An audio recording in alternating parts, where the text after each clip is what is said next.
Once again, major shout out and appreciation to our camera folk. Well, hello, Fly. How are you doing today? I still have. Living the dream, as they say, aka everything has gone to pot and I'm stressing out Okay, in well, okay. Shush. like Quiet, please. Quiet, please. Well,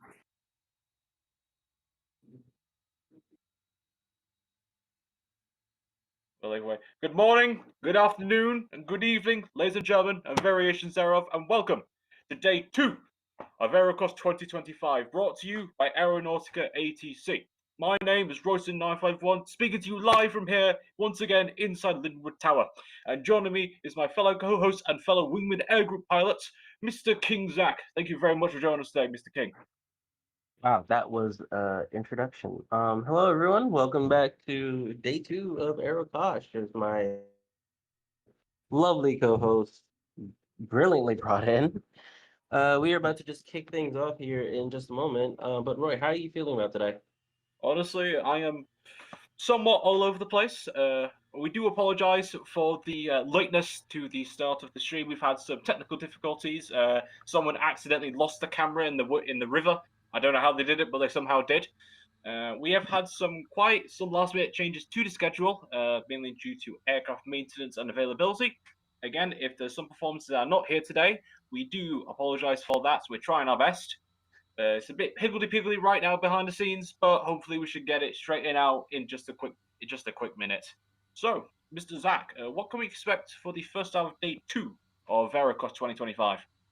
Well, I am glad you asked. Coming on from I guess we could say that the first hour or 2 hours of AeroKosh, we have some pretty fast and high-paced maneuvers coming in. We're going to start it off with the lovely Czech F-35 and Swiss Hornet, slowing it down a little bit with the Japan Airlines, and then bringing it back up to force with the RAF. I believe that is the Checkers, if I'm not mistaken, Roy. I do believe so as well. Well, hopefully we've got some really nice stuff lined up for you, ladies and gentlemen, in the first hour of day 2 of AeroKosh 2025. It seems to be going to be quite an exciting one, I have to say. Day 1, as many see, has been an absolutely spectacular first day. We've had many different aircraft shot on their stuff along the skies of here at Linwood Air Force Base, our very own home, as Zach also knows. It's our very own little place of heaven inside here at Aeronautica. I'm not sure if I'd call it heaven, but sure, let's go with that. Yes, I say it is quite nice. Hang on one sec. I've just received another notice. It looks like I've got the Airbus currently talking to me. Hang on, yes. I've just received a little notice here from the Airbus. I do apologize for this. We do have some information. They've asked us to read some stuff out. Let's see. Yes, so the airspace around Linwood today, as a German, is going to be controlled by our very own air traffic controllers. If you have a look in the Discord channel, for all of you lucky staying in here in the Discord, we do have the Airbus that will be communicating. You do feel free to chime in the communications, but please remain quiet because this is a working airspace. Any interlopers I've been told, will be shot down once again. There was some incidents yesterday where some aircraft had to be shot down. Um, yes, we are shooting down aircraft that are being annoying. That is something that we are doing. Let's see what else. We do apologise for any technical difficulties. I have been reassured by the media team that we shouldn't have any problems with the audio on the stream today. That I've been assured. I'm not sure if that's going to stay like that. But there is any technical difficulties, we do apologise on that part. We're trying the best we can. Remember, it is the game, so something's bound to screw up, and we'll try not to make it sound boring for you.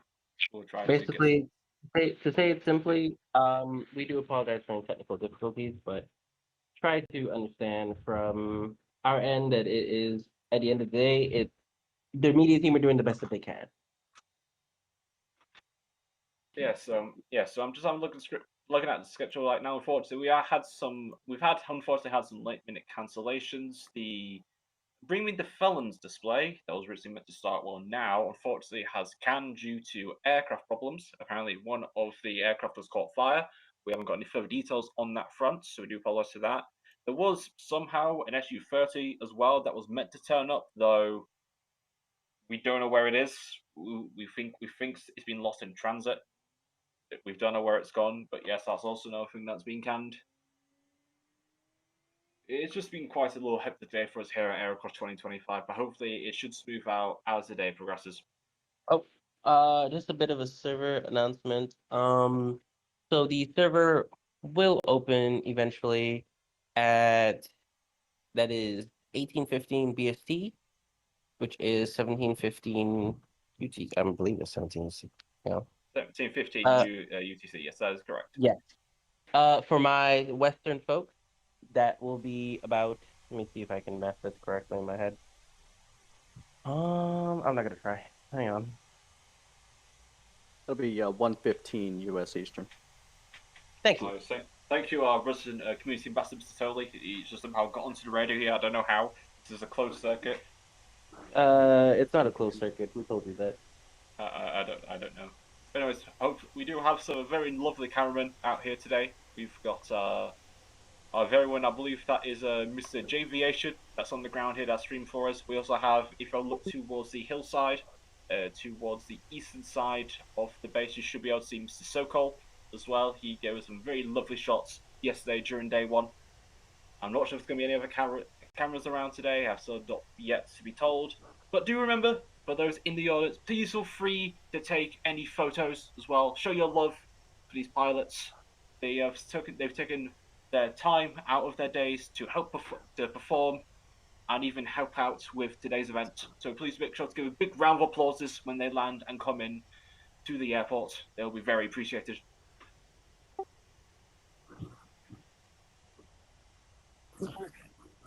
There we go. Yes, yes. So if you should be And able to look on, you should be able to look on screen right now. We have a very lovely look at a Singaporean Airlines A330 that's currently coming up to the spectators booth. If you want to try and get some lovely pictures of that, please feel free to do so. and while we have you camera folks on standby, how are you guys doing today? How are you feeling?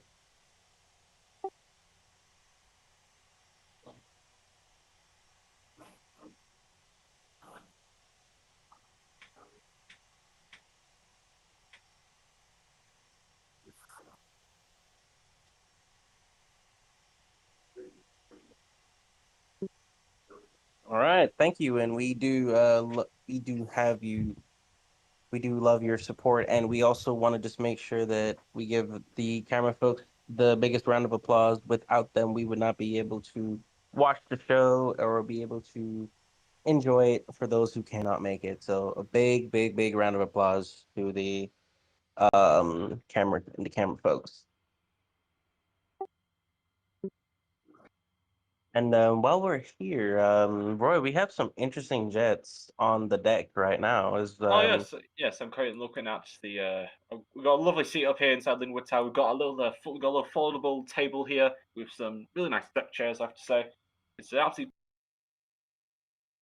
It does seem quite a little bit quiet. But hopefully, it should be a bit more busy as the day comes on. But yes, I'm currently looking down at the spectator pen right now. I am seeing some quite very hefty boys in the pen. That Singaporean Airbus A330, not 380. I do apologize. On the right hand side of the camera, I'm also seeing some Japan Airlines aircraft as well that will be performing later on in the show. It'll be nice to see them flying. I'm also seeing the lovely Queen, the Queen. Yes, the Queen of the Skies. I was supposed to say Queen, like some King and Queen. I don't know. It might be trans. I cannot tell. Yep, and we have I do see here we have I believe that is the 35 that's being taxiing right now.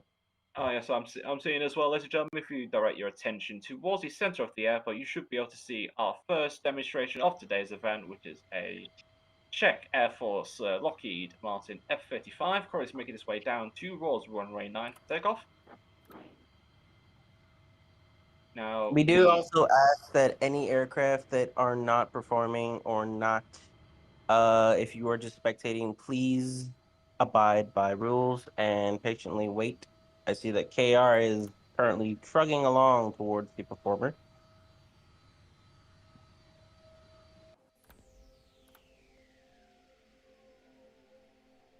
Oh, and he stopped.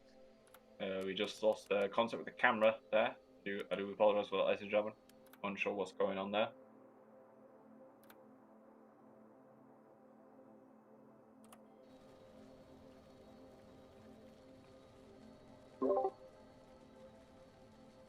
Did you? We have Did you?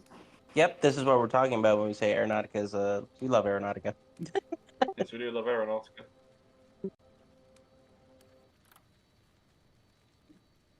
Give us just a moment while our camera team set themselves back up. Now we do have some music here today. For those listening inside the Discord, I'm unsure if I'm going to be able to do that over the YouTubes for copyright purposes. But for all of you watching the Discord, hopefully the music should be working today. We are not expecting any problems. I've been reassured by our fellow IT man, Mr. Jeff. Mr. Jeff, the IT man. He's assured us that we're going to have some really lovely music playing today. If we're going to have a big round of applause for Mr. Jeff with handling the IT equipment over there in the corner, we'll give a big round of applause.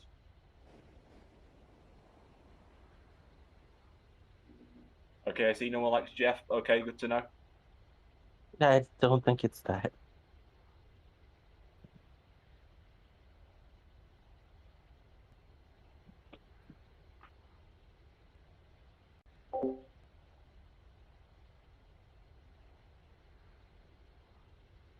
All right, and I do believe the server is now open.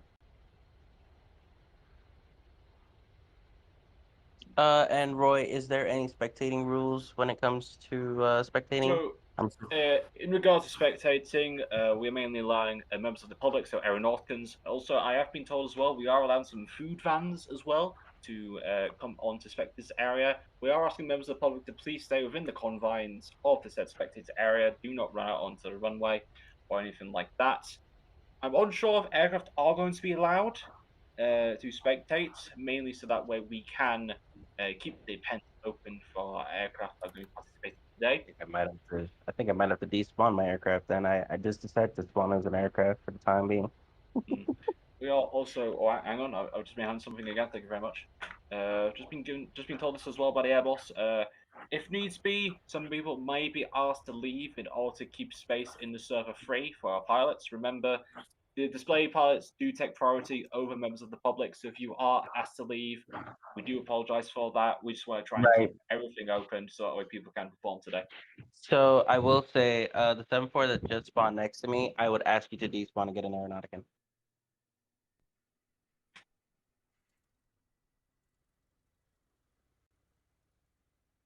Yeah, I would say any aircraft. I would recommend that any aircraft that's not part of display, I would recommend you guys get an Aeronautica or a vehicle, just to save space and also reduce some form of memory for the server, so we don't have any incidents. Yes, that is correct. There we AeroKosh has unfortunately had a problem in some recent years with memory. Fortunately, yesterday we did not have the server crash on us. That was very fortunate. The error gods were looking down on us that day, but hopefully the server does not crash today. Fingers crossed.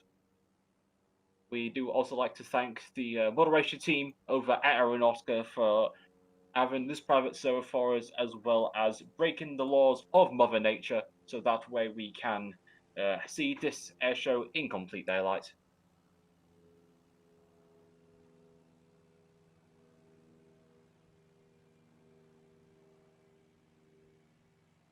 Hang on, I've just been told by the Airbus now is that we are going to be holding for a little bit longer. We do apologise for that, as we are holding until the original start time of past, so that way people can come into the server and get themselves set up. We do apologise for the lateness of the start of this air show. Like I said, we have had some technical difficulties.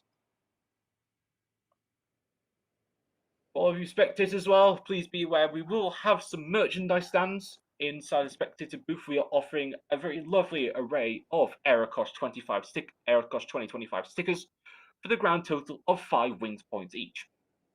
Very good deal, I have to say. I'd say that's expensive.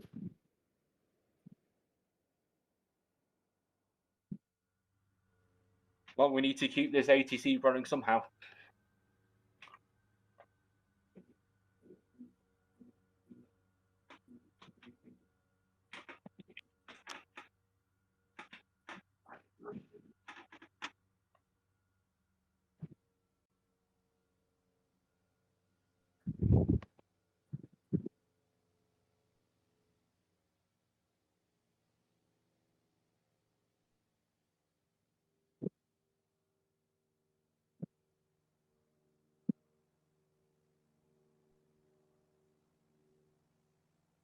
Also, we just like to just make sure everyone, please make sure to stay hydrated. It's a very warm day outside here today at Linwood Run Air Force Base, so everyone make sure to stay hydrated, have something to eat, because we'll be here for the next 5 hours. It's gonna be a very long day today, ladies and gentlemen.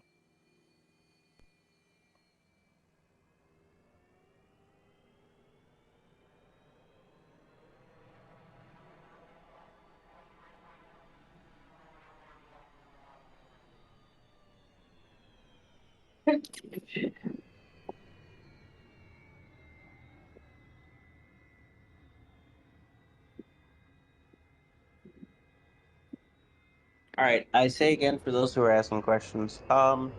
Refrain from spawning in airplanes. I would prefer you guys spawn in aeronauticans.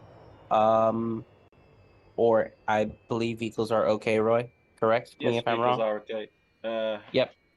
Just keep within the spectator area. I would recommend not going about. But yes, stick to aeronauticans or vehicles for the time being.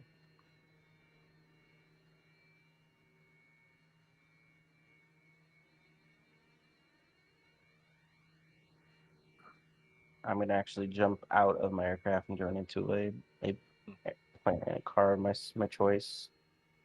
I don't know what I'm gonna join into.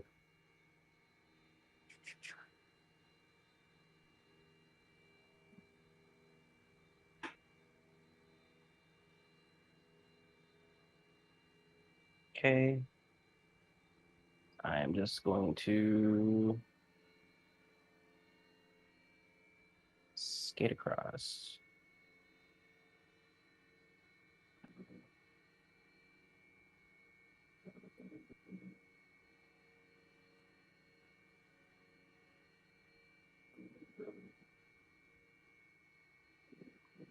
Another question for those that are currently were here yesterday for day one. What was everyone's favorite air demonstration of day one? Let's get some stuff in the chat going. What was everyone's favorite day one performance? I see a fan favorite from yesterday was the Carrier Airwing 8 with their very large display towards the end of day one. Apparently, a lot of people seem to like that quite a lot.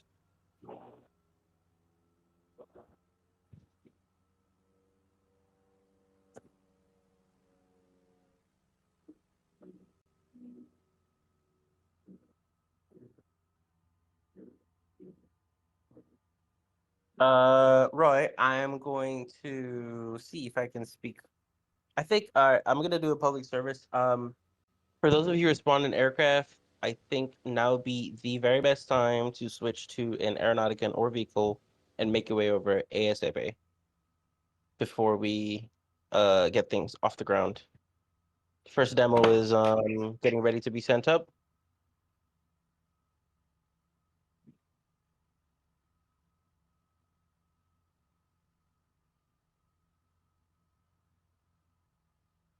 For those who are asking, the air boss is basically the person in charge of the air, hence the name air boss. He is responsible for the controlling of the air around Linwood in which we perform at. So in this case, when it is time for your performance, you will then speak with the air boss. The air boss will give you permission to fly. Yes, that is correct. For those who want to know who the Airbus is our very own, my also fellow commentator from yesterday, Mr. Atlas. If any of you want to listen in, we are allowing some members of the public to listen in to the Airbus frequency. We just do ask that people please remain quiet, so that way we can keep the frequency open and clear. Fettuccine, I would recommend going to the air boss VC when it is time for your performance.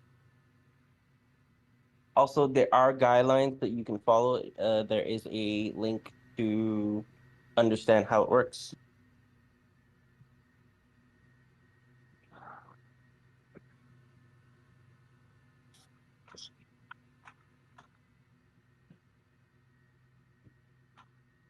Right, Roy, I believe we are going to be getting ready to send our first demo up in the air. I do believe so, yes.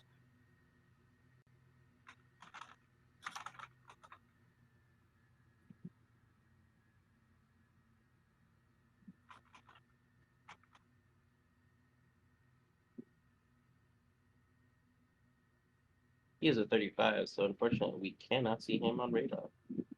Yes.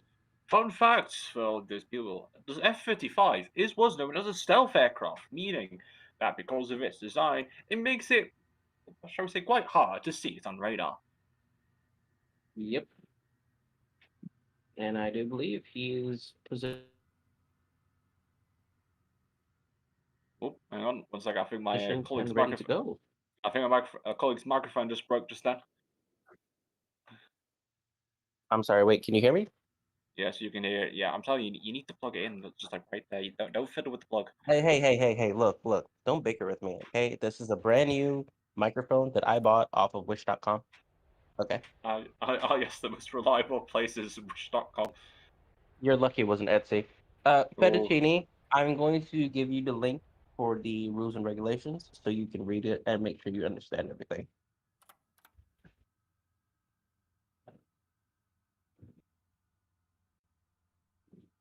Um,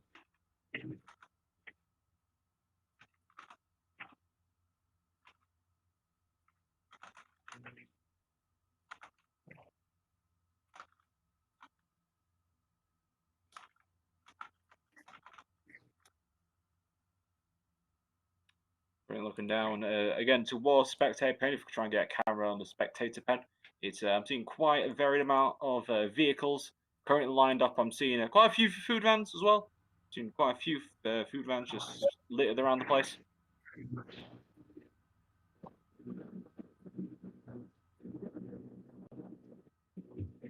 Looks like quite a lovely selection of stuff that we have down there tonight.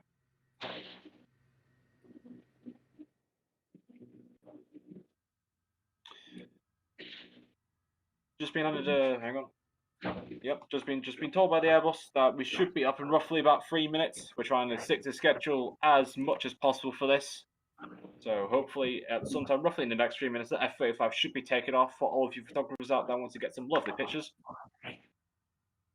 Amazing. Yes, that is definitely quite amazing. Yes. And while we are waiting, while we're waiting for the F-35 to take off, let's give a little bit of backstory on the aircraft, Roy. Oh yes. Where's Wikipedia? So let's go grab the information here.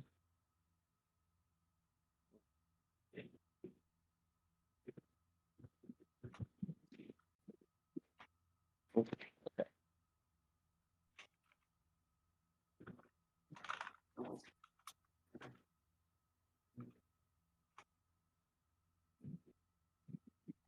Yes, but unfortunately, folks, so we do not have ready facts on some of the defenses here today, so we are having to rely on the very reliable, quote unquote, Wikipedia. Yes. Everyone knows that Wikipedia is clearly the most accurate piece of information to ever walk the plane of the Earth. Clearly. Yep. Very accurate. I'd say. Yes, must be very accurate. Okay, so going off Oh, of here. okay. Oh, I believe he's rolling. Yeah, it looks like he's rolling onto the runway. Let's actually stick a pin. Let's wait for him to get up in the air. Yes, we do have music for this. Hopefully, the music should be working today.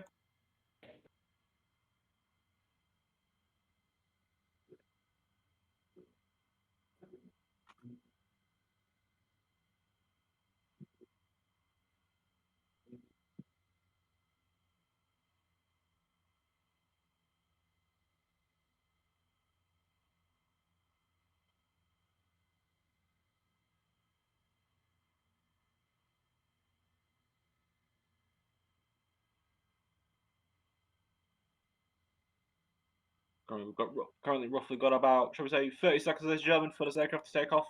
I'm not sure if this will be using afterburners, but either way, this aircraft's going to be making quite a sound as it rolls along the way. And there she goes! And he's on the way. There we go.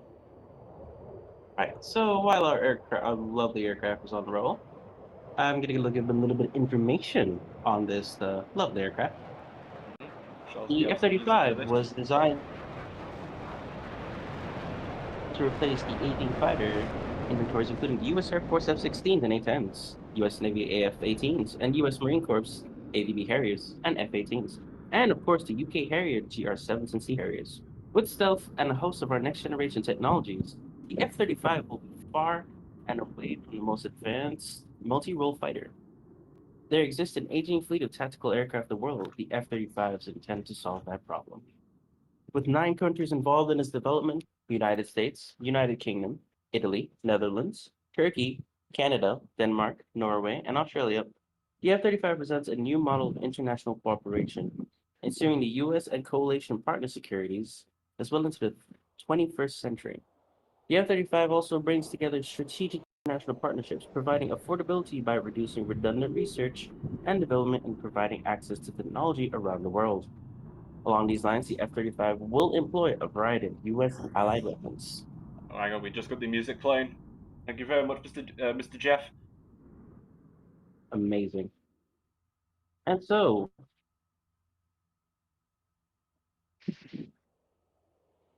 very, very nice music choice here. As we can see here, he is going up for high, high, high, high. Look up, folks. You might miss him.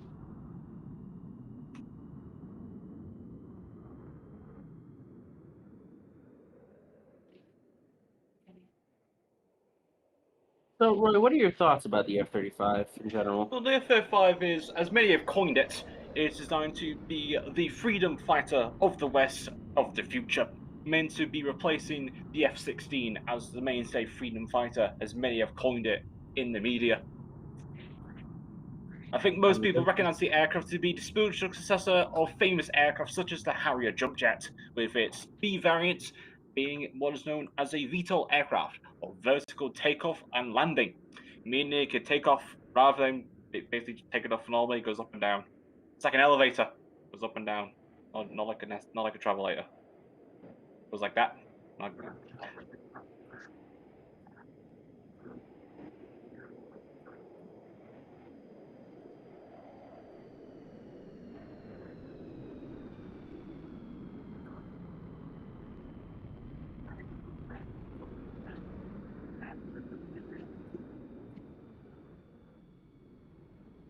Sorry, a moment here, Roy. I'm just trying to help one of our performers.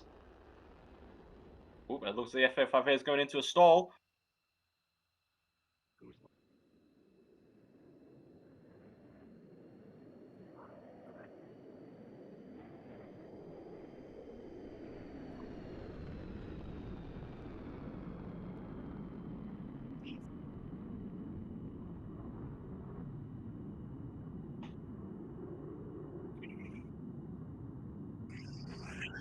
Moving on.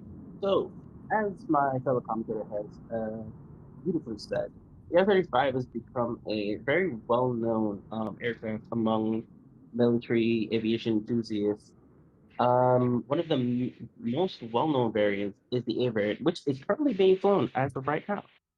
And I do believe there are a lot, and I mean a lot of countries that have not only provided assistance in researching this aircraft, but just the overall usage of it. I mean, it goes as far as Japan has even gotten one, the That that is UK.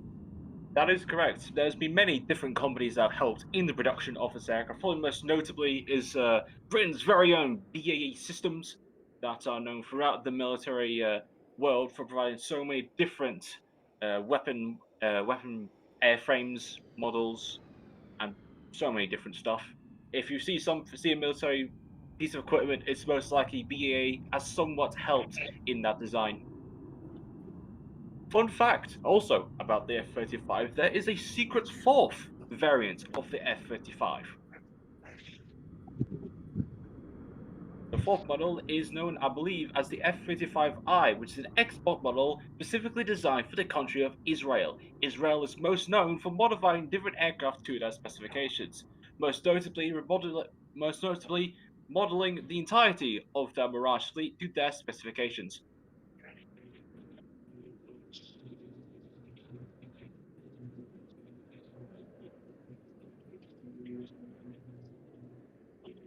And now the song now is playing is Welcome to the Jungle by Guns N' Roses. Another banger track, in my opinion. Whoever is selected, I would like to speak to the pilot after this. He's a very, very chill dude. Ooh, flying it very close. Another interesting fact about the F-35, it has what is known as internal bays. Similar to the bombers of old, these stealth fighter aircraft have internal bays for their payloads. Similar levels can be seen on such as the F-17, Nighthawk, and the F-22 Raptor, which we both saw yesterday. I believe they're both stealth. I might be wrong. Oh, hang on. It appears to be that the F-35 is starting to float in midair. Very interesting to see. Yes, that's called flying, boy. We're typically flying. They kind of keep going forward and not hover, like frozen in midair. That's typically what happens. As you can see, my co-host is losing his grasp on reality, guys. Not that bad.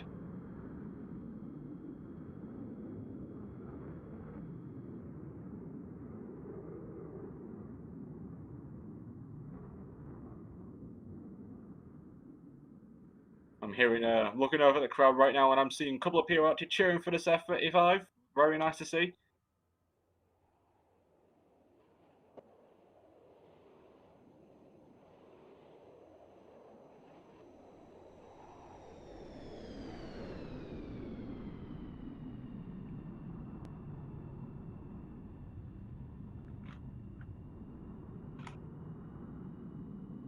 Right.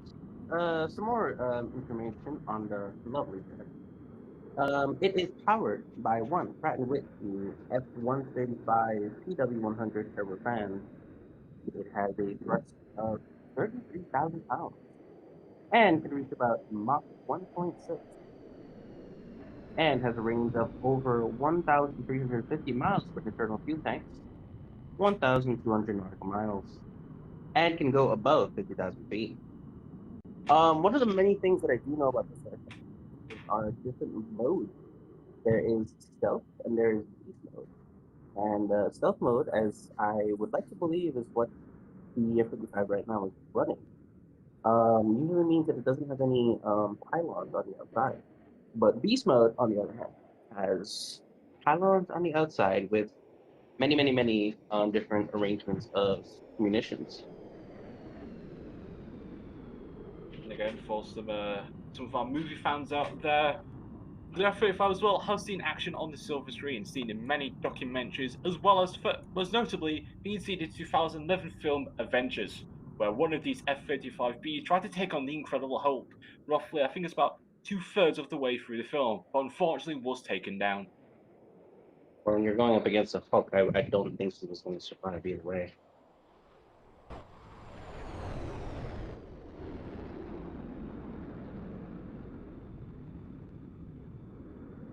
I will also have to say that I am absolutely loving this performance. He is very much in control of his aircraft, showing it off, showing how to strut his stuff. What are your thoughts, Roy? I mean, the pilot seems to definitely know what he's doing.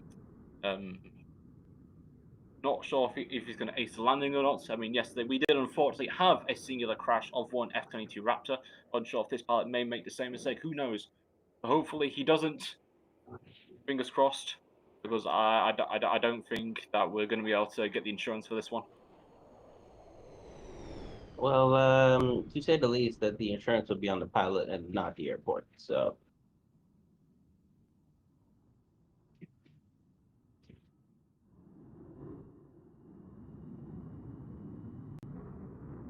okay, and here comes another banger.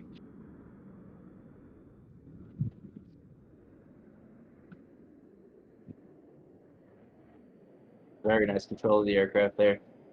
Mm-hmm.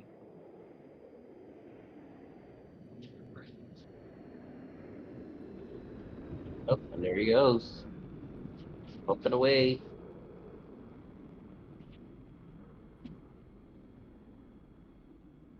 As I say, we've got some very lovely shots from our media team out here. And some lovely angles of both the F-35's left and right hand sides.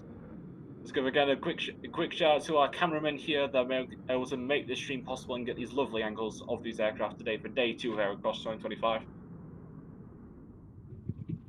And I believe that his set's supposed to be coming to wrap after now.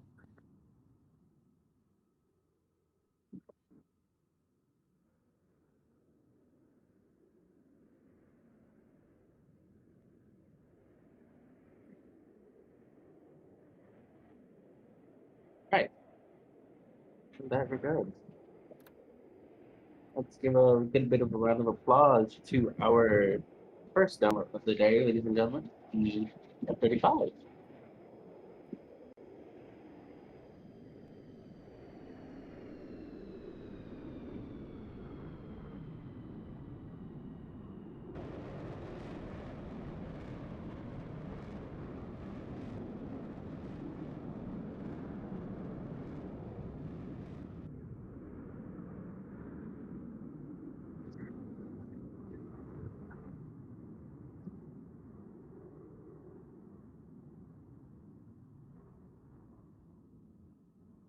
A little bit more information on the F-35A. As my co-host also mentioned, there are other variants. Another variant of the F-35 is also the C, which isn't really commonly seen that often. Say again? I think your The microphone's. C is. Oh, is he wrapping up?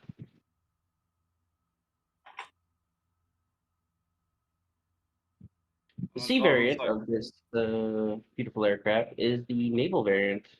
So when you think about it, there's three variations of this aircraft. One being Air Force, as you could say.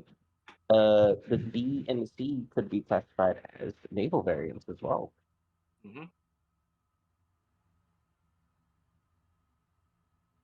Yes, but it looks like the F-35C is currently wrapping up from what we see, so please give a round of applause once again for the Czech Air Force to bring one of their very much advanced F-35s over the skies here today at Linwood 2025. Let's give them a round of applause, please, ladies and gentlemen. Nice work. Beautiful, beautiful demo today. And Roy, what's coming up next? Well, next is we have another European aircraft, being a Swiss F-18C.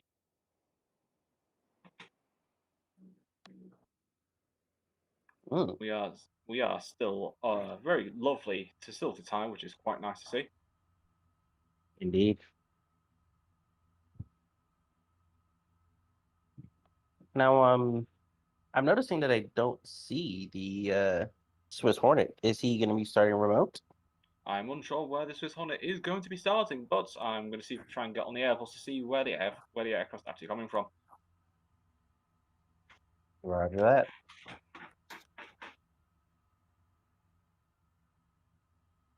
And in some other news for our, we have some other news, I believe, somewhere. Let me just find it. How do you lose news?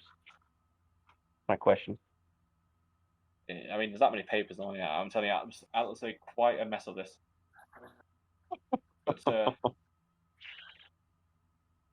But remember, for all of those Helldivers out there, remember it's only 2 days left. That is right, we have 2 days left until the big update from Xbox. Remember, 2 days for more spread of managed democracy. Be there or be square. This All right, so this message is not sponsored by Helldivers in any way. so once again my co-host has lost the grasp of reality and forgotten what game he's in. Please excuse him. All right. I do believe that the Hornet might be doing a remote start. I do believe so as well. I'm just being told by the Airbus is that the F-18 Hornet, I do apologize, the F-18 Hornet is going to be starting from an alternate runway and coming in over our heads. Currently, have a look at some of the cameras here again. Once again, is we do have eyes on a Mexican Gripen, part of the Fettuccine display team, which we'll be seeing later on in the show. and Very excited for alongside, that as one. well as the Japanese airline Boeing 747 and MD-10 or MD-11. I can't remember the That is designation an specifically. MD-11. The MD-11, we shall also be seen later on in today's program.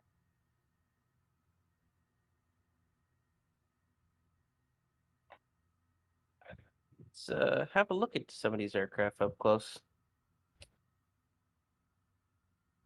I'm coming to you live from the ground in my Opel Astra, where we're going to be taking a look at some of the aircraft standing on the ground here.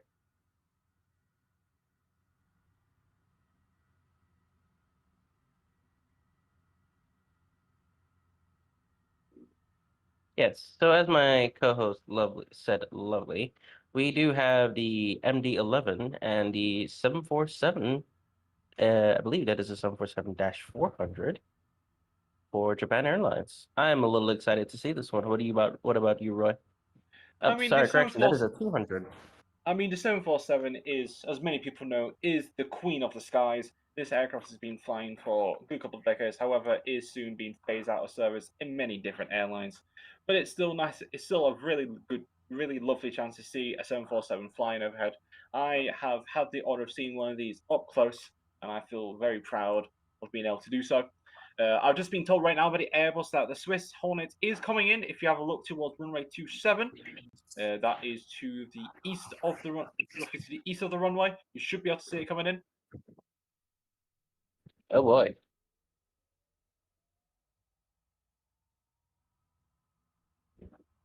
There they are. So, ladies and gentlemen, boys Coming and girls, from I do like to give you the Swiss Air Force's F-18 Hornet.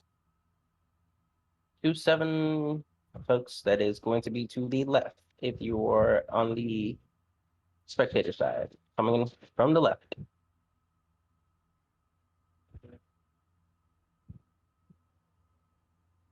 Oh, and I do believe he's joined by a smaller aircraft. That might be his lead aircraft. I do believe so as well.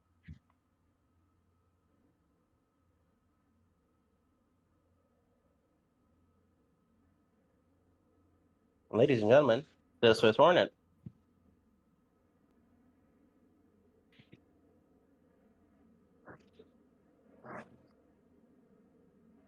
Being led by a PC-6. And we do have some stuff that the pilot does want us to read out for them. So this F-18C Hornet that we see above us today is a part of the Swiss Hornet display team, established all the way back in 1997. This team, like many other air forces of the world, was designed to demonstrate the capabilities of the Swiss Air Force and their aircraft. The virtual demo display today is piloted by one Captain Yannick Flügel-Honata. That's an interesting Swiss name, I have to say. Showcasing the impressive agility, speed, and combat capabilities of this F-18 Hornet. The specific Hornet here today is number J-5017. I am not sure. I don't really know anything about the service of this aircraft, but we should have some stuff for you a little bit later.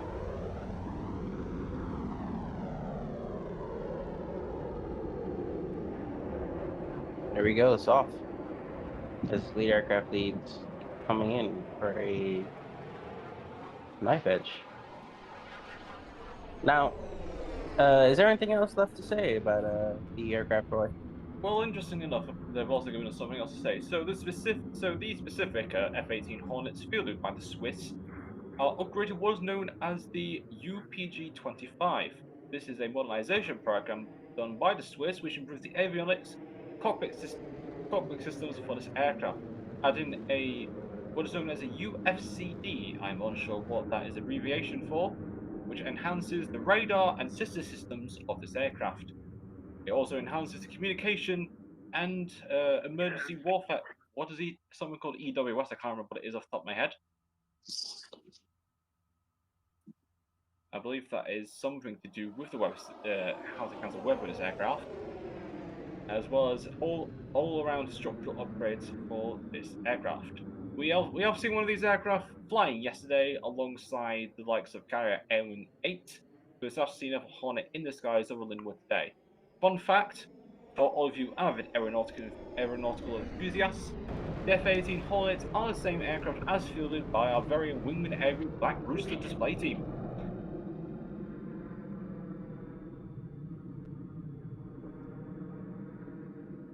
Give me a second. I'm doing a bit of information on that QFCD for you.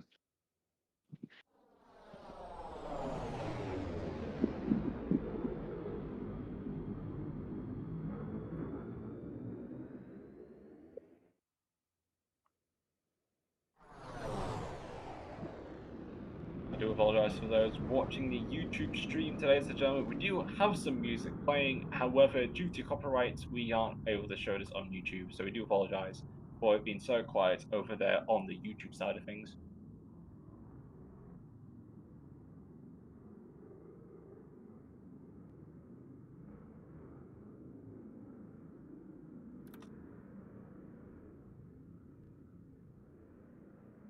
I have to say, the Swiss have given us a very lovely set of music to be playing.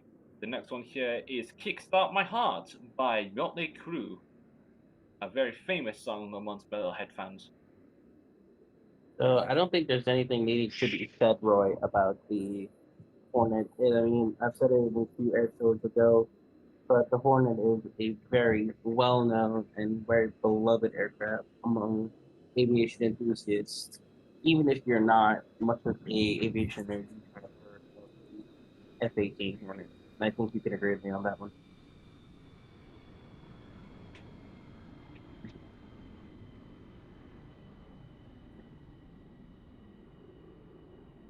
The Hornet's use ranges from the United States to all across the world, Australia, Malaysia. I mean, the list of countries never ends when it comes to this aircraft. This particular variant being the C variant, otherwise known as I believe that is the Legacy variant, as they call it. As many call this aircraft the Legacy Hornet, with this specific aircraft designed mainly for air dominance, so it's able to carry out ground attack missions. With some other variants of the F-18 family being able to conduct electronic warfare as well as airborne refueling.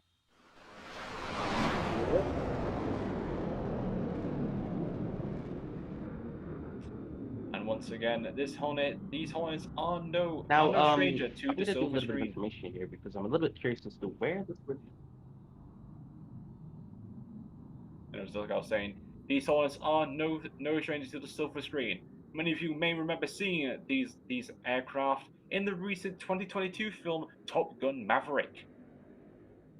A very much adored aircraft amongst aircraft enthusiasts. However, these aircraft are soon being filtered out of service by the more modern F-35s that we saw previously.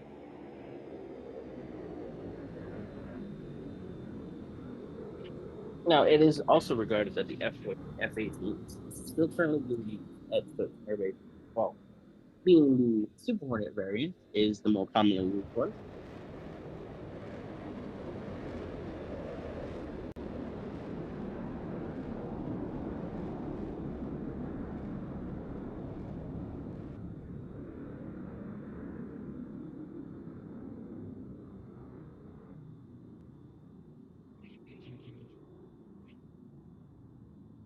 I also want to say that I do absolutely love the tail art for this aircraft. It is very beautiful indeed. So, Roy, what are your thoughts on the display so far? I mean, display is, I mean, it is just your bog standard display, mainly just a lot of hygiene maneuvers, nothing out of the ordinary for this display today. Though I have been made aware that we are going to be seeing some quite interesting pyrotechnics towards the end of today's event. Oh, pyrotechnics, you say? Yes, pyrotechnics. That is a word. So we're gonna see some fire and booms. I'm excited now.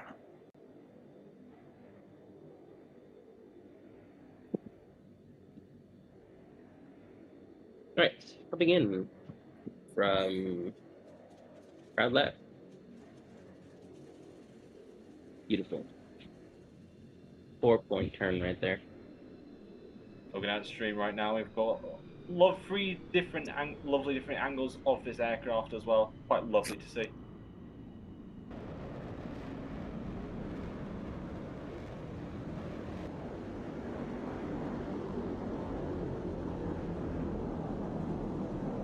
Really hope that pilot's got a puke bag with him because he might be frightened with all those maneuvers.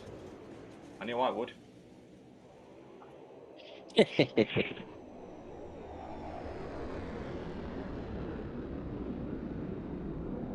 And while he is wrapping up his demonstration, the Japan Airlines are on the move. Yeah, if you have, if we can get some cameras looking down to the eastern side of the airport, you can see our next demonstration currently taxiing onto the active, currently taxiing to the active runway, shall I say, being led by our very own ATC escort vehicles.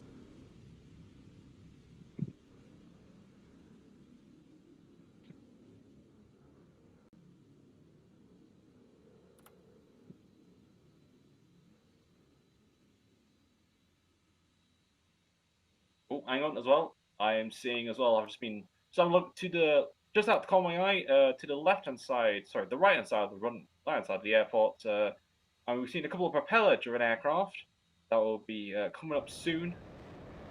That has also been escorted by There one it of our comes. very own tiny Wrap little up. escort vehicles. There he goes. Looking away. He's going really high, folks.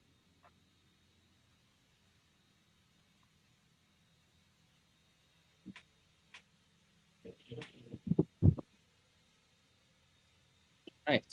I do believe he's going to be close to wrapping up. Yes, I do believe he may be coming into land. I'm unsure. But we do have some lovely, if you have a look at the different cameras, we do have eyes on the different displays that are currently taxiing to the active runways and getting ready. And here he is, coming in for one last pass from the right. So, ladies and gentlemen, give it up, please, for the Swiss Air Force and the F-18C. Let's please give him a big round of applause for that display. And I do believe he's giving the landing gear a bit of an air out as well, too.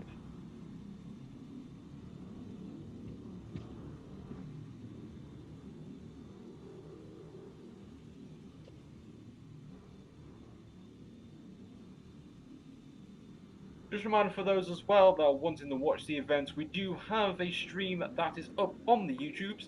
If you would like to share that link with your friends to watch this event. And also for those as well, we do have a stream currently going on within the A little bit of a wing wave going Aeronautica by. server.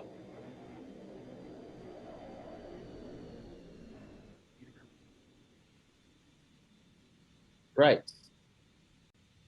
At waiting for the next takeoff, we have the Japan Airlines. And I'm not mistaken, I do believe they have a little bit of information on their subjects for today. Looking at the propeller-driven aircraft currently driving around the base of here inside Linwood Tower. Quite a lovely sight to see these warbirds flying once again today over the skies of Linwood.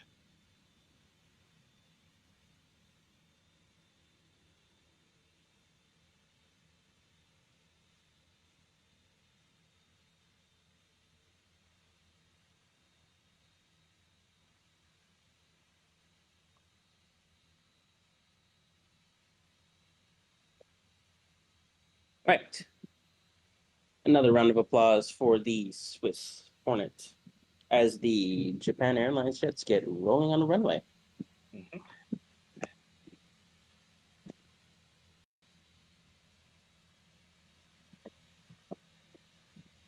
Now, Roy, I do believe that they are one of only two airliners demoing today, correct? I do believe so, yes. Yesterday, if you were here, we were able to see the likes of Wizz Air, a Hungarian ultra low cost airliner, flying their lovely fleet of Airbus A320s. We also saw the likes of the Dutch flight carrier KLM with one of their Airbus A350s. And for somehow, I do not know how, was a floating, that is right, a floating Robloxian Airways A350 that somehow disappeared out of existence not once, but twice. I think the pilot was a wizard, but his name was not Harry. As you can see, my co-host.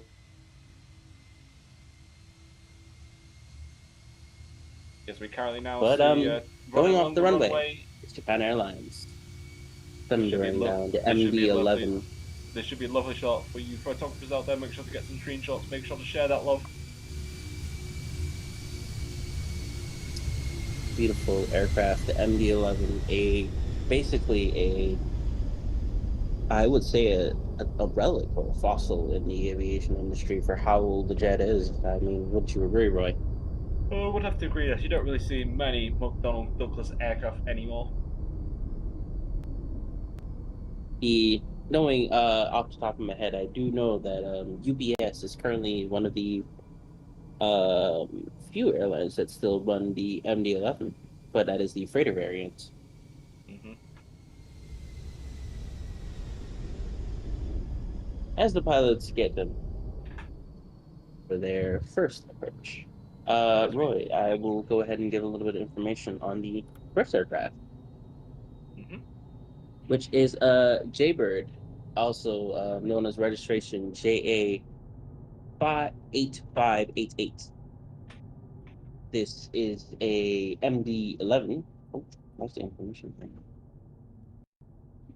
Oh, doesn't have much information on the MD-11. Okay. Well, we will just refer to as. So the MD-11 is powered by three Pratt Whitney 4460s-772s or GECF6s 80 P2DF D1Fs. A little bit of backstory on the MD-11 here.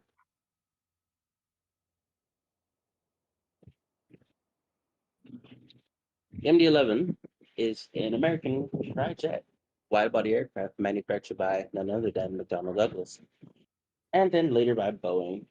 It was followed in development studies from the DC-10. The MD-11 program was launched on December 30th, 1987. Its maiden flight occurred in January 10th, 1999, as it achieved FAA certification on November 8th. It retains the basic tri-jet configuration as DC-10 and updated CF6 engines for patented PW4000s.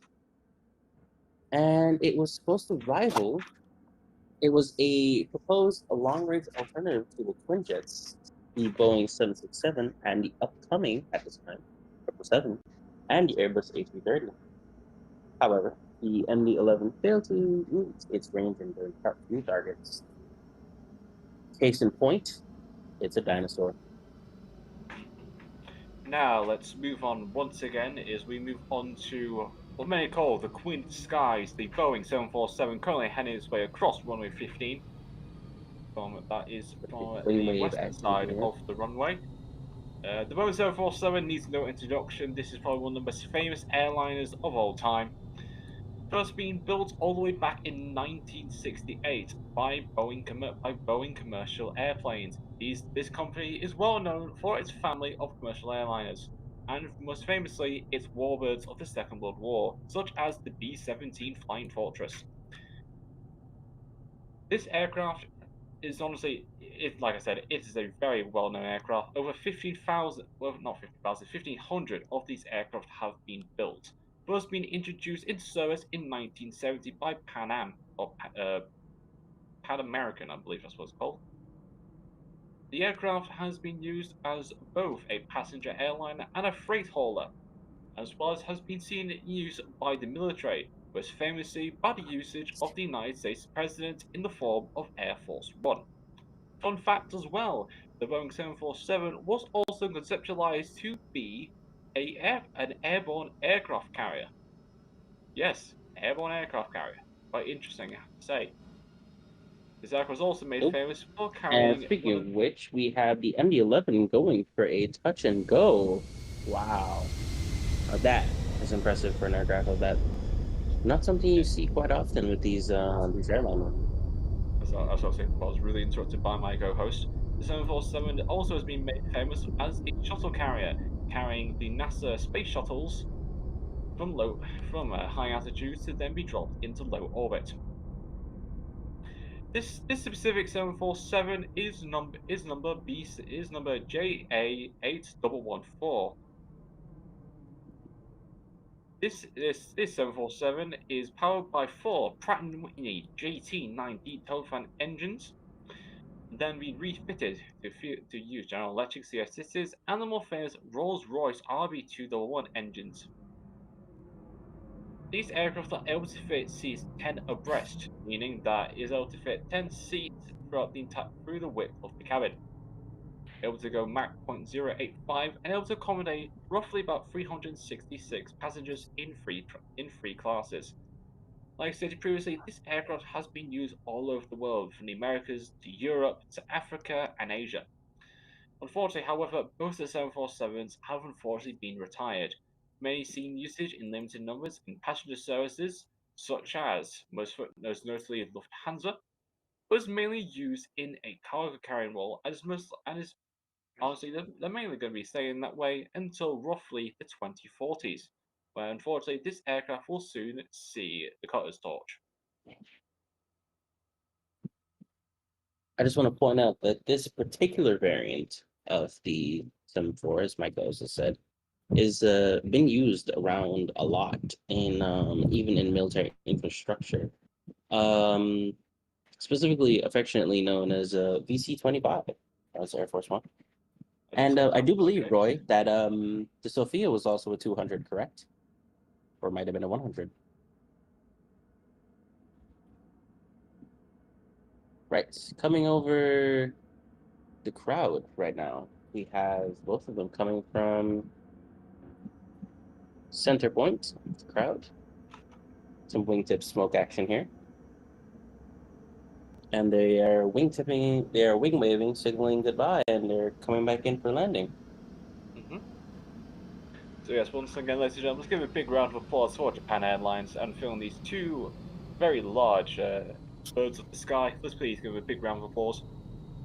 I would say, basically, they are two titans of the air. Very well done. Very well done, lads. Very well done. Yes. So up Yes, thank next, you, Dino, for after the information. Yeah, so up next, after Japan Airlines, we have the Battle of Britain Memorial flight being flown by our very own Royal Avalon Air Force. If we can, you should be able to see him down on the far side of the airport. If we try and get a camera on that for us.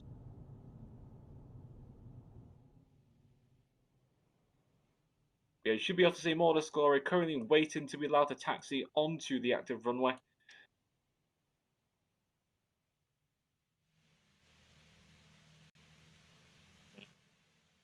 Nice. Very nice.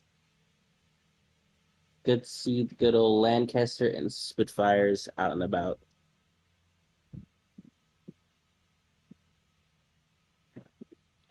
Roy, do they have music for this? I'm not sure if they do have any sort of music for this, but we'll see if we try and cobble something together. After that. In the meantime, folks, how are you all enjoying the air show thus far? I hope you all are enjoying as much as I am.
It looks like now the current MD-11s and the 747 are coming into land on runway 33 as well.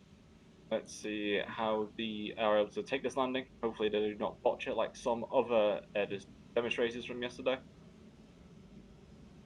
Ooh, pressure's on. Ooh. Oh, he's Nice. landed. Beautiful. And Oh, oh, bit of a smackdown by the MD-11 right there, but it was not a bad landing. Now let's currently see what anyways. 747 does. Any landing that you can walk away from is a good landing. Might have some damage to the nose wheel, though. Up, 7-4 coming in. Let's see how he lands. No pressure.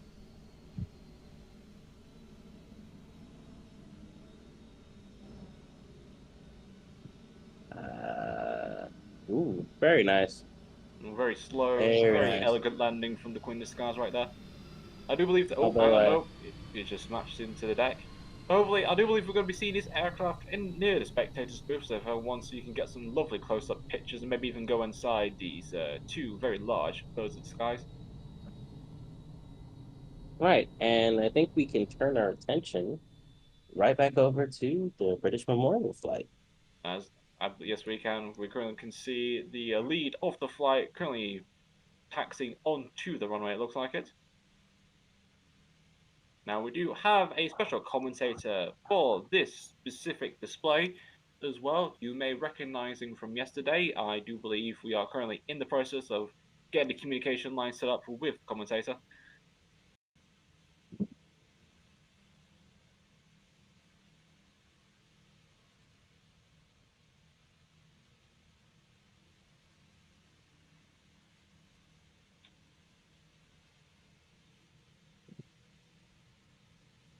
Oh, Okay, and I we've do just believe our hang commentator on. is here. Yes, we just made connection, ladies and gentlemen. I'd like to introduce you our fellow commentator from yesterday, Mr. Flyplanes. Mr. Flyplanes, what have you got for us?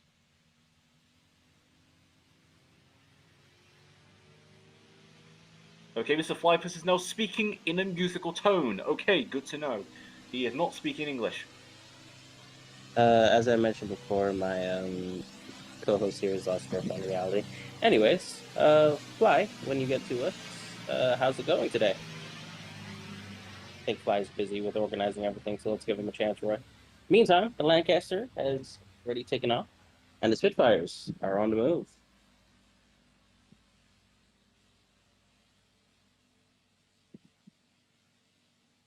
And for behind the Spitfires is obviously an American T-51 Mustang taking up the rear. Yep. Beautiful, beautiful, beautiful aircraft, the Lancaster. Good to see the old warbirds coming out to stretch their wings and strut their stuff.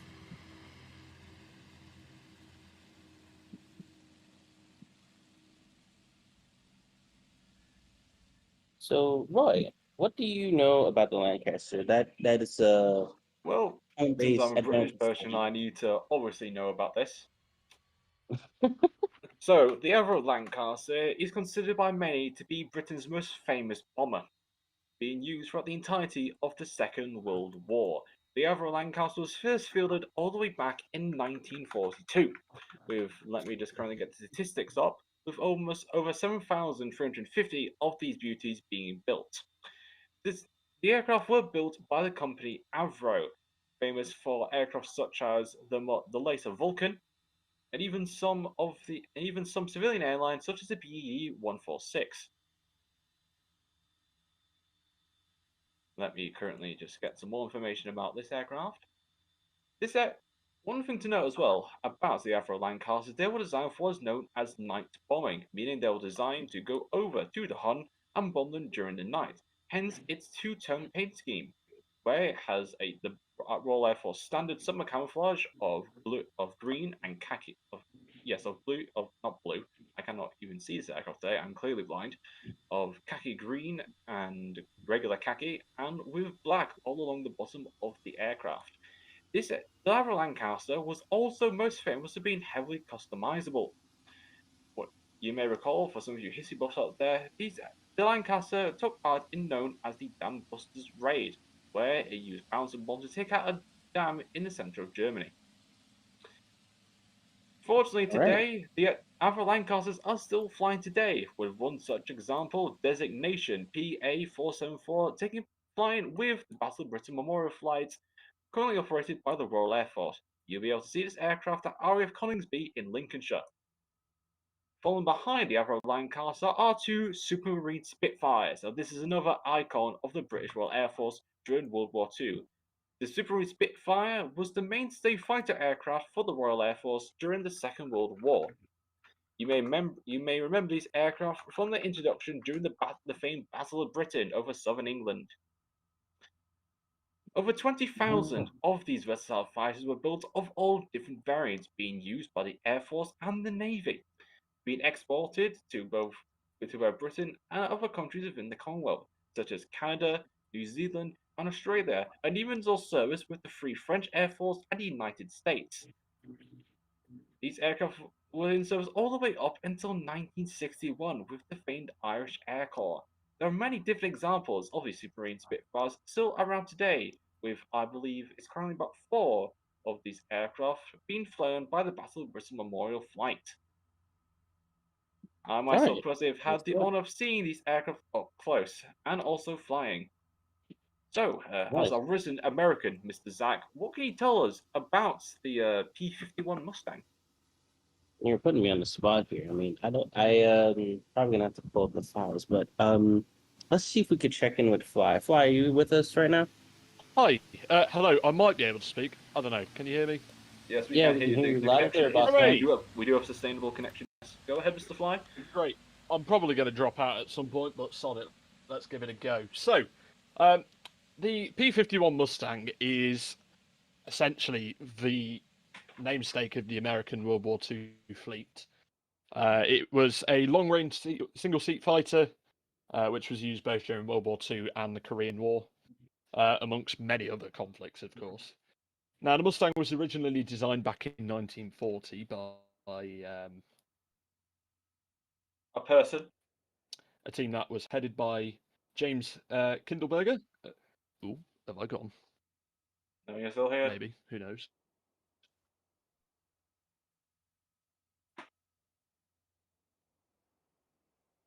Oh, hang on. I think we might be experiencing a bit of connection with Mr. Fly over here. We do apologise. We are just experiencing technical difficulties on his behalf.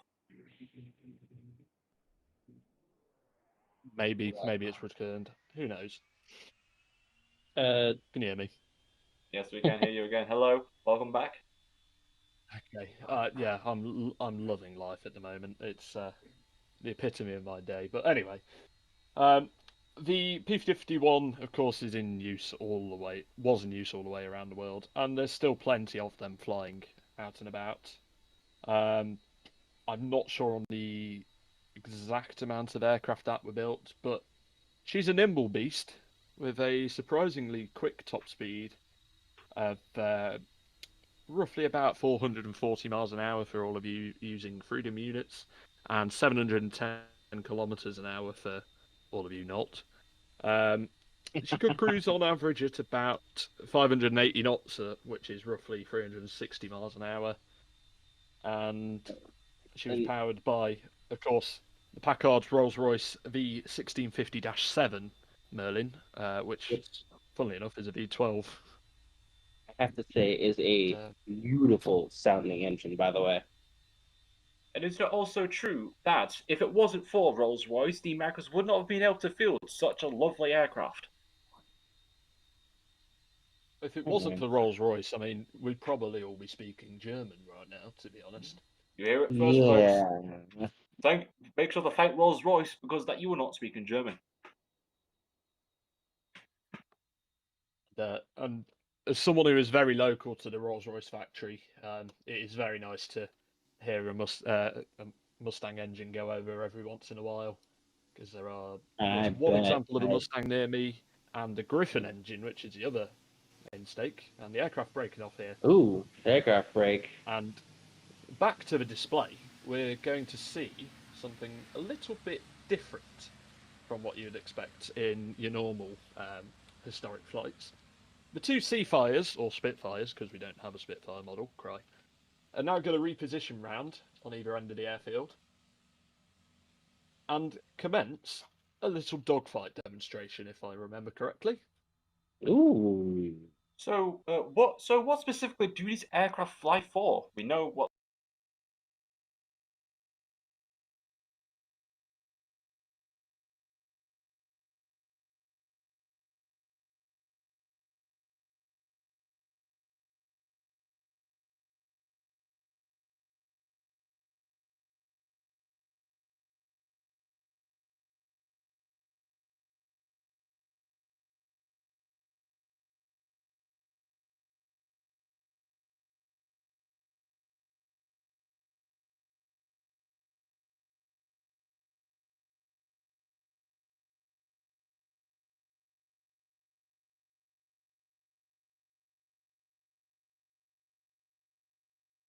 25 years since the Battle of Britain took place, all the way back in the grim times of August 1940. So this is a perfect time to see these aircraft commemorating that lovely battle.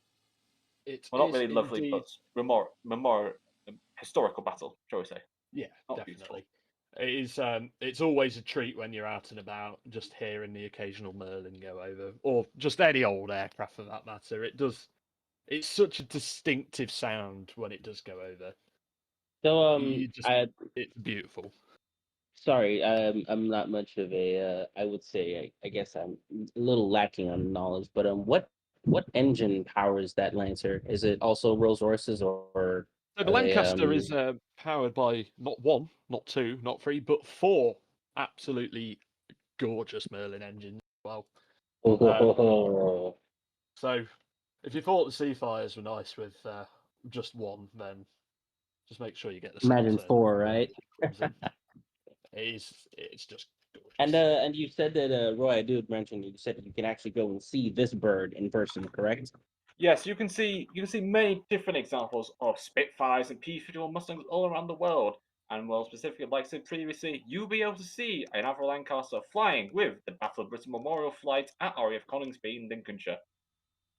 Mm, lovely. I can't And imagine the amount of speaking work that of goes into a these. Lancaster, Oh, sorry. ladies and gents, coming in from the right now, the Lancaster will hopefully any second now pop the gears down, and it's being tailed by the Mustang.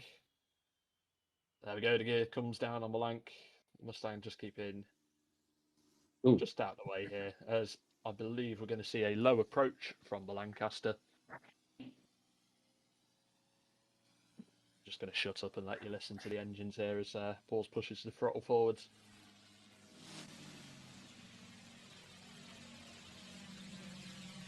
there's a bit of a wing wave there. Nice.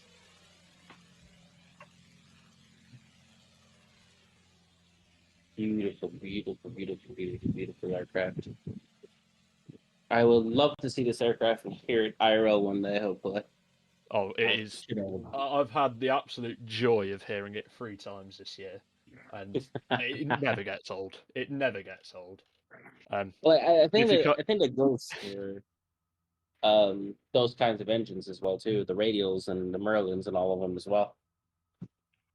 you just couldn't Ah, agree yes, more. ladies and gentlemen, if you hear the music currently coming on now, it's the famous Battle of Britain theme used in the 1960 feature film. A quite lovely melody, I do have to say. You cannot see a Battle of Britain fly without this music playing it at least once. And I do believe they are coming back around for what might be their I think we're wrong about that, but Well, they're so coming how back often round.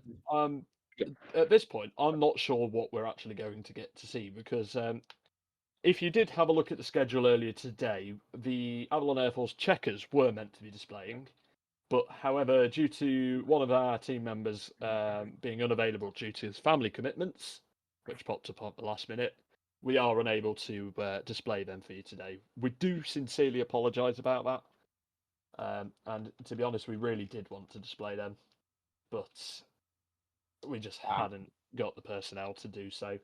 But to be honest, I think a historic flight is just as good, if not better. oh, I do agree as well. Nothing beats a good old piece of history and Merlin engines. Completely agreed. Now, a little bit more as well about this.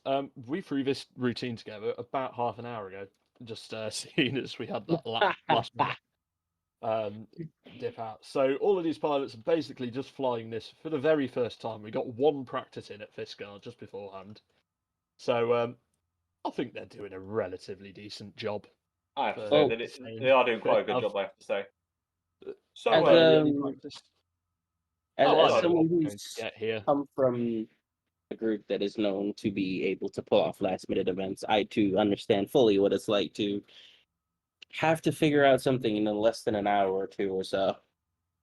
Yeah, it's quite something. yeah. So, Yeah. coming in from the left now, the aircraft are back in a formation, and we're going to see what is called a missing man formation. where the number 2 Spitfire on the right-hand side is going to pull up into the vertical any second now. And today's dedication pass and missing man is dedicated to all of those in Ukraine at the moment who are fighting for the freedom of the nation, seeing as it's their Independence Day today. So I think are very well suited. I do believe that is very fitting for the troubling times that Ukraine is going through. And ladies and gentlemen, let's give a very, very, very big round of applause to the boys over at the RAAF who put this together for us. And Fly, it is always a treat to have you here with us. It's always a treat to display our beautiful aircraft on the circuits. Hopefully, we will be seeing a little bit more of the historic flight as well on the circuit soon. That was their second display, I believe, that they've ever done. Of course, they made an appearance earlier in the year at the Salem International Air Show. That was hosted by ACA. But yeah, we should be seeing a little bit more of the historic flight now. Bit about the Well, I historic flight am. while everyone's coming into land, I guess. The aircraft we operate, there's a whole range of aircraft, all the way from the Saab SK-60, which was only recently retired from active service, all the way to the likes of the Seafires and Mustangs you see here today. So, I do apologize to interrupt. So, with that flight, that is the first hour of day 2 of AeroKosh 2025. Mr. Fly, what do we have for the second hour of today's event? So, we've got a few changes to the programme because we've had a few people drop in and out of the schedule, which is always fun. So, what we're going to be seeing next is a little either staff interview or something. I don't know. That is Someone's correct. apparently sorted that. However, after that, we will be seeing a United States National Guard interception, courtesy of hopefully a Cessna 172 and a Viper, but I will withhold more information on that. And then Ooh. the last demo before the mid-program break today is another demo courtesy of the Czech Air Force with a Jas-39C Gripen solo display My in a favorite very, aircraft. very, very beautiful paint scheme indeed. So certainly some stuff you do not want to miss up to the break. Indeed. Indeed. Oh. Well, thank you. Well, thank you very much, Mr. Fly, for that lovely performance as well. So give please once again, a big round of applause to the Royal Avalon Air Force for the Battle of Britain Memorial Flight. Give them a big round of applause for that. Now, I will say this might not be the only Avalon Air Force display we will see today. However, that's a 50-50 at the moment, so Ooh, more information Jesus. soon. How dare you? How dare you do this to us?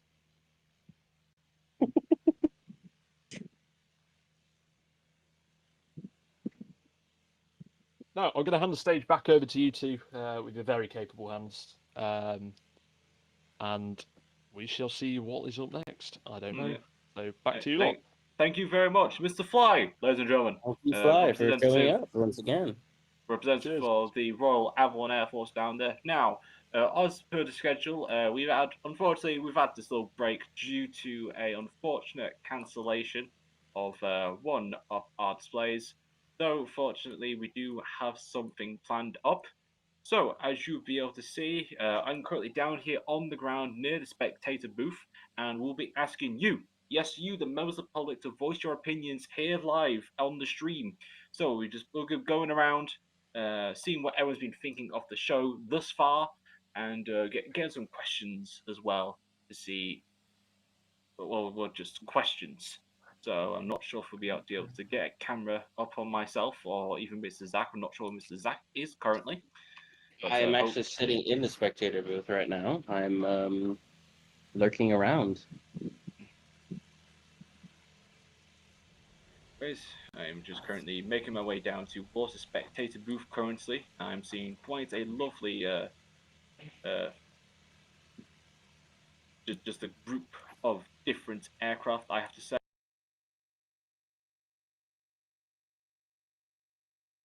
Griffin as well. Let's see if we can try and get some questions, opinions from this Mexican Griffin up here. See if he wants to actually answer anything. See if we can try and get a camera on me as well. I'll So, hello, Mr. Mexican Griffin. Are you willing to answer some questions for us? I'll be right back, my fellow co-host.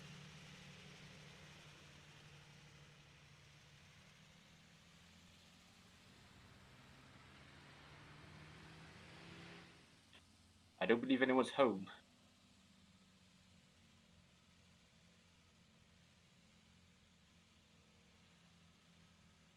Okay, I believe the Mexican Griffin might be unfortunately sleeping, ladies and gentlemen. I do apologise for that. So I don't think we ought to get them up on stage today to answer some questions. So we'll keep proceeding around, see who else we have that might want to chat to us.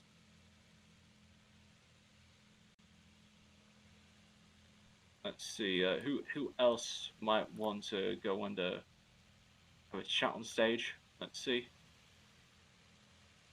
Currently proceeding down towards the main group of people as well, in the centre of the spectator booth. You should be able to see me in the lovely red tracksuit or flight suit, shall we say the least. Currently takes a bit of a while to walk. I'm definitely getting my legs in today, ladies and gentlemen.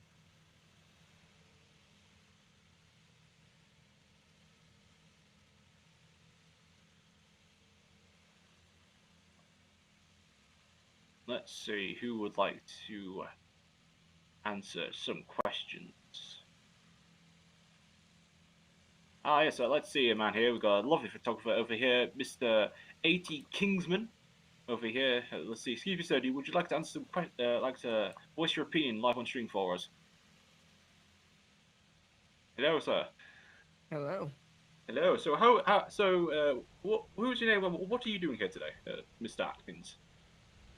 Just trying to get some good pictures of some awesome planes. The show's been pretty awesome. Yes. What's been your favourite demonstration thus far of Day 2 of AeroKosh 2025? Don't really have any choices. All of them have been my favorite. I see. Is there anything you're looking forward to? Just seeing more planes. Okay, and was there anything that you'd like to say on the stream? Maybe say something to your folks back home. Nothing. Okay, well, thank you very much for spending some time with us, Mr. Atkins. Let's see if we can try and get some other people to voice their opinions on the show. Let's see who else we might want to get to talk to us. Let's see who else can we try and get. It looks a bit desolate today here on the ramp here at AeroKosh 2025. So it is a Sunday, so most people probably are at prayer. I do not know. I'm unfortunately not religious myself. Let's see who else Let's see who else is going to have a talk to us.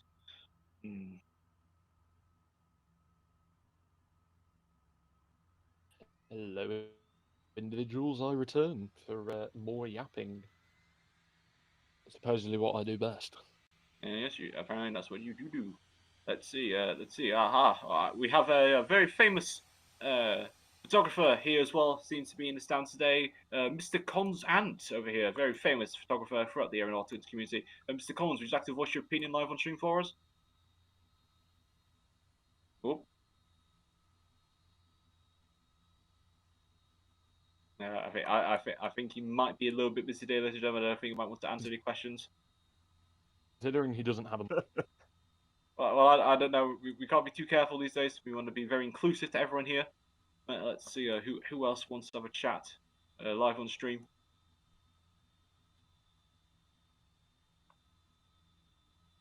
Now, I am going to interrupt because we have a little aircraft down at Alpha 1 holding point at runway 33.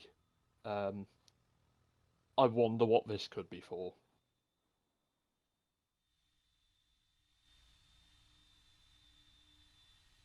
For the camera operator, that is holding point Alpha 1 for runway 33. Hang on. Well, let's see. I think we might be able to get some... I'm looking at this very lovely Japan Airlines MD-11 over here. Let's see if we can try and get some questions from this. Excuse me, sir. Would you like to answer some opinions live on stream? Yes, sir. Yes, hello. So, how you Good. enjoyed the air show thus far? It's going pretty good so far. I was here yesterday. Was watching the planes fly and go. So pretty far it's going very well, I would say, including my own display. Yes, very nice to hear. So you were part of the Japanese airline display that we saw earlier. How did that go for you up in the sky over there? It was pretty fun, and you could see the faces from the people down here. The joy were on their faces. So I thank you all for coming and watching the show. Thank you very much for being here. That was Mr. Snellefin of Japan Airlines. Very nice for you to answer some questions here. Let's see who else might actually want to ask some questions, ask some opinions. Let's see. We've got another one here. Excuse me, sir. So let's see who this man is. I believe this is another photographer. Hello, sir. How are you liking the show thus far? Hello, I am actually the Checker Force Grippen's pilot and not a photographer. In fact, I wasn't on the show yesterday since I did something with my thumb and I was resting. Okay, so how are you? So how was the show thus far for you, as well as being a pilot? How was it up there? Sorry? How was the show up there for you flying today? I'm going to fly in roughly 23 minutes and I think it's going to go alright since I am a very skilled Checker Force pilot. Okay, and so what was your favorite display out of the entirety of AeroKosh that you've seen thus far? I need to say the Danish F-16, most definitely. Okay, very nice to see. Is there anything you want to say to your folks back home, maybe?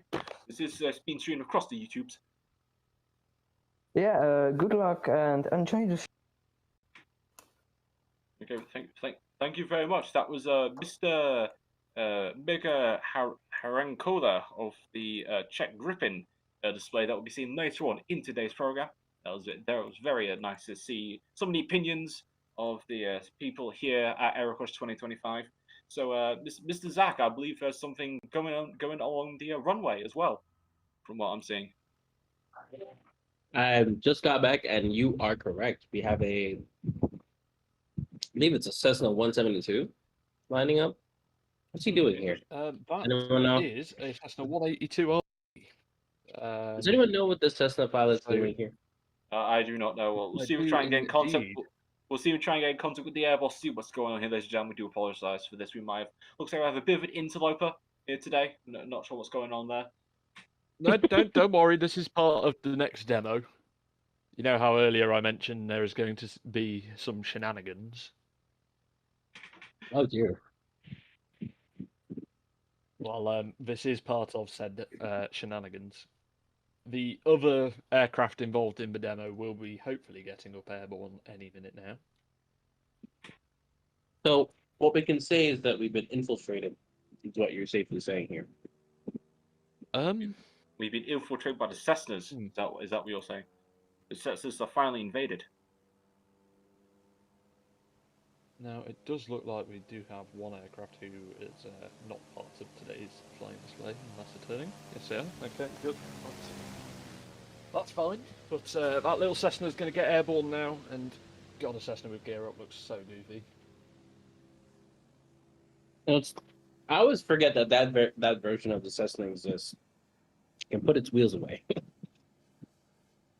A very rare sight amongst many Cessnas. Now, in theory, we should also be seeing a F-15E. I'm sorry, did you say an F-15? Strike Eagle getting airborne. See, we're trying to figure out, see if we can try and find that F-15. Fighter squadron. Oh, he's Now, that F-15, part of the 4th fighter wing. Ooh. Is it really?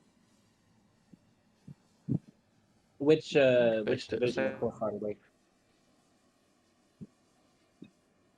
Hello, Mr. Fly, can you hear us? I do believe we have some technical difficulties, ladies and gentlemen. Resident F at you. I do believe Talk Yeah, Talk maybe we are, claimed Mr. maybe we're Fly. not. Who knows? Yeah, Talk has claimed me once again. Life is good. Zach, come again with your question because I didn't hear you. Oh, I was asking. You said it was from the Fourth Fighter. Which group specifically from Fourth Fighter Wing? Because there's a It bunch of is them. the 333rd Fighter Squadron. Ooh, Hopefully. Lancers. Very nice. Very nice. I do not know the squadron, unfortunately, so I cannot really contribute at this time.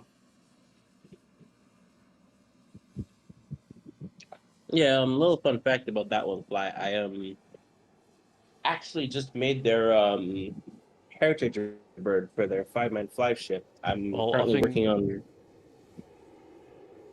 Oh, I think it's here. Speaking of the F-15, it is here indeed. Oh my.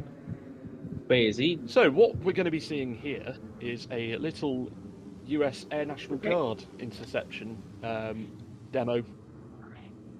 So, of course, we've all heard on the news and what have you, aircraft becoming unresponsive and not being able to get in contact with.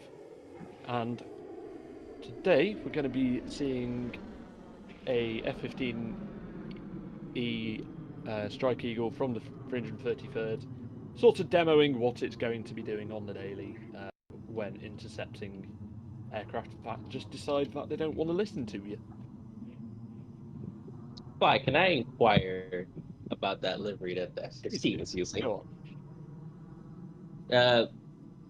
I just can't help but notice. I don't know. Is that 33rd Heritage Bird delivery?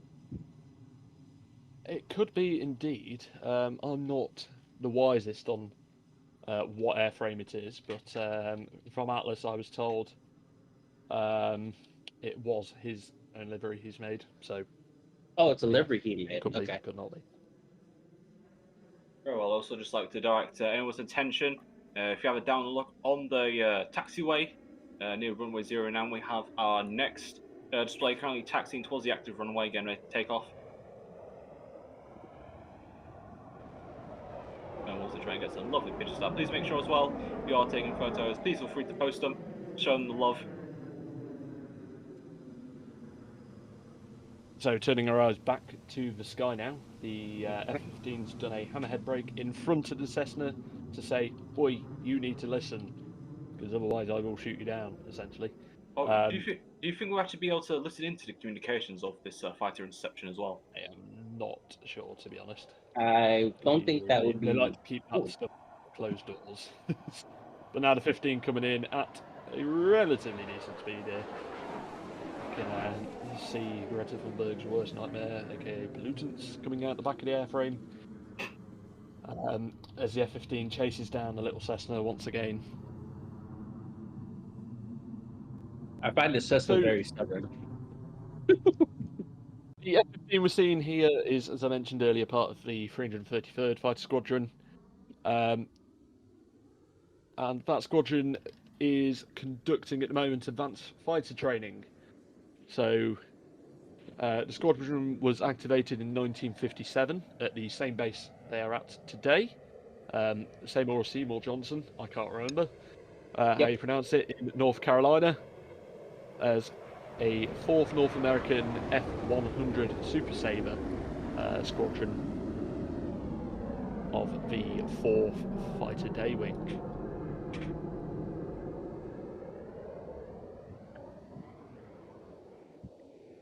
The F-100s with the squadron remained with them until 1960, when it was upgraded to the F-105B Thunder Chief. That in itself is a peculiar aircraft, not the biggest fan of it from my point of view, but hey ho, we live. And during the Cuban Missile Crisis, the squadron was deployed to McCoy Air Force Base in Florida, ready to react at a moment's notice to a possible threat from Cuba and possible combat. In 1964, the squadron transitioned from the F-105Bs to the F-105Ds, and in 1965, the squadron was deployed to Thailand, to the Korat Royal Thai Air Force Base for combat operations over Southeast Asia in the Vietnamese War.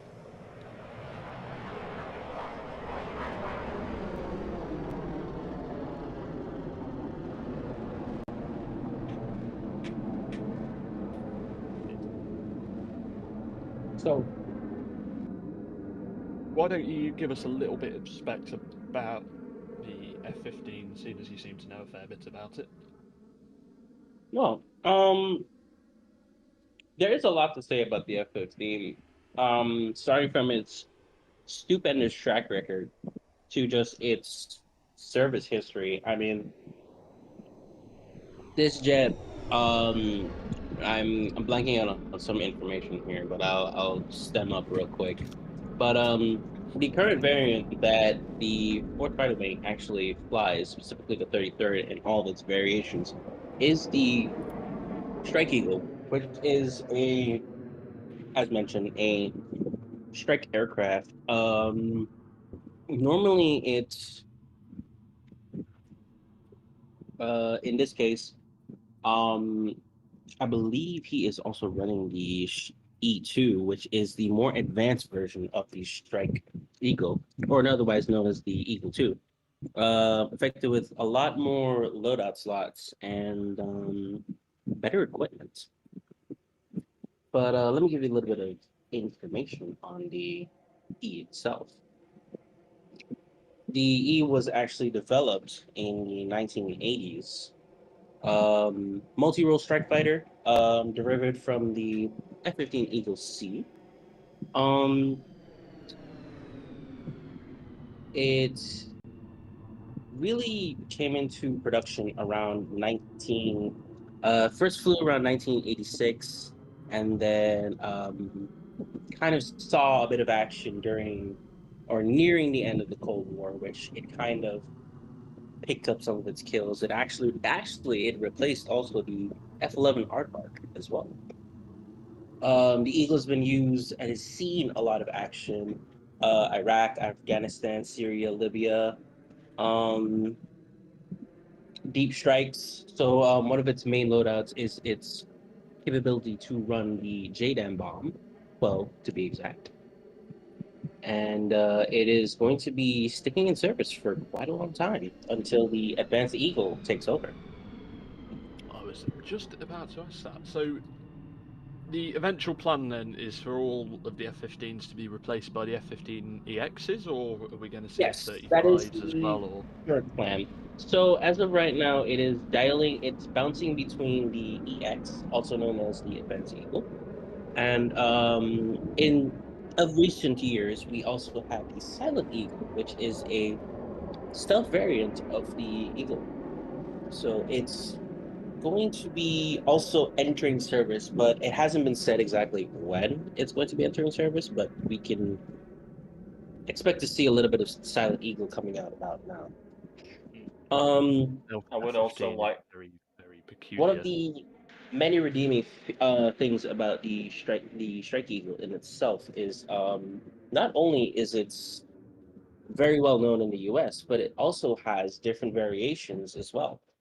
One of them being the lovely QA, which I have had the privilege to fly for some air shows. That is used by the Qatari Air Force. There is the Israeli Air Force, um, Korean Air Force, and the Royal Saudi Air Force as well. I do believe that if I can recall, let me see if I can remember off the top of my head. Now, I am just Those going to button in here specific because countries are Atlas will very be coming interesting. in for his final pass of this Oh, demo just here. But sorry, you said at 15 and I started rambling.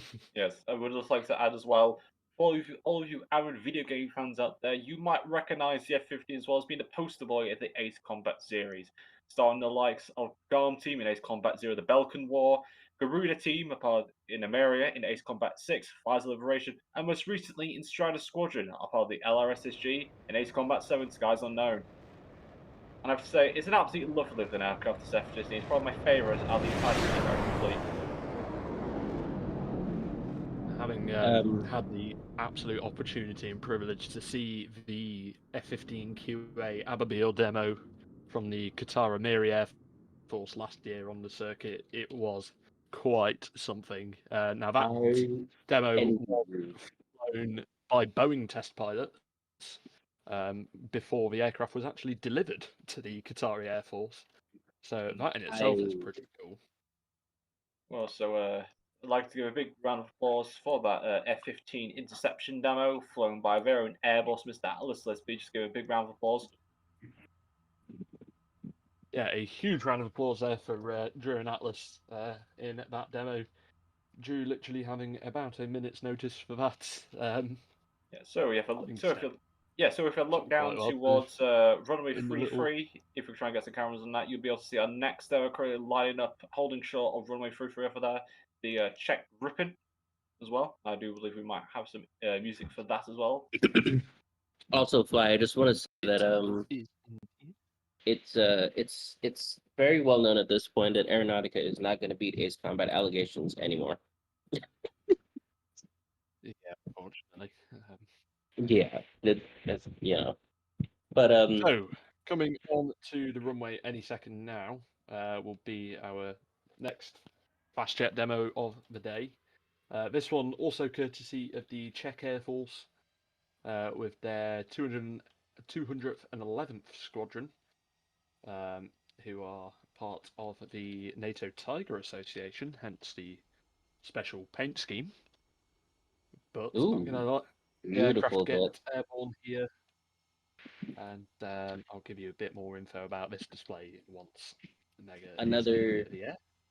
Another favorite jet of mine, the Gripen. I mean, the thing sounds absolutely insane. I think, Fly, you've also heard this thing IRL, haven't you? I can agree with that, certainly. Having seen plenty of Gripens on the circuit now, courtesy of the Swedish Air Force, the Hungarian Air Force, and of course the Czech Air Force, who we see here, as well as the actual manufacturer Saab themselves. I do believe South Africa also operates this type. Yeah, there is a fair few operators. I'll get more into that in just a moment, but just that once I've seen it, is always nice to see the Gripen. And recently in Aeronautica, they actually had the sounds reworked on the Gripen, so you might, if you're lucky, be able to hear the world-famous Gripen line as it comes past at speed. Otherwise known as the Blue Note. So I suppose a little bit of history about the aircraft. The Jas-39 Gripen is a lightweight single-seat fighter jet developed by the Swedish aircraft and defence company Saab. Yes, that's right, the same Saab who made those cars many, many moons ago. So the Gripen is one of Europe's 3 Canard 4th gen aircraft. The others, of course, being the Rafale and the Typhoon.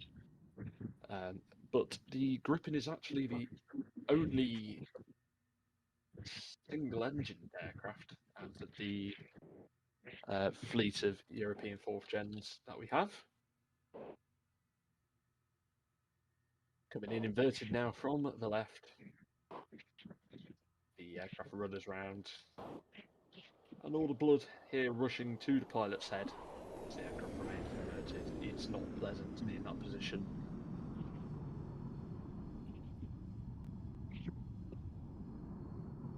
Another great song choice, by the way.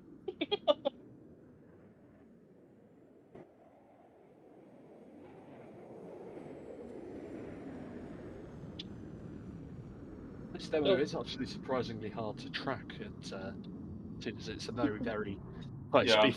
Yeah, I was supposed to say, I'm seeing our cameramen are currently struggling to try and keep the aircraft in view. Oh, that's the Gripen for you. And fast enough, you posted that you definitely missed it. Just a notice for everyone as well. After this demonstration, we'll be taking a little quick 15-minute break just to let us cool down before the next performance.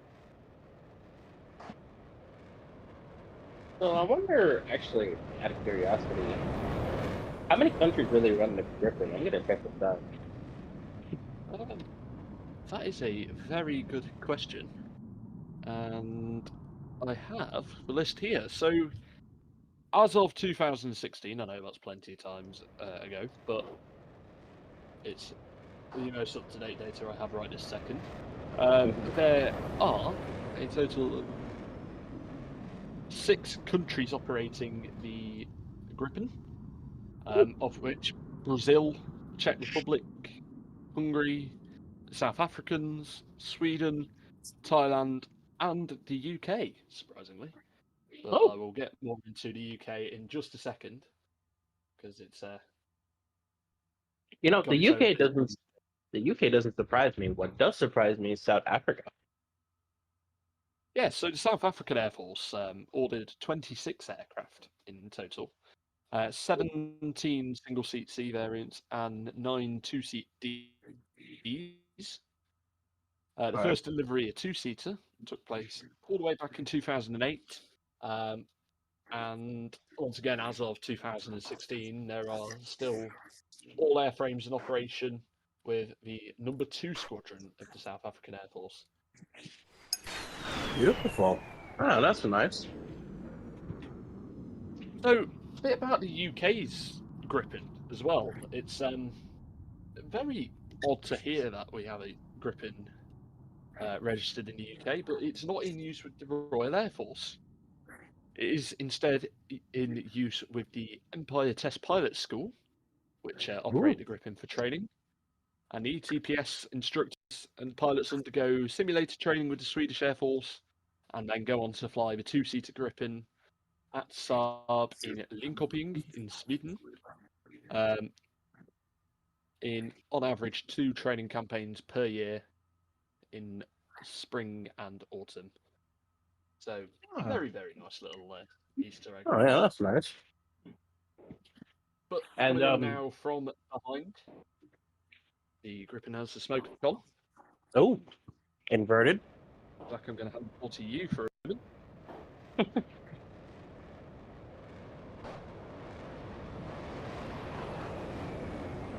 Oh, inverted pass with a little bit of afterburner. Spicy. Ooh, and a lot of negative G there as well. That is very, very painful indeed for the pilot in a real life scenario. I do have to say we Having done about -2 in real life is not pleasant. yeah, I would have said I think with that pull he might have G-locked to that point. It's safe to say. Yeah, maybe. So I'm actually looking here at the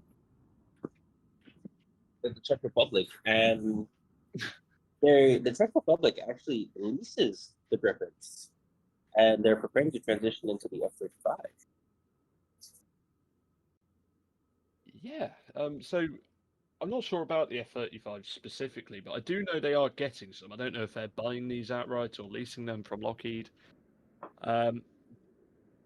But as of the moment, I still believe that the Czech Air Force has 14 Gripens in the fleet, 12 Cs and 2 Ds, and they are in use with the 211th Taktika Lekta. I've probably completely butchered that pronunciation, but sorry in advance. But that is the 211th Tactical Squadron of the Force. That is very, very slow. There you go. Over there. Can he recover? Yes, he can. And happen to DM. oh, sorry, Right. cut you off. But I happen to I have notice received that DM from that's quite funny. Apparently, the South African Air Force only has 2 flying Gripens at the moment, seeing as the force quote lacks funding, end quote. So, okay. I'm not surprised what's going on currently in South Africa. Ooh. oh yeah. It sounded a little too good to be true there for a while, huh, Fly? Coming in from the right now at high speed with a very intense maneuver there. This is a very, very aggressive demo that we're seeing at the moment from the Griffin.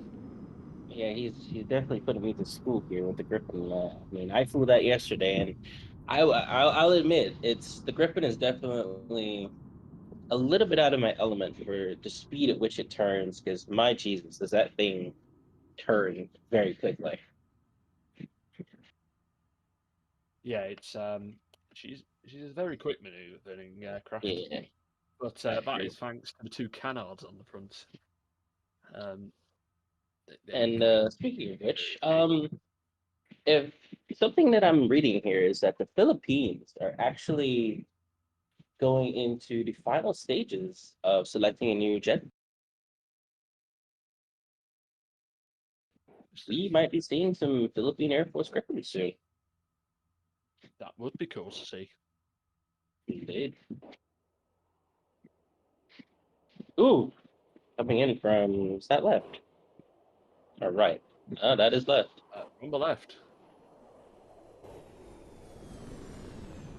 He's really putting that burner to work.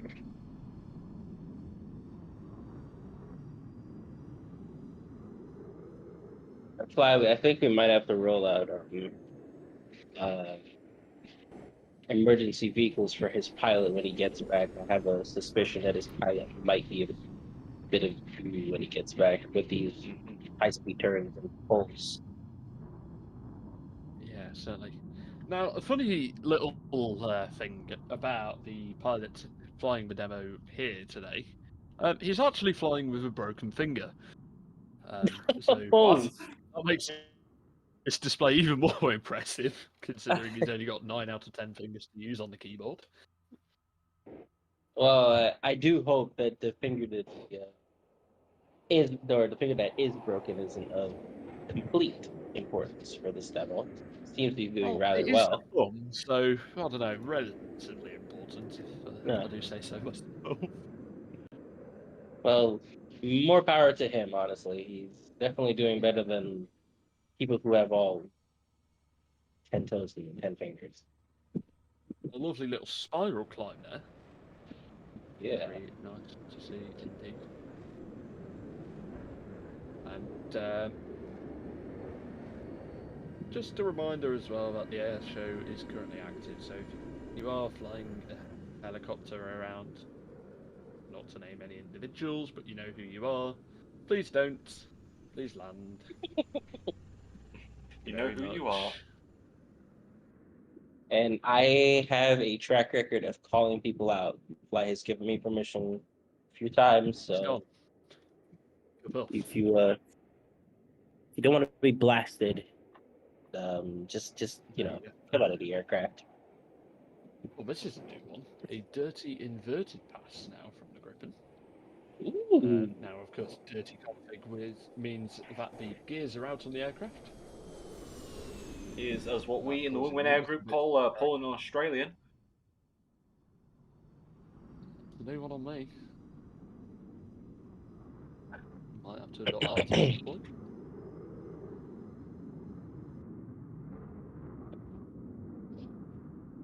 Yes, as I said previously, after this one demonstration, we'll be taking a small 15-minute break, mainly start where we can just recuperate and get some drinks down us for And the other half of the show. Give our media folks a bit of a rest so they can actually stretch their legs and take a walk outside if they need to. Yeah, so we're going a bit radio silent in roughly about 10 minutes for about 15 minutes until the half hour, and then we'll get straight back into the rest of day 2 of AeroKosh 2025, as we are currently halfway through today's performances. You know, despite all the cancellations we've had, I'd say AeroKosh is going rather well. How would you guys agree? Behind the scenes, it is very, very stressful, especially earlier on in the day when the server just decided it didn't want to work. That is why we did have to delay the start by about 15 to 20 minutes. So, yeah, all fun and games. Well, I was trying to keep the optimism, but you know what? I'll let you have that one, honestly. Well, ladies and gents, we've just got It looks like the Airbus has joined us, ladies and gentlemen. Our Airbus for today, Mr. Atlas. Hello, I am here. Hello. Hey, welcome, Atlas. How you Hello. doing today? I am doing fantastic. I came from, I don't know where I came from. It's okay. So you just No, magically appeared. spawned in. I am here to give everybody a quick notice that during the 15-minute break, and after the Saab is completed with his demo, Airboss will be flicking back to tower for 15 minutes if you want to fly in and or fly out. Nope. That There is you go. a Well, 15-minute normal traffic break where we will be flying in and out, and you do not have to have a slot. That couldn't possibly go wrong.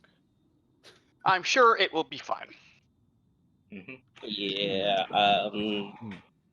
I I hate can to break it foresee to you. absolutely nothing going wrong. I hate to break it to you, but this is Aeronautica. I foresee nothing going wrong. Okay. You know what? I like the optimism. Let's keep it. Let's keep it going, Do right, bear in Clash? mind as well that later on today, of course, we do also have the fly out. So that is your time later on, where everyone will depart the Linwood area and head off back home, and be gone to never be seen again. We also just like to. We also do like to say that this is Aeronautica. I think we get the point. Yeah. Well, you don't know. You need to So, reassure. I believe. how much more are we going to be seeing from the Czech Griffin here? Because this is a very long display. I mean, we do. He did the Czech Griffin did start a bit early. I mean, we do have currently, I'd say about 8 minutes still of his performance time. I'm not sure if he's going to be landing early to give us a quick break. I'm currently unsure. Well, yeah, I mean, we got 8 minutes of the start time. I mean, we can actually ask the Airbus here, Mr. Atlas, what's going on with this Griffin? Okay, the Airbus. Okay, so the Airbus is currently just rushed away back to his seat inside Linwood Tower here. I do believe that the air boss might have forgotten. Oh, never mind, it's back. I forgot my goldfish. No! Thank you. Not the goldfish. All right. Well, I do believe the air boss has resumed back to his duties, but yes, he's currently rushing back to his seat inside here in Linwood Tower. In that regard, let's also give the wonderful people here at ATC another round of applause. They have made sure to get things running smoothly, as I've said earlier before, and none of this could go on without them. So let's just give them another big round of applause and a bunch of thank yous as well. I also do like to thank those of the members of the public for staying here for so long. And so saying was we're currently halfway through today's air show.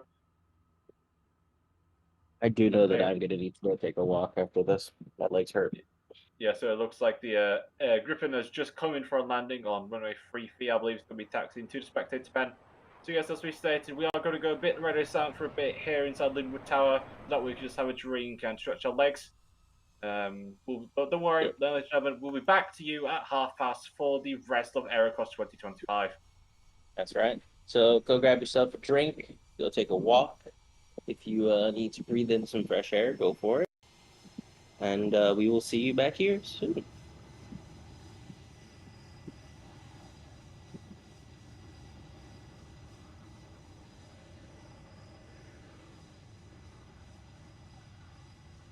Well, it looks like one of the cameras is staring at us. Act normal. I'm camera shy. Zach, stop hiding under the table. Come on.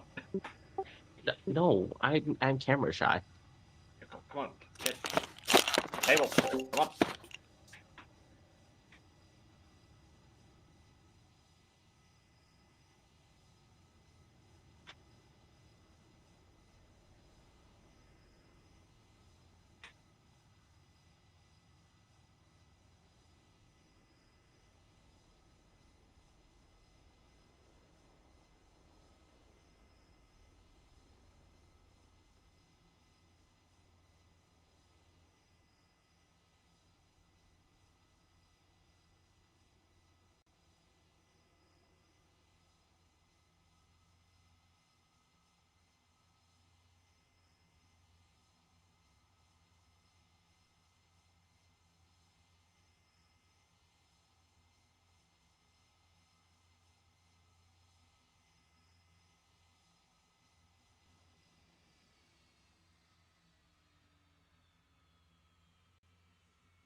Right, I am going to jump off comms for the next, so you're going to have about 10 to 15 of just complete peace and quiet. Hooray.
I return.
So then, folks, we've got about 10 minutes left of the break to run you through what's going to be happening in the second half of today's program. Well, I'd love to, and the thing just decides to work. No, it's just not working. Okay, there we go. Hurrah. So to run you through the second half of today's program, we're going to be having a few changes. So we were meant to be seeing a United States Air Force B-52 Strike Fortress. However, it does not look like they are making an appearance.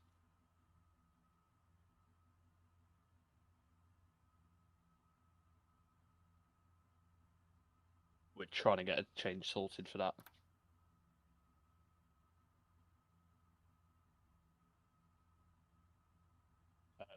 I can confirm we do have a change for that, and we do have the next aircraft put in. It will be very cool. It'll involve multiple aircraft. And yeah, just very cool. From that, we'll be hopefully seeing a Royal Canadian Air Force CF-118 demo. That's, of course, courtesy of the Canadian Air Force CF-18 demo team. Then from that, we'll be seeing the media team fly past from our very own ATC media team. That will lead us to the top of the hour. From that, we'll then see the Fettuccine display team with their Yas-39E Gripen. And then, hopefully, to round out the day, we're going to see Sound Transit with their 737 MAX 7 demo.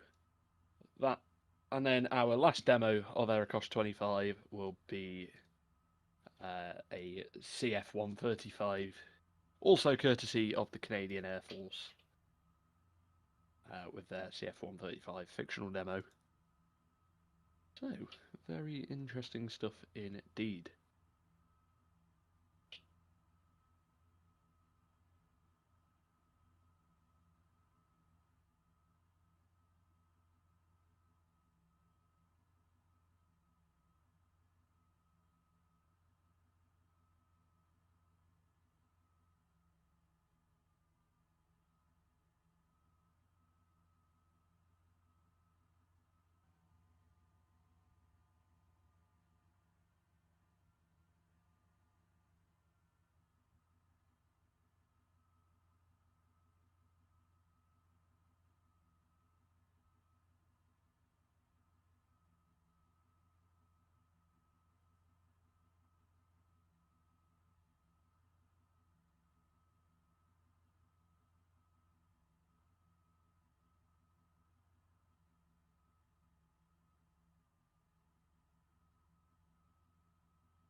Right, I'm going to jump off comms again. I'll hand you back to Royston and Zach when they get back. So yeah, I will be back soon.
Good morning, good afternoon, good evening, ladies and gentlemen, and welcome back from that short little break. Welcome back to day 2 of AeroKosh 2025. Hope whatever you enjoyed that little intermission. I know for a fact myself and the rest of the team here have. It's a bit quiet up here right now in Linwood Tower. Everyone else is still just trying to get back. I thought I'd just get a bit early here on the waves, just to let you know what's going on. So unfortunately, we've just had some more light minute cancellations. I'm unsure why there's been so many today. So the B-52 Memphis Belle, if some of you heard earlier, has unfortunately has cancelled. Apparently, there has been some trouble with the pilots. One of them's gone a bit sick, so they're unable to fly here today. So we'll be having a special little fly past. After that will be a fly past from a CF-188 from the Royal Canadian Air Force. That will bring us up to the hour. From till 15 minutes past, we'll have a fly past from the ATC media team. So that will be, I believe, they're going to be bringing the cameras up into the aircraft and looking from the ground below. After that, at half past, will be the Mexican Jazz 39 Gripen, part of the Fettuccine demo team. We saw that a bit earlier down on the ramp. And that will round us up until the the third hour of AeroKosh 2025, day 2. It has been quite a quiet day up here, that's what I have to say, mainly due to all the cancellations. I do apologise again for that on behalf of the ATC. We're trying our best here, but unfortunately, like I said, this is a game that is going to be some problems. For all those who are currently still watching, was been everyone's favourite part of the display as well. Please make sure to write it down in the chat or the comments of the YouTubes. Just try to get some enthusiasm back up.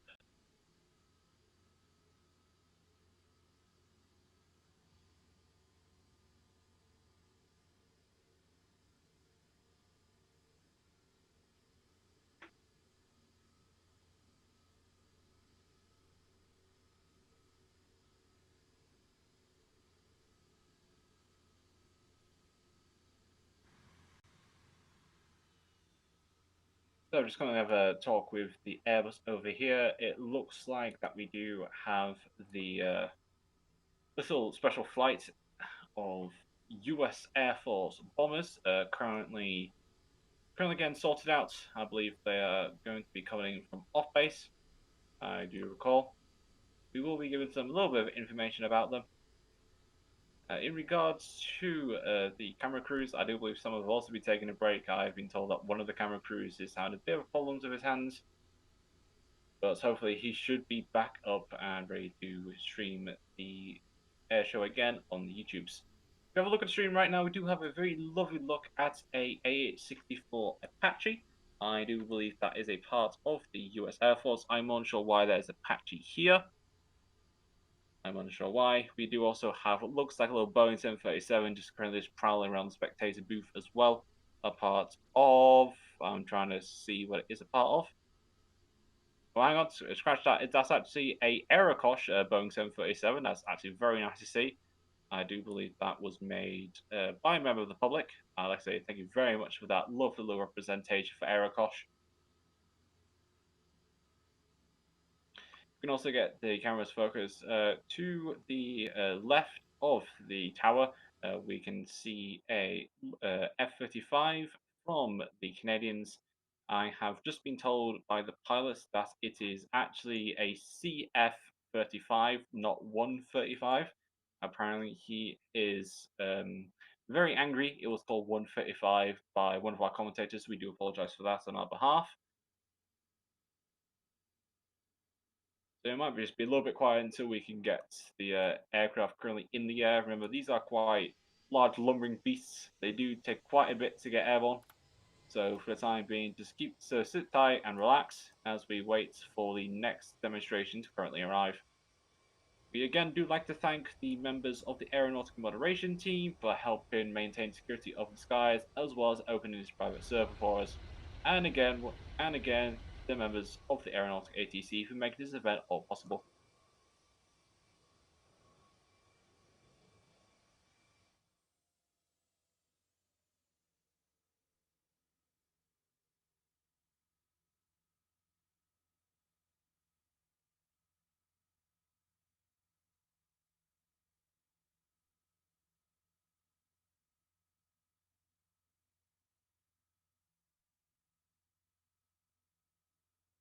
One sec, Legend. I'm going to go and try and make contact with the Airbus to see what's going on with the current flight, as they are quite a couple of minutes late.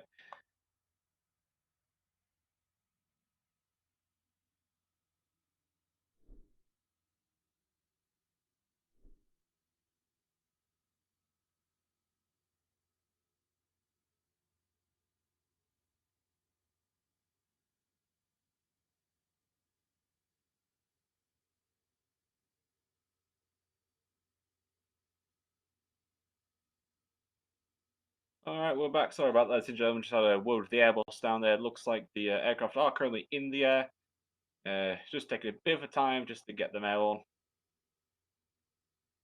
Now we will be seeing some familiar faces that we saw yesterday during some of the displays.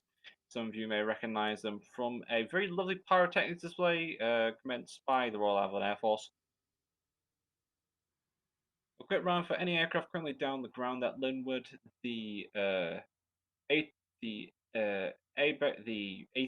is still in effect at Linwood Joint Air Force Base, so no aircraft are going to be taken off for landing unless they are part of the display. Otherwise, you shall be shut down. We do still have a SAM site operational, operated by very Mr. Twix.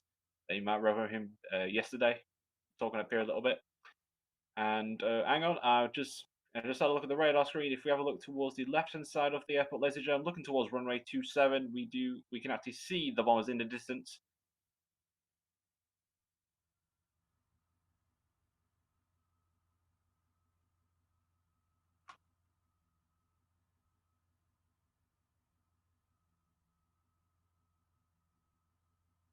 Now, unfortunately, I do not believe that the B-52 that was meant to fill up this slot is here, so we are going to be using the music from that display just to try and give us a little bit of music to chat to.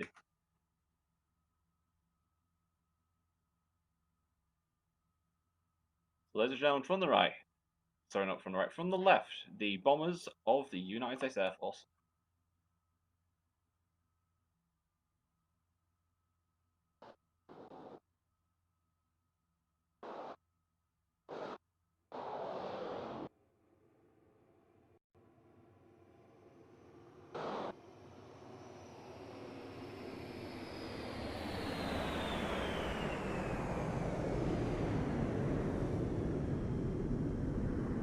So in the lead of this Vic formation is the venerable B-52, more commonly referred to as the Stratofortress. This bomber was designed once again by the people over at Boeing, responsible for the B-17 and the B-29. This aircraft was first manufactured all the way back in 1952, and was first introduced to the United States Air Force in 1955. Almost 750 of these intercontinental bombers were built for the United States Air Force and NASA. That is right, NASA fields continental bombers. These aircraft are more commonly referred to as buff or big ugly fat fella. I'm not going to say the proper designation because that'll make us demonetized. The B-52 came after several years of designs for the United States Air Force, receiving the likes of the B-36, the Convair B-36, and the B-47.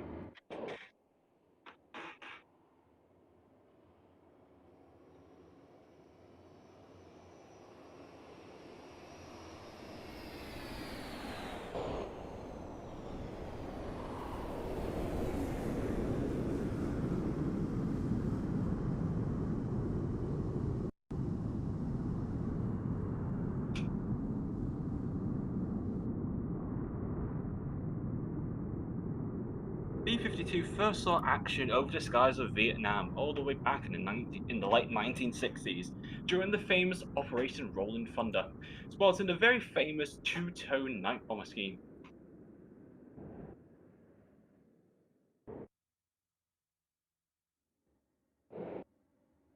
Let's see if we can try and get a little bit more information for you, ladies and gentlemen. These four-engine bombers had a top speed of 400 miles an hour or 350 knots and a range of 12 miles. These bombers are also designed to be able to carry nuclear weaponry in their bomb bays, being able to carry up to 10,000 pounds or 4,500 kilograms of ordnance. I have to say, it is a very lovely aircraft to see. Coming up just behind the runway 09, should be able to see it, is the B-1B Lancer, the successor to the B-52. This aircraft is one of the modern looking aircraft in the United States Air Force, first being manufactured all the way back in 1973. This aircraft was originally designed to replace the aging B-52s into the 21st century. However, with the nuclear treaties in the 1980s, the US Air Force unfortunately had the amount of nuclear bombers capped, meaning that only 100 of these B-1 Lancers were ever built. These aircraft were able to carry almost over 34,000. Hang on, able to carry over 34,000 kilograms worth of bombs, and also it is able to fit hardpoint. That is right. This bomber is able to fit hardpoint, being able to fit cruise missiles such as the AGM-66. This aircraft was designed to be low and fast, coming into the target at low altitude at high speeds of what was a Mach 1.25. This was found out during the finals of the Vietnam War, when many aircraft which were flying at high altitudes were intercepted and shot down by either the famous MiG-21s or Soviet SAM sites. And that's absolutely lifted the crossover from all three of the aircraft. The B-1 Lancer, like the F-14 Tomcat that we saw yesterday, has variable swept wings. This is designed to help to give the aircraft more lift at lower speeds, whilst at higher speeds they retract to form a sort of delta wing, allowing the aircraft to gain higher speeds. This aircraft first saw action all the way back in 1991 during Operation Desert Storm. No, scratch, not this. So sorry, 1998 during Operation Desert Fox in Kosovo. It's seen action in Afghanistan, Iran, and Iraq.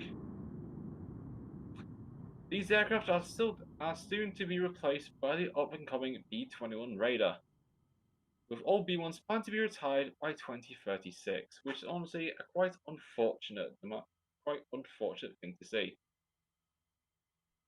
And then finally, once again, flying again after day one, is the B-2 Spirit, the United States Air Force's stealth bomber.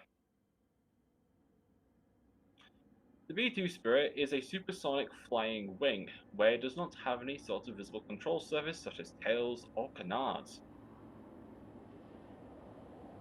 Many people see the B-2 Spirit was designed on the XB-36 or 47 from the 1940s, or even the famous flying wing of the German Luftwaffe. Only 21 of these B-2 Spirits are built, costing over $1 billion to produce and $1 billion a year to maintain, first flying all the way back in 1997 and was first manufactured in 1989. Every single one of these B-2 Spirits are named after states, gaining the nickname Spirit of the State. There are only two exceptions to this, being the Spirit of Kitty Hawk and the Spirit of America. Like the other stealth aircraft that we saw previously, such as the F-22 Raptor and F-35 Lightning, were designed to be reflective of any radars, allowing it to fly undetected through enemy airspace. Most recently, three of these B-2 Spirits engaged in airstrikes over Iran in March of 2025. Very interesting to see. These aircraft, like the B-1 Lancer, are soon to be replaced by the B-21 Raiders. Unsure when this is meant to be, but hopefully we'll still be able to see this fly for a little bit longer.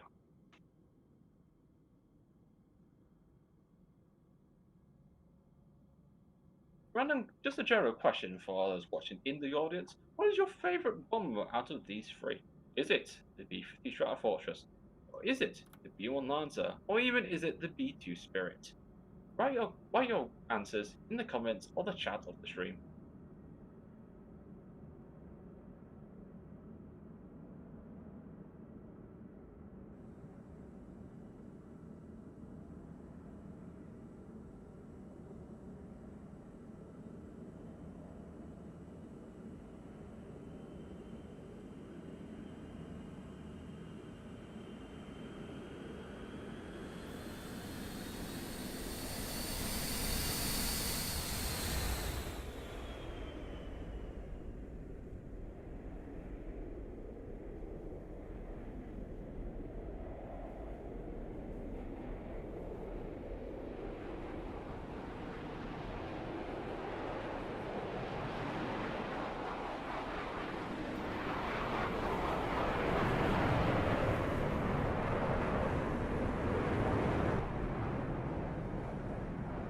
Fun fact for those who actually want to see these aircraft in real life, both the B-1 Lancer and B-2 Spirit can be found at the National Air Force Museum in Dayton, Ohio.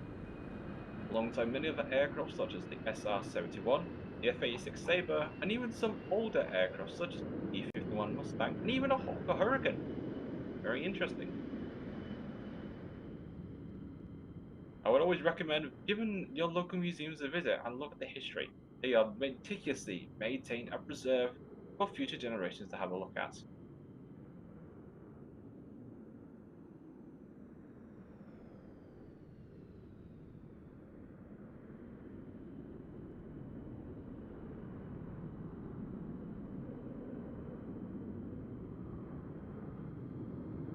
Oh, hang on one sec, ladies and gentlemen. It looks like my fellow co-host has just come back into the tower. Ladies and gentlemen, I'd like to bring back my fellow co-host, Mr. King Zach. Welcome back, King. How was your walk? I didn't more than a walk, but yeah, it was good. Well, anyways, welcome back to the hot seat inside here at Linwood Tower. Currently just watching these three lovely US Cold War bombers throwing their stuff. Ooh, I see we have good old Buff in the air and Bone.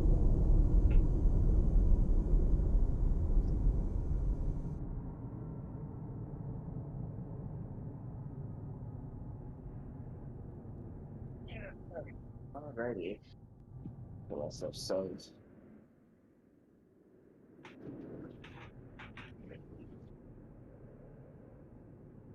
Right. So is it just a feature with good old Buff, or is Buff with someone today? Say again?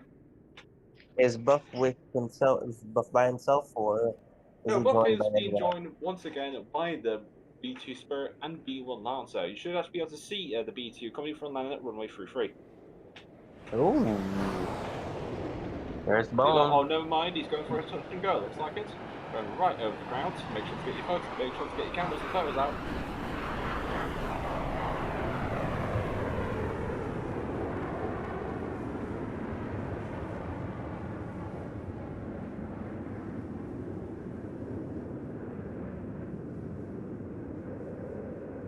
Common joke that is said about the B2 is if you spot it, you're not its target. So put that into however you want to take it.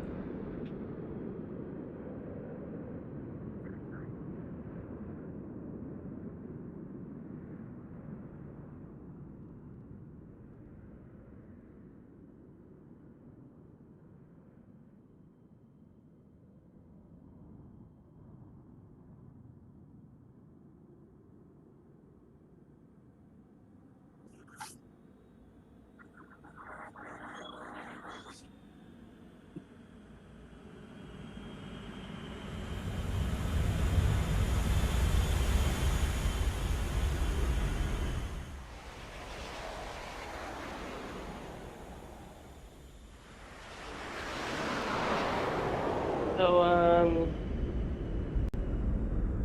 most of you who already know that these three bombers are known as the Holy Trinity of the American Air Force.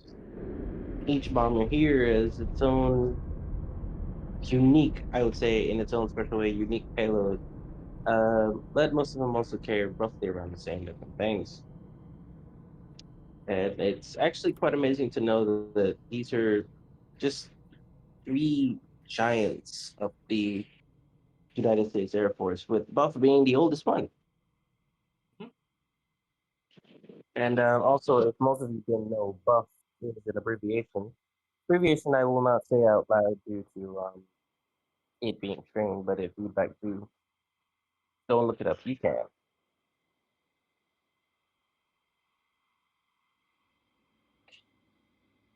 And but when affectionately, the B1 Lancer, affectionately known as the Bone. And you normally can call the B2 the Death Dorito.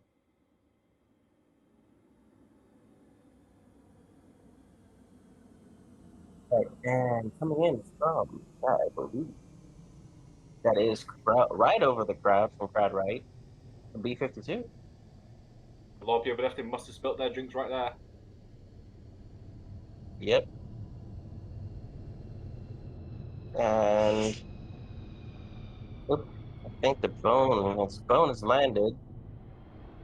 It's on the ground.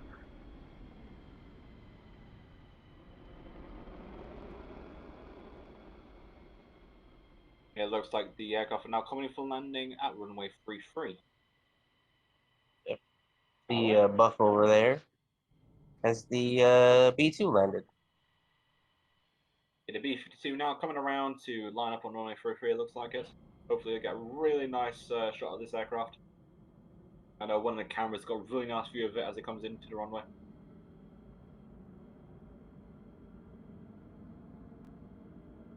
Yeah, once again, shout out to our media team for getting all these photos and making this stream on the YouTubes all possible.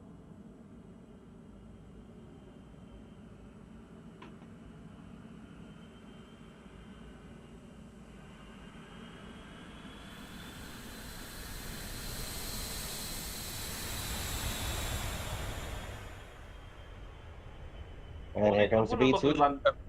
One an interesting landing from that B-52. Bit off center, but I was a lucky lander either way. I do believe that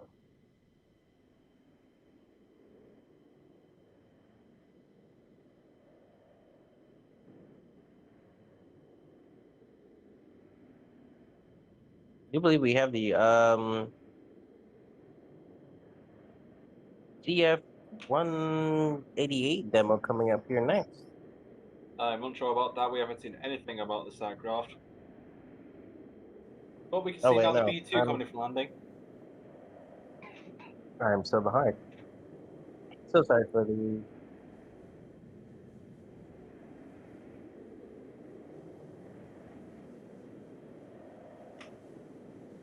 Right. I do believe that coming up next is the Sound Transit theme. That is a negative. Next up is we will be having the ATC media team from the Flypast. I do believe. I'm unsure if there's going to be. I'm not sure if there's any changes. I've not been made aware. But from our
and the Canadian CF-18 demo to close, hopefully. Roger that. Sounds good. Now, speaking of, the Canadian CF-35 is on the roll. Ooh, nice. I need to find the music for him. Where is it? Oh. And there he goes. Up into the air. Coming from crowd right.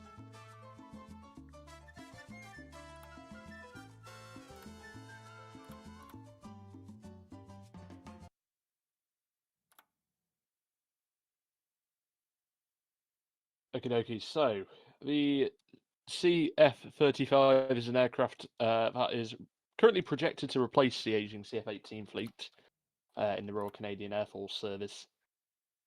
It's of course based off the F-35A variant. There's little to no difference between the CF-35 and the F-35A, other than what can be assumed as a drag chute attached, similar to the Norwegians operated F-35s,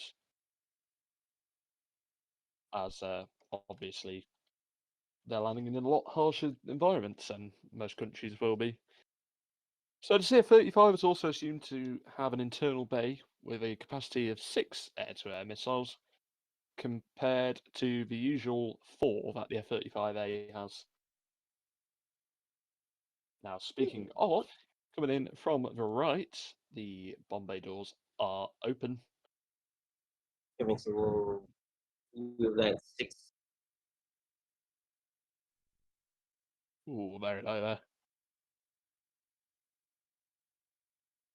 So, well, I believe you still have more to say, Pat. I do indeed. So, our next maneuver we should be seeing any second now will be a Cuban 8, in theory. And no, it's not. Okay. So, as he's flying around, it comes back to what I was talking about earlier when we were speaking, and I was speaking growing about the F-35 program. The amount of countries and extensive research that's gone to this aircraft and the different variations is quite impressive. It is indeed. Now, I know I did mention this yesterday, but myself and a lot of other airshow enthusiasts are quite annoyed about this aircraft you see at the moment here, the F-35. And we're referring to the amount of nations getting the F-35 now as the F-35ification of the airshow circuit. So we will be seeing a lot more of these over the next few years. I'm sure you two. I mean, I do have to say, I mean, I myself, I've only ever seen in my entire time, I think it's only 2 F-35s. That was the B variant near RAF Leeming, up in North Yorkshire. I have returned. Welcome back. Including statics, I want to say I've seen about. We've got British, American, Norway. So, what I will Uh, say is, on There's a a lot. on a statistics level, me being the F-15 biased dude, as much as I love the 35, I just don't know if it's gonna live up to some of the legacy that it's replacing, like the Hornet. Like the Hornet has cemented itself as a very unique jet and in multi-roles, and I feel like the F-35 has some big shoes to fill if it's gonna be seeking to replace that. I've seen a lot of military aircraft. I have to agree with that one. I see F-15s pretty much every day, and I see 35s at least once or twice a week. I do Yep. have to agree as well. There has been some controversies in regards to the F-55B variant currently operated by the Royal Navy, as during the Prince of Wales' current deployment, Pacific, 2 F-35s have had to divert to airports and been grounded for several weeks at a time. One was, I think it was about maybe a month or two ago in India, where an F-35 had to be diverted due to weather and was on the ground for at least about a good 3 weeks, and another one currently on the ground in Japan. Now, Which is funny really stories about the one that was stuck in India, from what I've heard in a couple of newspapers here and there, so take it with a pinch of salt. But supposedly, members of the Indian Air Force were trying to get some photos of the F-35 stuck on ground in India, because of course they're at the moment looking into purchasing either the F-35 or the Su-57. I can't remember which one they've gone with, but I believe it's the F-35. yeah, they were trying to gather some intel on the jet while it was stuck in Indian airspace. I mean, now if you're sticking a SQ-57 with a 35, the 35, in my opinion, the 35 is going to be the better jet to go with. Like, no digging here, but just for multiple reasons. Yeah, I mean, it's certainly like comparing the radar cross section of a B to a fridge or something. I call it No a pun city block. intended. Yeah. Also, Airbus, what are you doing up here? I have handed off air boss duties to our surface-to-air missile site. Okay, I think just half the commentators are just giving a really confused look. Yeah. Well, Don't worry about it. Don't worry yeah. about it. Look, man, I was told by a representative from Lockheed Martin that the Patriot system we have sitting in that tower is perfectly sentient and it's perfectly fine. Don't worry about it. Also, just don't. What do you mean Just it's the Patriot don't system be a on the Russian roof? air. Just don't fly Russian aircraft. It's fine. It'll be fine. I promise. And I now don't our think next aircraft on the display schedule is a Su-57. You mean a city bus? Oh Christ! No, I mean, build a better ship, and I won't make fun of it. Or build a better, not a ship. Good God, I've been looking too many things. Yes, behold the F-35 fighter jet. Is that the I've D been building. variant for the F-35 or something? I've been building far too many ships in my spreadsheet game. I mean, there F-35 is destroyer. there's the obviously fun fact. There is obviously, like I said previously, the A, B, and C, but there's also technically a fourth, the F-25I, which is a aircraft specifically designed for Israel for modification purposes. Nerd. I mean, honestly, it is true. As Israel is most known for modifying several different aircraft, probably the most famous being I believe it's the Mirage F1, which was designed which was actually bought from the French. The plans were bought from the French. I was modified to Israeli standards to become the Dagger. This aircraft also took part during the 1982 Falklands conflict. As Khan said, Mirage 3. Who said that? I knew it was a Mirage. Yeah, I'd probably trust the French person here. Mirage. French. Wait, who's French? Who's a Frenchie? Oh, we can't be mean to them just because they're French. Why? Well, You know what to do. being that I was in France last week, I don't understand why everyone hates them because they were actually really nice people.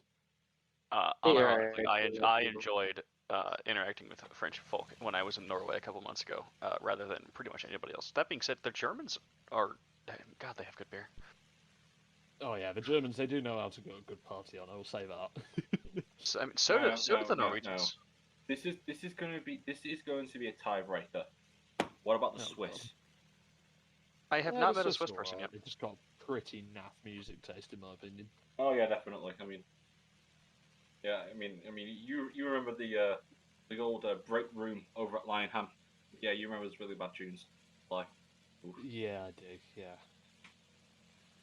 Unfortunately, but now running in from the left, the CF-35 is going to do something. I don't know. I don't know where we are in the routine.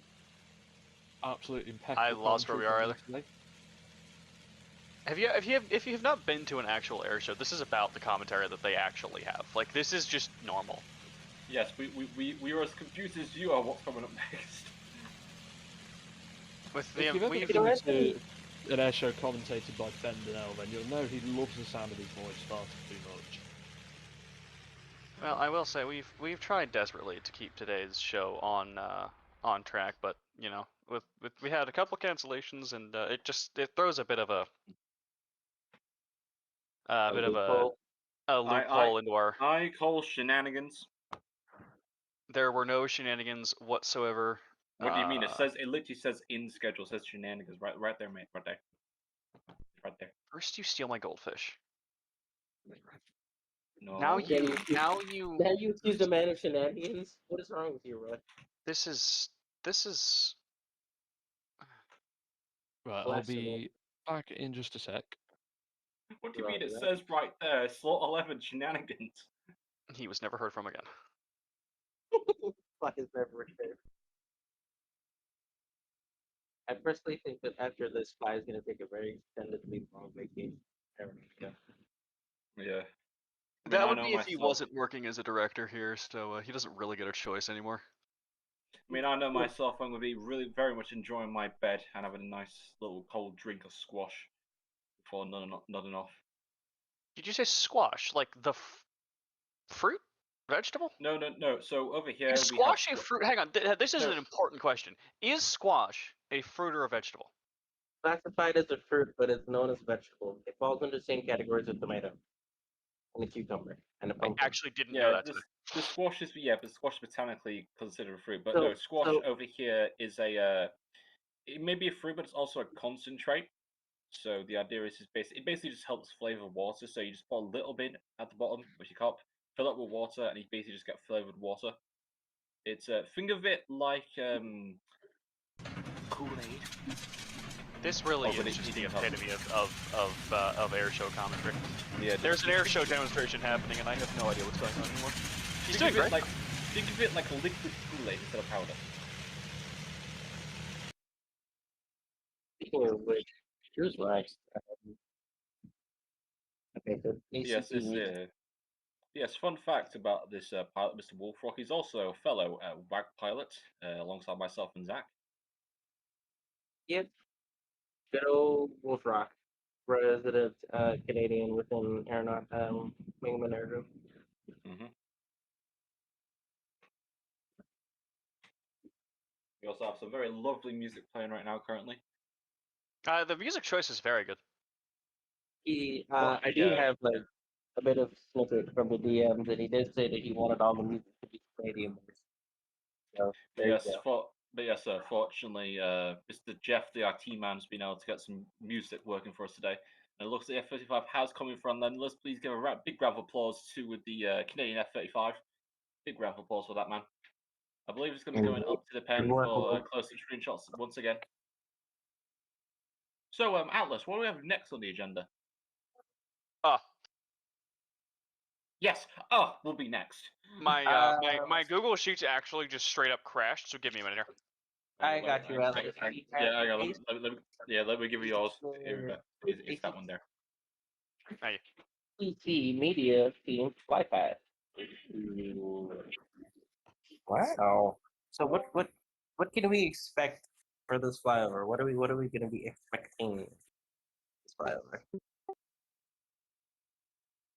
Well, for the media team fly past, actually they have told me, but I'm not gonna lie, I wasn't listening. You're a great air boss. So something is happening, and I know the media team is very excited for this. I can try to pull up their. If you give me just 1 minute here, I can give you some tidbits here while I look through I do actually believe I'm currently looking at the radar screen with one of our operators, and we do actually have them on radar. They are coming in from looks like roughly the north-ish. Coming in from the north. They're coming in from kind of far away. If we can try and get a camera on that, that'll be really appreciated. Actually, oh, hang on. Actually, it also looks like we actually do have a view from the cockpit of one of the aircraft. I think we let him talk. Our media manager himself, JTV, stage is yours.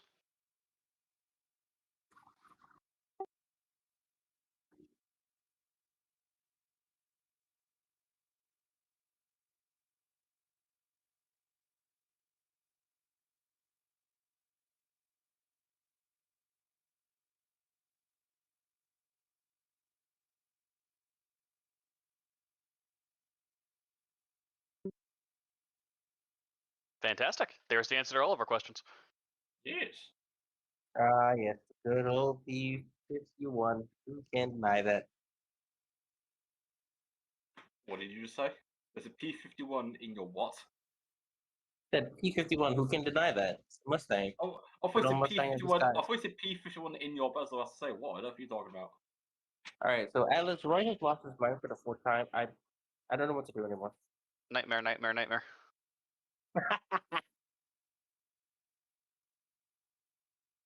So, Alice, you've been to a few air shows, I can assume, right? Have you ever seen the P-51?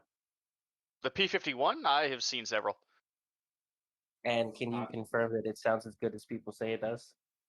The best sound I've ever heard was my last attendance of Oshkosh itself. They had, I want to say, 21 Mustangs go full throttle on the ramp all at the same time, and that was the best sound I've ever heard in my life. I could imagine the amount of vibrations and this pure symphony you heard was amazing. The glass on my table did indeed fall off the table. I mean, I myself, I was there during a Battle of Britain air show at RAF Duxford, where we had a big wing of Spitfires and Hawk Hurricanes. I believe there was about 27 in all.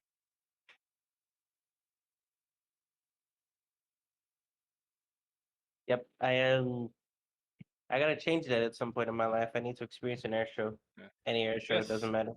But yes, ladies and gentlemen, if you look from behind the crowd, Nope, if you go look ahead. from the so if you look behind the crowd, ladies and gentlemen, from the north, you should be able to see him coming up soon.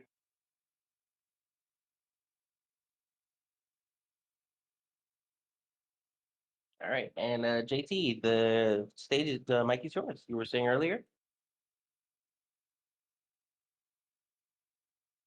He keeps hitting the microphone. He's using two different push to talks. That's why we keep hearing him. Oh, okay.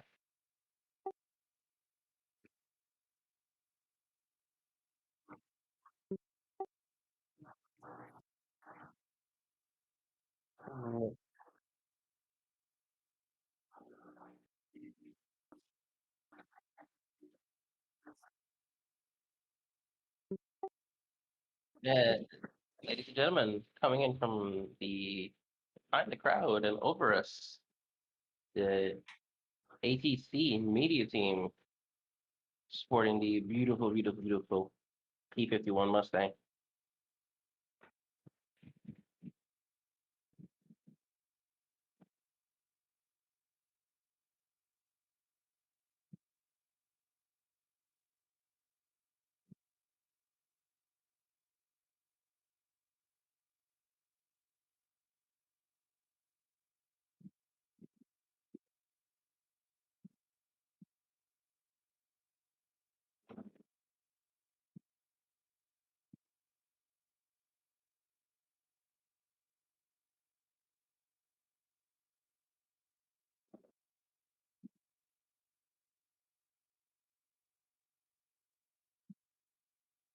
And if we haven't talked about the media team much yet, the media team is a relatively new formation here and formed in ATC, and they're responsible for all of the website design, Instagram posting, social media posting, and they're currently working on trailers for new folks joining ATC. Ooh, very nice. So you could say that the media team has been quite busy the past couple months. They have been very busy for the last couple of months. That's good to hear. Well, I can't wait to see the end result of some of the new videos that they post. They are looking very good. I've seen a couple of them so far. Nice.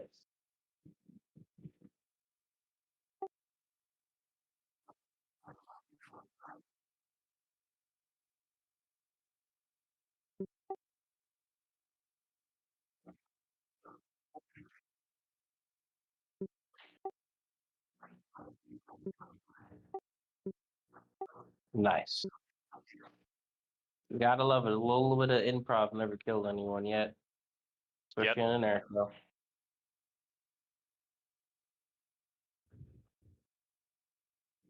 Makes me kind of wonder. I mean, I know with an actual IRL air show, there's really probably not much room for improv, but I wonder if it has happened in air shows before.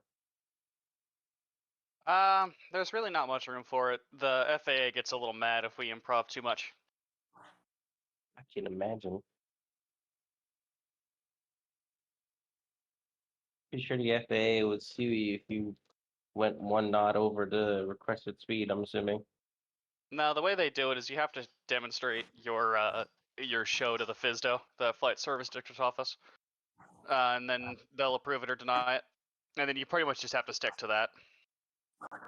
Fair enough. That makes sense. Oh, and we are actually coming in live. Oh,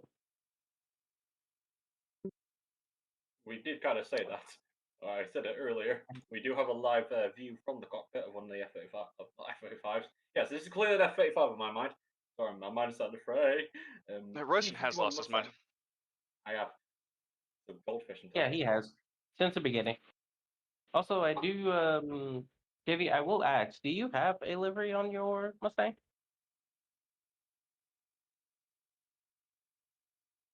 And it's kind of showing it's gray, so I was wondering.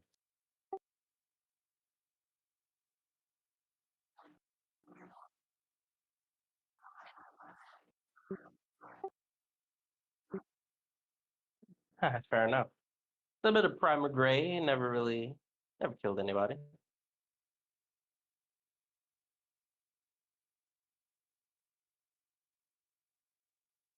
And ladies and gentlemen, coming in from show front, here they are.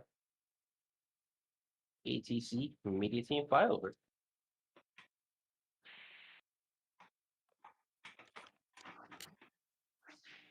Well, next up on the docket, you should be able to see currently at runway 33. You should be able to see the next next time. I should just line up the Fettuccine Saab Griffin from the Mexican Air Force, currently holding short of runway 33.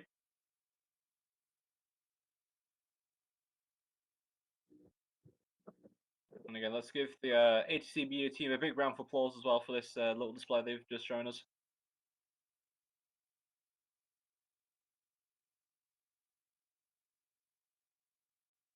Yes, indeed. We should very much give the media team a big round of applause for everything that they're doing, and for this little bit of a show they're giving us here as well too. Nice work, boys. Very good.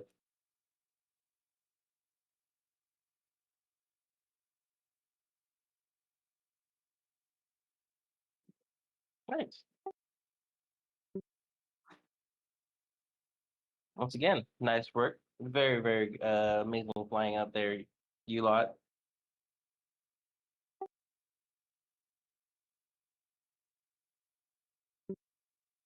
Indeed.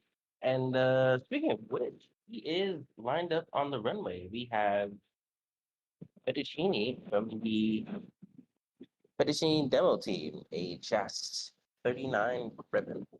Another lovely to see another Griffin in the air show once again.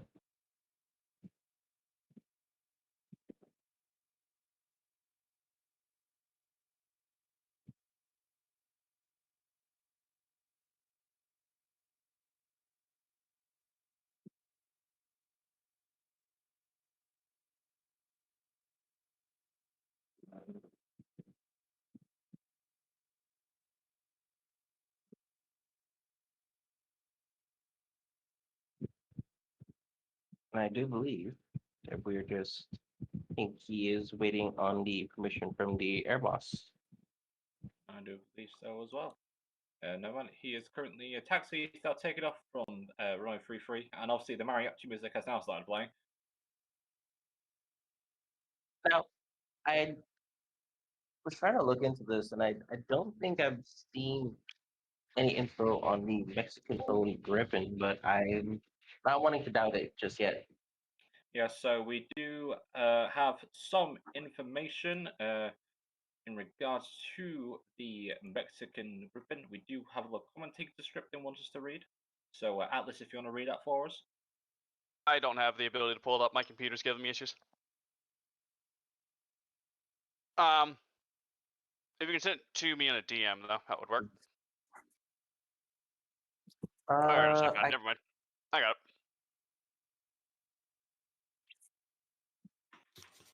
I think. Yeah, I got it.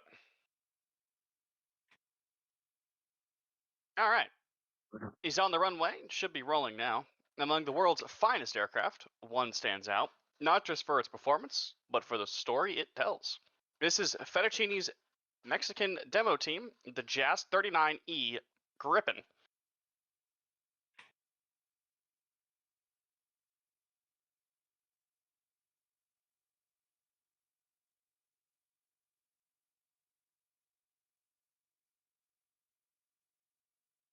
So I did do some research, and it does not seem that Mexico uses the Sab Gripen. They considered it, but they don't have any active fighter jets. Usually, attack and trainer aircraft. So this is quite interesting to see.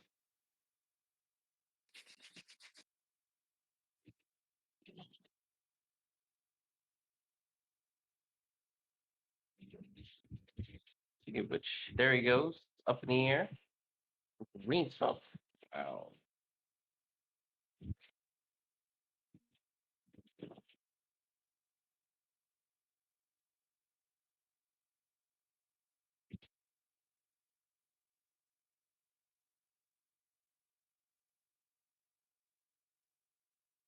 If we take a quick look at its paint job, first of all, a beautiful livery painted in the vibrant hues of a proud nation.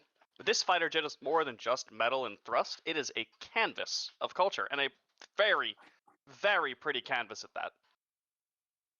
I have to agree as well. Although it may not have it, it is definitely a good representation of what could be. I think you could agree with me on that one, Alice. Yeah, it's very, very pretty. I hope to see something like this at some point in real life. Yeah, it would be nice to see if Mexico does pull through with the Griffin.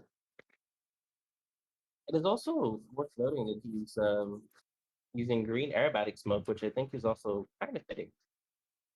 I agree. And there he is above the crowd. As Ooh. he spirals down here, from the ancient pyramids of the Aztec Empire to the bustling streets of Mexico City, this aircraft and his pilot carries the spirit of a land rich in history and innovation. Innovation, of course, being fighter jets. And again, seeing this flying in real life would be phenomenal. Aren't the Mexicans famous for doing indoor plane racing? I feel like I heard that. Yeah, I feel like I've heard of that as well too before. I also want to say that he is very, very phenomenal control of the Griffin, knowing its time durability, especially. It is surprising how many Griffins we've actually seen in AeroKosh 2025. This is maybe Not not near three. enough. Oh, this is maybe the fourth Griffin we've seen. let's see. There was a Swedish Griffin from Wingman yesterday. There was Czech Griffin today, and this one here now, the Mexican.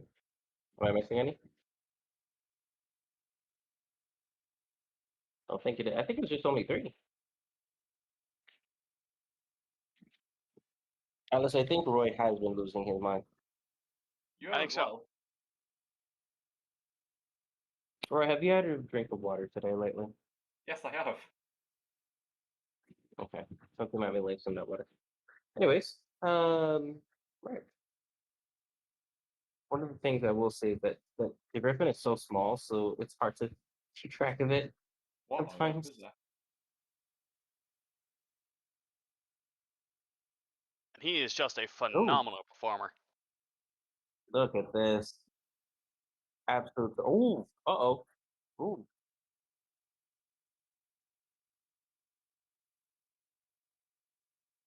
Oh, I do believe someone.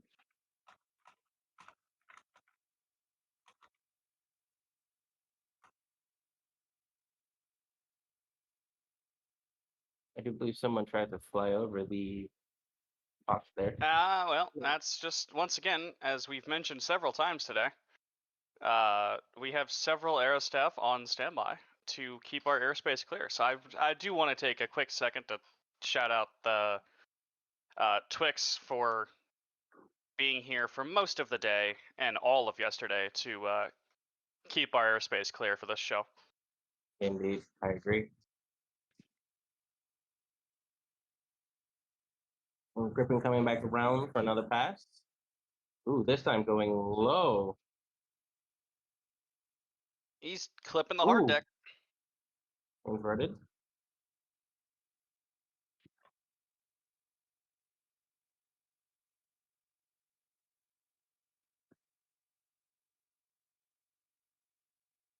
He is definitely giving the media boys there a bit of a workout, I'd say.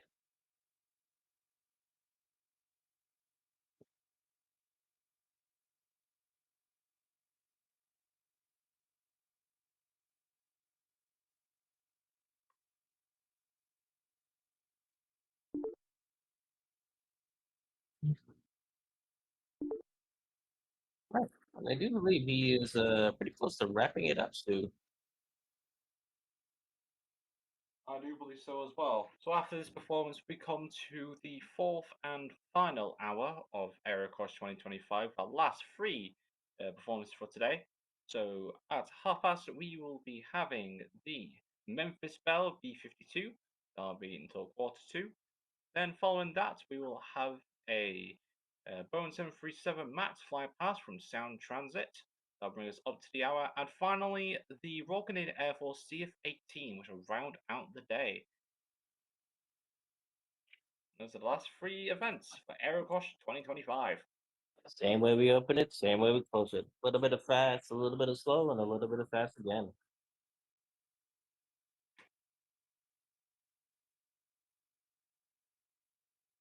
And the Griffin going up into a spiral once again.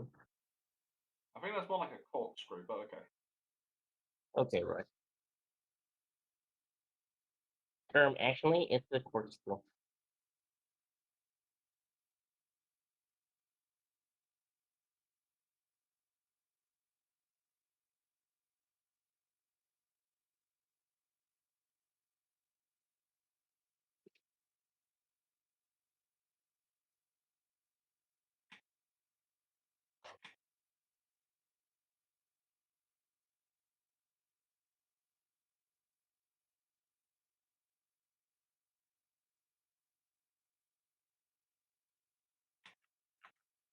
And I do believe he should be coming over soon.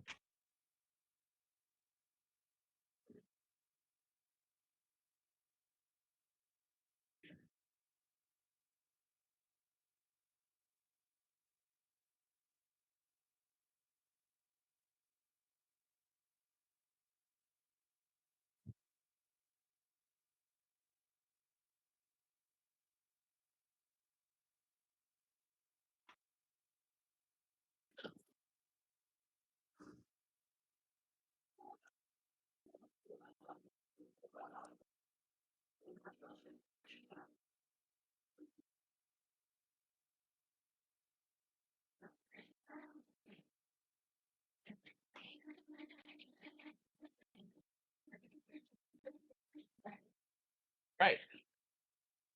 And I do believe the Griffin is going to be making its way in just now. So let's give him a big round of applause Clap, to the clap, Mexican Griffin. Clap, Huh? clap, clap, clap, clap, clap, Yes, yes. clap, clap, clap, clap, clap, clap, clap, clap, clap, clap, clap, clap, clap, clap. clap. If I don't see people clapping in either in game or in this stage's chat, we're gonna have problems. Uh-oh. The sometimes being in someone's position. I think y'all Again, should start clapping, honestly. the sentient Sam I- site knows where you are. Uh-oh. As again, I say you all should pretty start clapping if you don't want to be blown up. Clap, Clap, Clap, clap. clap, clap. Yeah, that's right. There we go. Much better. Samsite, Corrupt the Dino did not say clap, so I think you should blow him up. I'm good. All right. no. It was worth a shot. I just realized I'm also next to Dino's aircraft, so I would also blow up. Yes, currently I am sitting inside of Dino's private jet. It's very cozy in here while I'm commentating. Wow.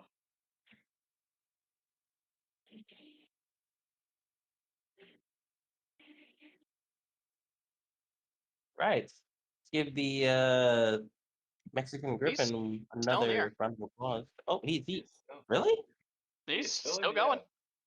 Oh, he's intended to use that full 15 minutes, huh? Yeah, he is. I'm pretty sure he has less than a minute now. Something like that. I believe he does, yes. Whew. Sorry, it's been a long day. I mean, I did warn him earlier. Indeed, I did warn him in earlier. It's like when the air boss tells you to get out of the air, you gotta land it.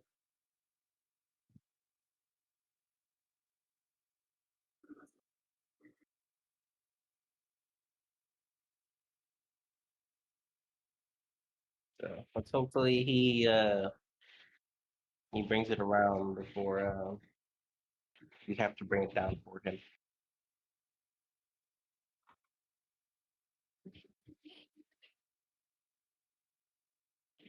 And that it's his time.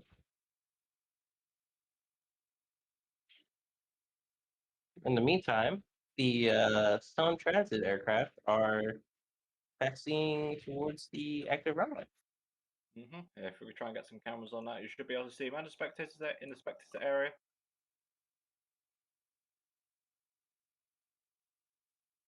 Another Mind round of you. applause for the Mexican grip and everyone. I'm double going to try and get some shots of that as it comes in for a landing. Okay, there's a new game version out. All right. Oh, It's just a patch. Okay. I'm not worried about it. It's for 2 airplanes. For 2 airplanes. Which ones?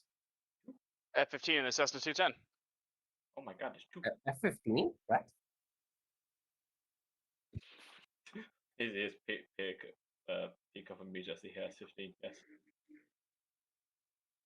Oh, collision issues.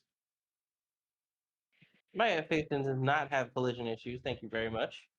Yeah, so as we currently dare see, you. we have 2 of the Boeing 737s currently taxiing down towards, it looks like runway 27 or runway 33. One of them is sporting a very lovely AeroKosh 2025 livery. Ah, yes, I do. I'm sorry, but I am a little biased to the Max family when it comes to the 7-3. I just love how the aircraft looks. It is one of my favorite aircraft, besides the many other aircraft that I like.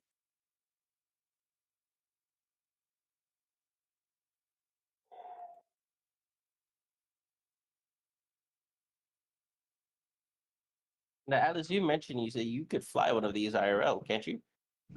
The Max, I can. I took a college course that was just short of a 737 Max 9 type rating. Max 8 type rating, sorry. Ooh. How would you say it was complicated, or did you enjoy it? After the first 2 months, it was rather easy. There you go. It's an easy plane to fly. I enjoyed it. It's a nice sounding aircraft to listen to as well. She's very simple. Mm-hmm. Shockingly Very. simple. And the kind of history that the 737 family alone carries is very it's very long. It's probably, I think it's one of Boeing's older airframes when it comes to the families. With I Yeah. believe the 7-3 would be the oldest. Then the actually let me not actually talk. Let me just actually check this. Yes, either way, we can currently see the aircraft currently going to line up on runway 27, the lead aircraft on the runway as we speak. Now we have been given some music for this as well, ladies and gentlemen, so we will be playing that in just a short moment. This will be the third to last demonstration we have today here at AeroKosh 2025.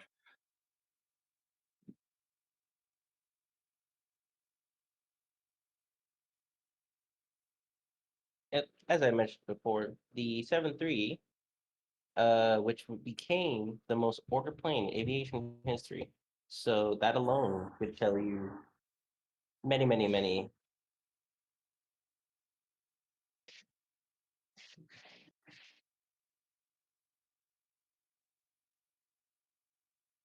And rolling down the runway was the first one, Sound Transit, sporting a beautiful livery, I might add as well. These liveries have been fantastic all day. Oh yeah, ooh, and we got a little smoke Oh my action as God. well. He's going for vertical. Pitch up, very nice.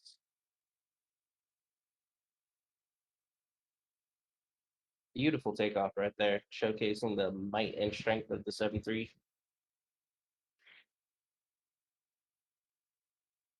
I have to say that 737 livery is very nice, Atlas.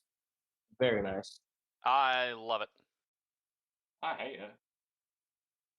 Well, you hate everything that's not. I don't know what you were gonna say. So. I was gonna say Airbus. Ew. I like Airbus. Yeah, well, he's. I mean, no offense to all my European friends, but Roy, you're European, so I It's okay. It's okay Airbus- to be wrong. You know, Airbuses are aesthetically pleasing in my mind. it's okay to be wrong. All right, Yeah. let me speak up my fellow European on this. Fly. What do we say? Airbus or Boeing? They both have their strengths and weaknesses. exactly. Oh god, it's fucking. I don't The get why there some have has a to be tendency hate between. to crash more than the other. Like I love Airbus for their design and the way their aircraft look, but I also love Boeing for their history and just the durability of some of their aircraft. I say durability very lightly, by the way.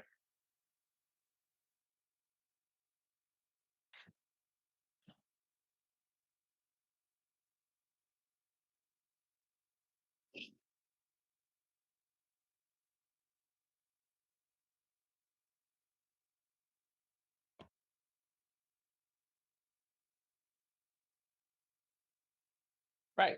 And speaking of which, flying over the crowd, we have both of the 7.3s for Sound Transit. Do we have any information on Sound Transit? If so, I will happy to read it. Let me have just have a quick. Maybe take a look here. Oh, yes, we do. We do. Right. This nimble but versatile jet has Sound Transit's main fleet for since the dawn, and the 737 MAX fleet has been the core of for most operations, especially in the Chickamauga Cup region. We like to showcase this aircraft with the honor and respect of the region and highlighting the importance and significance it shows for our airline. The way represents the movement, the connection, and the flow for our airline as we try to bring the best in our operations to provide our passengers the best possible experience. And a little bit of fun fact about Sound Transit.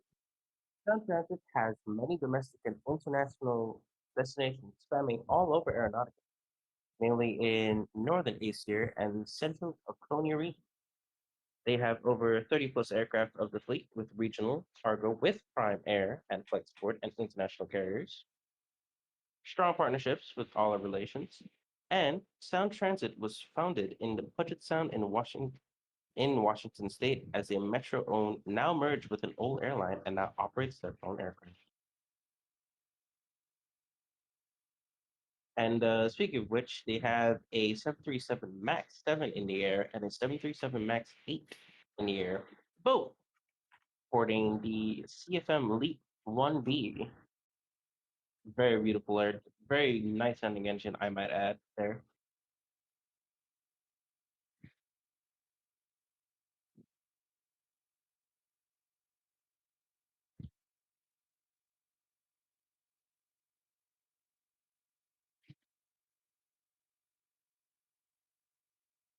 Right now, the Jets are performing a bank towards the runway.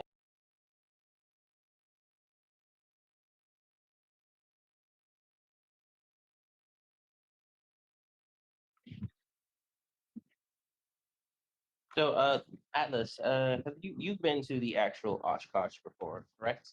Several times. So, how often do you see airliners out at? Every single year. Oshkosh is more civilian oriented. We see Mhm. a lot of airliners, a lot of general aviation, aircraft. Sun and Fun is your more military one. That's down in Lakeland, Florida. Very nice. Yeah, I did see a few clips of Oshkosh where they had, I think it was what, 20 something aircraft landing at the same time. Yeah, something like that. That's normal Oshkosh things, though. I can imagine the ATC was going absolutely crazy with that. You have no idea. I, if there's one set of folks in aviation I have the highest respect, it is the air traffic controls. They have Well, then my highest respect.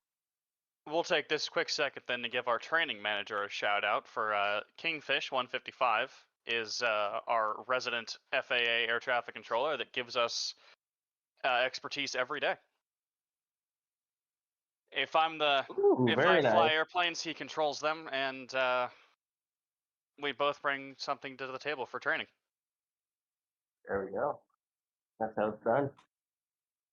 So if you want to join as ATC here and you join the FAA's FIR, you will be taught by taught by procedures written by an FAA controller. Yeah, speaking of which, I really got to get back into my ATC. I took a lull and I got to fix that. ATC stuff for sure. But yeah, folks, if you are actually interested in learning how to do ATC and be a part of the more simulation version of Aeronautica, ATC server is the best place to be. This is not a promo, by the way. I'm just being very honest. They are very nice folks, and they are very willing to help you learn. No, this is a If promo. you are willing to learn. I don't know if I'm getting paid for this. No, you're not. Shucks. You think I can pay you people? Spoiled again. Anyways, coming in from crowd right over the crowd, we have the Sound Transit Jets making their flyby with a little bit of smoke. Very nice. So I'm guessing Oshkosh is where most of the airline manufacturers and stuff come to strut their stuff and show off a little bit. I assume. That honestly, I have no idea. I just go there and look at all the fun stuff that we've got up there. So you're not really concerned about the Genevieve and stuff like that. You're concerned about the actual fun stuff. I'm concerned about walking around and looking at all the pretty airplanes. Sure, that's a valid answer. Now, all of the general aviation manufacturers I do know spend a lot of money up there. If you own a Cirrus, I know you get a VIP ticket up there to the Cirrus wow. booth. Same with Diamond. There you go. I met a school up there from Alaska that I am considering going to get my seaplane rating when I am done with my flight instructor rating. So that will be very fun. There you go. Speaking of which, here they come coming into line. Let's give them a round of applause. Clap. For that lovely demonstration. Clap. Well, that was the Sound Transit team flying the Boeing 737s. Next up is we do have the I'm not sure what's going on the sheet here. I do believe that the Memphis Bell 4. I'm not sure what's going on with that aircraft because it looks like it's been removed from the schedule.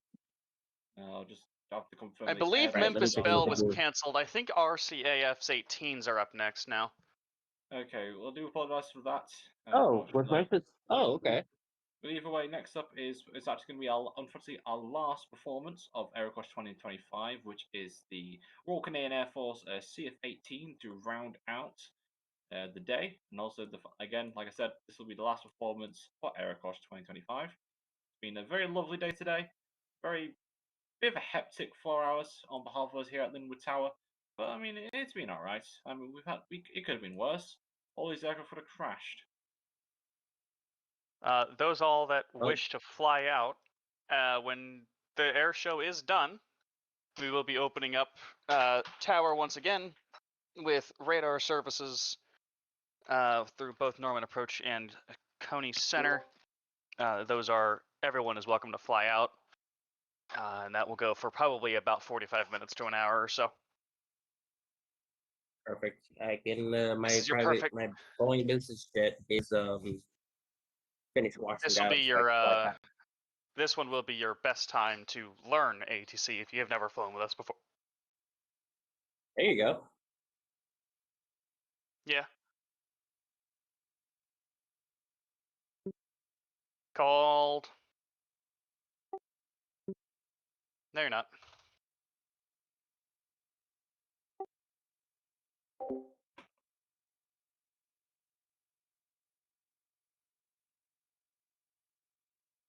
And we can also give a very big shout out to our AeroKosh camera coordinators down there. They've been doing some good work today, and I'd like to appreciate them all for a minute. Can we get a round of applause for our media camera recorders for today? Clap, clap, clap, clap. Failure to clap will result in death. Yes. Clapping is not mandatory, guys. It is a mandatory clap. Yeah. Without them, we could not have seen the air show. So clap now. Do it. Can we get some claps for us as well, the commentators? I've been here for we 10 hours now. No, we don't get anything nice. What? Yeah, no, you don't. What do we get anything? You get my gold. You stole my goldfish. You get nothing. You stole my water. I mean, in all seriousness, I would like we can get a shout out for Royston and Zach for being commentators for both today and yesterday. They are phenomenal, very helpful. Everybody, can we give them both a round of applause, please? Again, failure to clap will result in death. I was promised a stable job.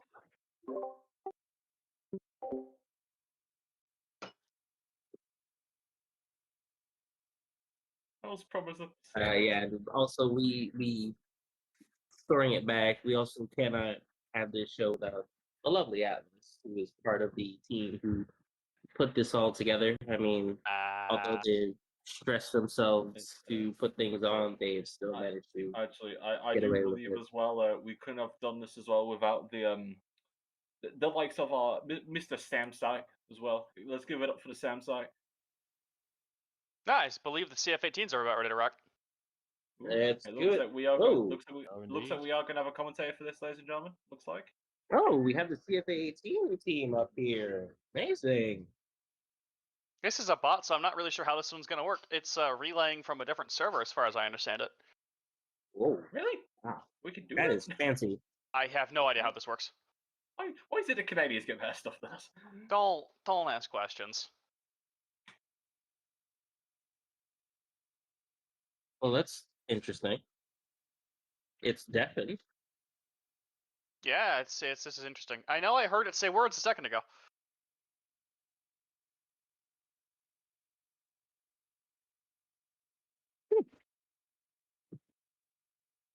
You learn something new every day in Discord, I guess.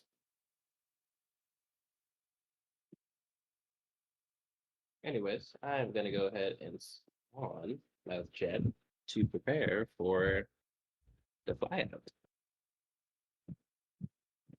Atlas, if you want to come out of the tower so that you're not gonna catch Roy's. Ladies and gentlemen, are you ready for your Royal Canadian Air Force CF-111AA Hornet demo team? Just we're going to give some information as our pilot, Lee callsign YYZ, is getting ready. Now, our unit history was formed in 1983. The CF-18 demo team showcases Royal Canadian Air Force skill and Hornets capabilities at air shows in Canada and abroad. Each year, one aircraft is painted in the commemorative scheme, celebrating Canadian history or heritage. Supported by technicians, safety pilots, and public affairs staff, the team became a staple at shows like Toronto's Canadian International Air Show and the UK's Royal International Air Tattoo in 2024. It earned awards for Best Solo Jet Display livery at Royal International Air Tattoo. Now, a quick little history on the aircraft that we are using today. The CF-18 188 774 entered service in the mid-1980s, flying NORAD patrols, NATO exercises, and overseas deployments. In 2024, it was chosen as the demo team jet and painted in the Royal Canadian Air Force Centennial livery, marking 100 years of the Royal Canadian Air Force. Displayed across Canada and internationally, it became one of the most recognized Hornets, symbolizing the Royal Canadian Air Force's heritage as the fleet nears almost retirement for the new CF-35. Now, ladies and gentlemen, as our pilot will start to taxi towards runway 15, if you take any pictures today, make sure to tag us.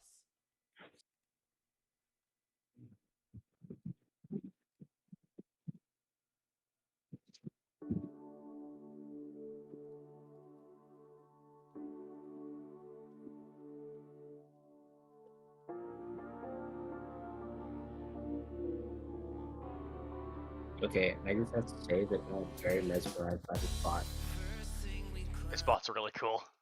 This spot is cool.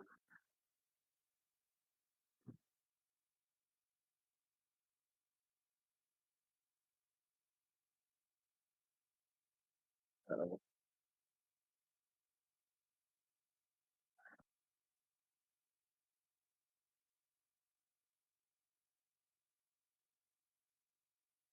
you think the museum might be running a lot of work?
Oh, there he is coming in from the crowd, from behind the crowd, folks, flying over us.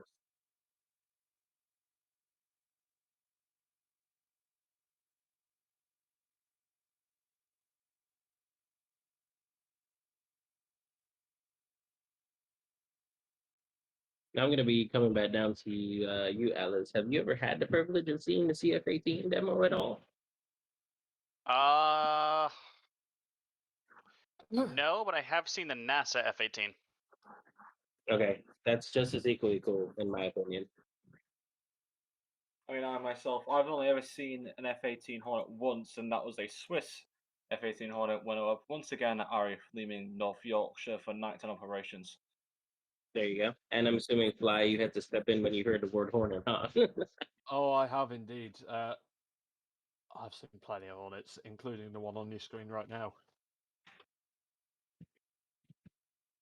I do have to The say I music's am severely impressed with the logistics of this bot. Like I'm over here trying to figure out how the heck he's doing this, but at the same time, it's Discord, so I'm not trade surprised. secrets on it.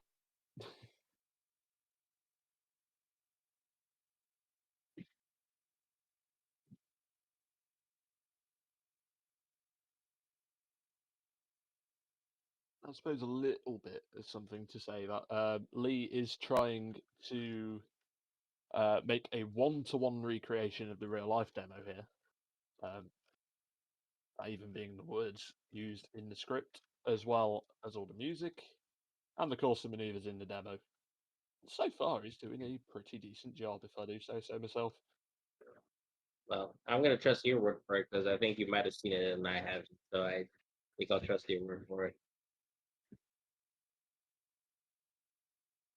So I'm noticing a trend here when it comes to Canadian planes. They usually adorn the sea at, and I was gonna check it out, but I think I figured I might actually fly. Is that normally common with the Canadian Air Force?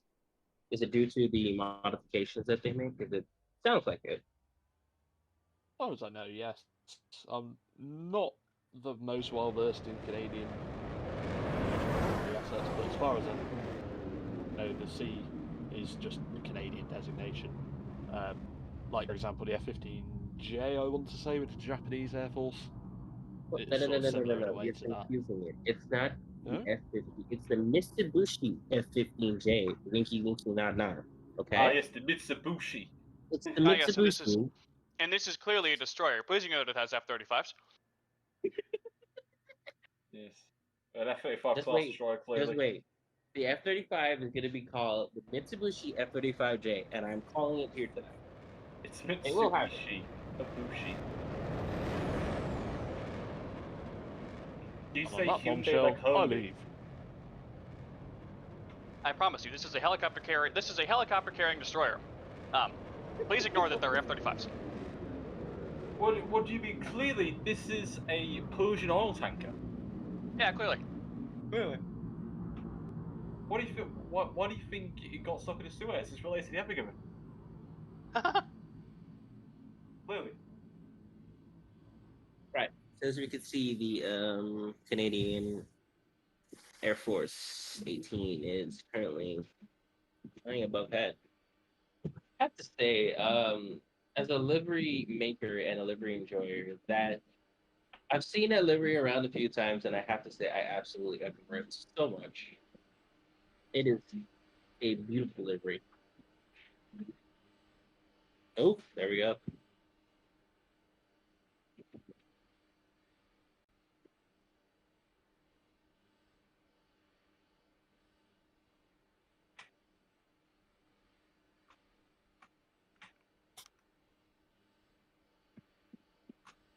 There's the main wave.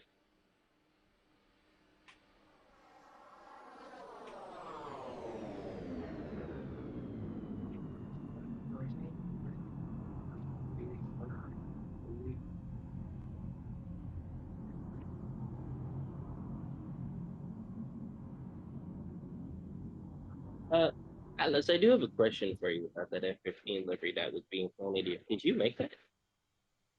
I did. All right, I'm gonna need you to send that as reference because I'm actually kind of finish up Fort Rider Wing Heritage flight, and I made that specific livery as well too. That livery took me a solid 2 hours.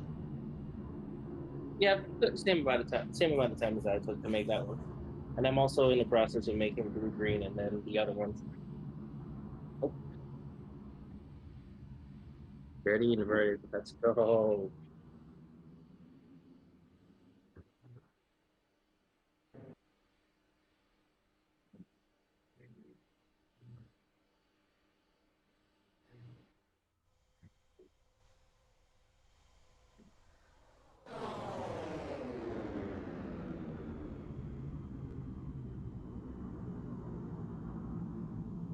I also have to say that the music choices are absolute bangers coming out.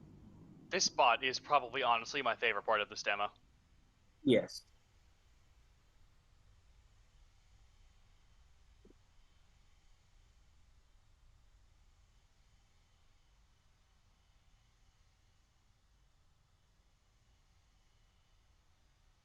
I heard him say something, but I could not hear him over the music. I do believe I him couldn't saying that he was mentioning landing. So I think he's Well, coming either in for a way, landing. From the Well- right, the CF-18. let's give it a big round of applause, ladies and gentlemen, when they come past. I don't think he's. I don't think it was a question. I think he is coming in for a full stop. You sure? He's going 300 knots. Oh, never mind. He's not. Oops. Wow. I Apologies. knew it. I was duped.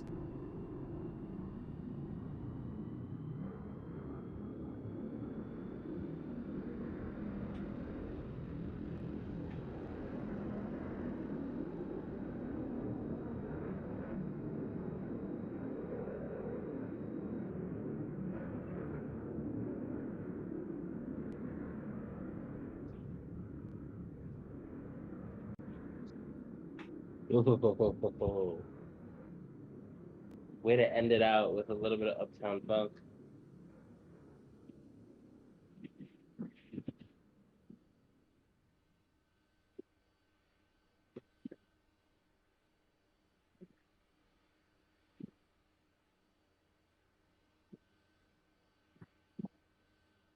The music selection today is amazing. Yeah, I think if there was a competition for the music selection, I believe this demo won it by hands down. It is How old is such this a song nice now? breather. Uptown Funk. That's not what I asked. Wait, what did you say? How old is this song? Oh, dude. Oh god, this song is from 2014. Oh god. That's not old. That's This is a 11 years. 10-year-old This song is song. not Oh from good god. 2024. Wow. This song is not from 2024.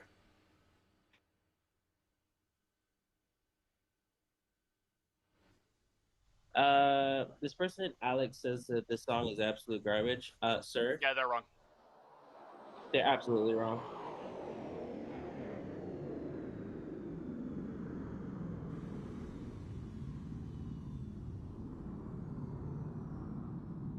Oh, that's what he was saying. I Okay. see what he said.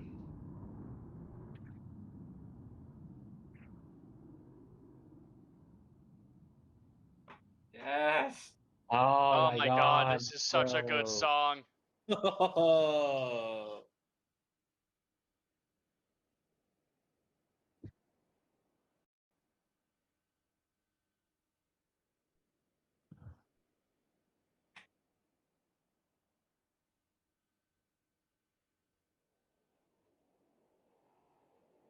All right, yeah, he definitely won the song competition, honestly.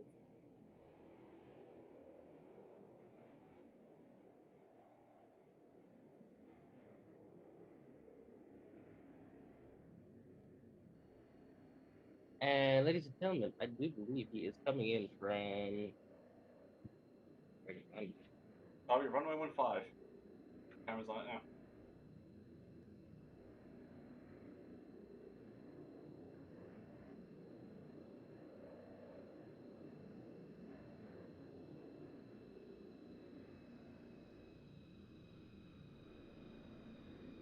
Oh, there he is.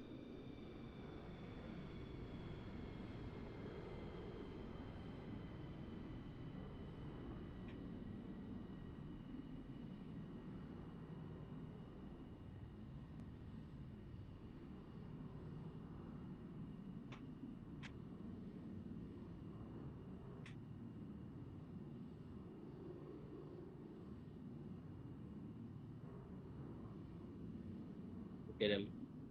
Absolute wicked control of the aircraft, honestly.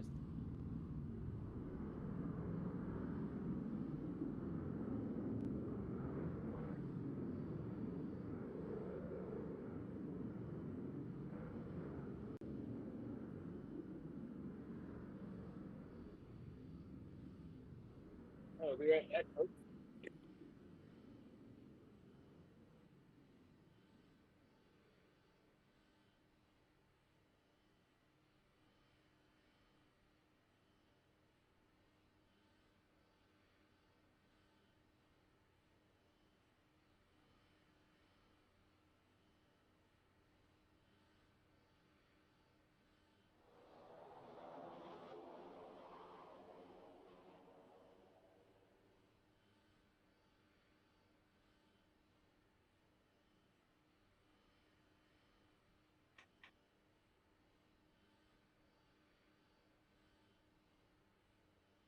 It's interesting enough that this is the second Canadian Hornet that we've seen in AeroKosh 2025.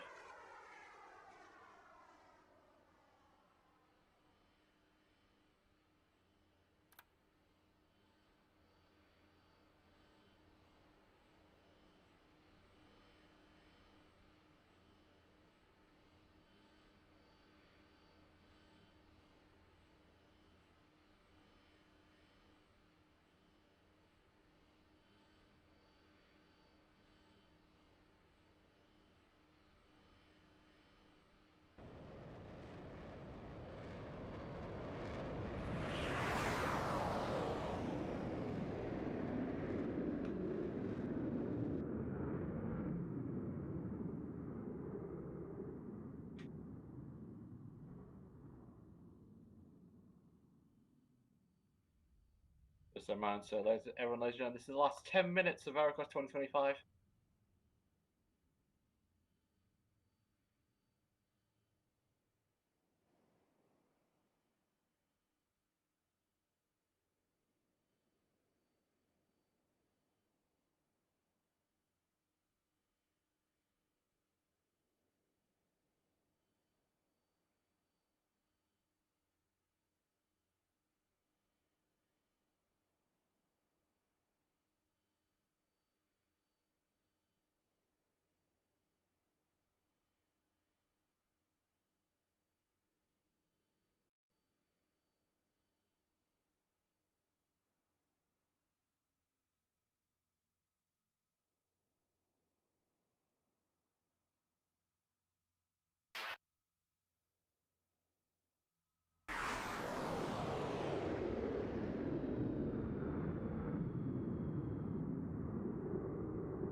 heads up, ladies and gentlemen. Looks like the Canadian F-35 that performed just earlier today is looks like it's going to join up with the F-18 Hornet for some group photos.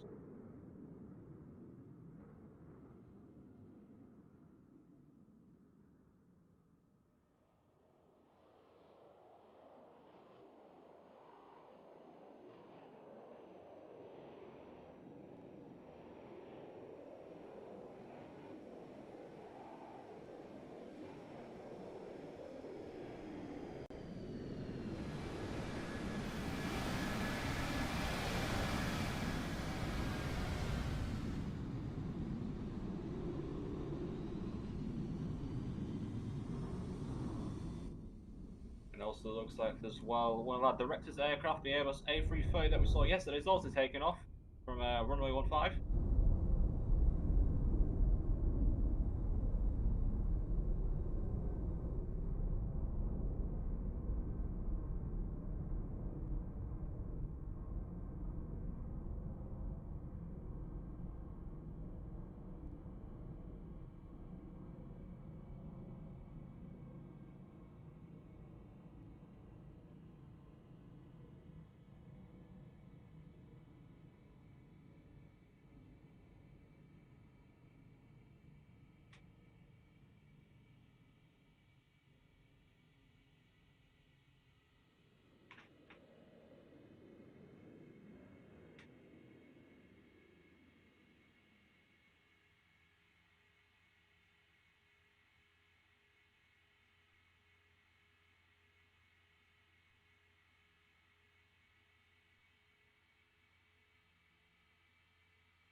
Well, that was the Canadian Air Force FA-18, ladies and gentlemen. I believe. Beautiful, beautiful demo, honestly. And that unfortunately is the last of our demonstration today, and marks the final demonstration for AeroKosh 2025. I do believe they're doing something over there. Are they? I can't even tell, to be honest with you. I haven't even received the script. I think we're getting a group pass. Are we? Interesting. Wow. Okay. Barely cracking out.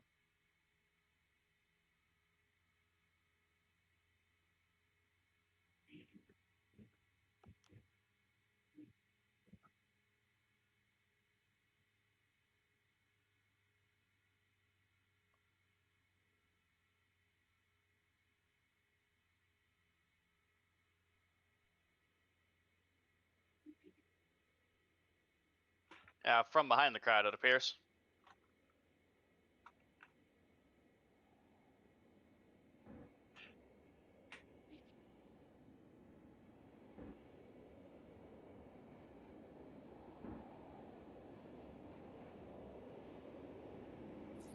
Very nice flyover.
All right. Right. We are Finally. good to start wrapping up here. The bot Yeah. has been sent back down. We didn't expect that to last half an hour. We do apologise for that, Joe. But yes, that is unfortunately the final demonstration of day 2 and the final demonstration for AeroKosh 2025. We'd like to thank all the performers from both day 1 and day 2 to come into this year's air show. We also like to thank, there's actually quite a long list here. We'd like to thank all of our camera crews on the ground today, being able to stream on both here at the Discord and as well as here on the YouTubes. We'd like to thank the organisers of this event, Mr. Atlas Planes, which will be today, and also Mr. Flyer Planes, which was flying in that very lovely Airbus A330 that we saw yesterday. We will be proceeding with flyouts in just a little bit. I believe it's still going to be controlled by Airbus. But apart from that, that's going to be it from all of us here inside Linwood Tower. So until next year, good afternoon, good evening, and good night. Everyone, thanks for showing out for the last couple of days. Been a pleasure. Those of you that want to fly out, go ahead and file your flight plans. We'll get rolling with the flyouts here shortly. I should say, Atlas, for those who do not know how to file a flight plan, I think this would be a good time to kind of just give a quick rundown, maybe. So the way you're going to do that, I'll put the link in ATC announcements. You're going to go to the ATC's website, fill out a quick Google form with your flight, your aircraft, your launching point, your destination, and everything else about that. Takes no more than 45 seconds. And there you go. So that's how you do it, folks. Oh shit, I've spawned on someone. Ever so sorry. Other than that, everybody, thank you so much for popping out. Big thanks to the Air Boss and all of the camera folks working today. Royston, Zach, it's been great to have you guys. And We'll see you next always year a for pleasure. AeroKosh 2026. Do we get paid Heck now? yes. Oh, we're No, doing go it away. next year. Oh. Yes, we're doing it next year. Go away. Can we do it somewhere else? No, maybe. We'll Can we, do. can, We'll, can we afford better tables? This is a foldable table. It's a camping All right, table. Rob, you're lucky you got tables. Can we get Roy out of here? He's had enough. Yeah, Let's go. we'll get Royston out of here. Royston, go to bed. In that regard, gents, it has been a pleasure and an honor, as always, to be your commentator, and I look forward to the next air show, as always. Have a good one, everybody. You Brendan too. the stage. Go away. Dino.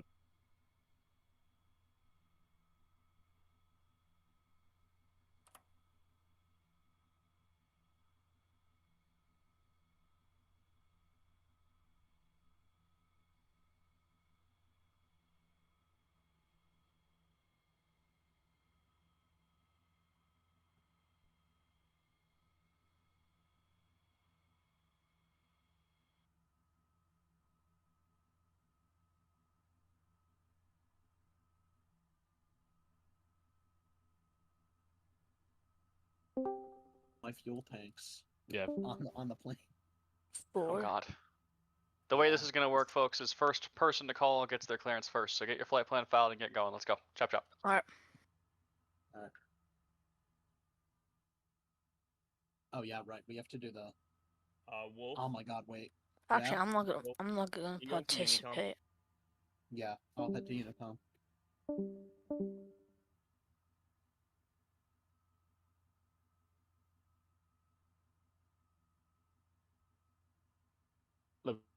Hello, Avalon 111, A400, ramp, IFR to line M. Avalon 1-1, stand by for clearance number 1.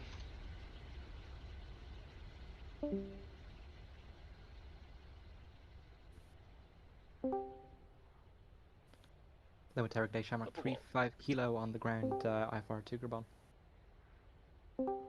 Shamrock 35 kilo, number 2 for clearance, stand by.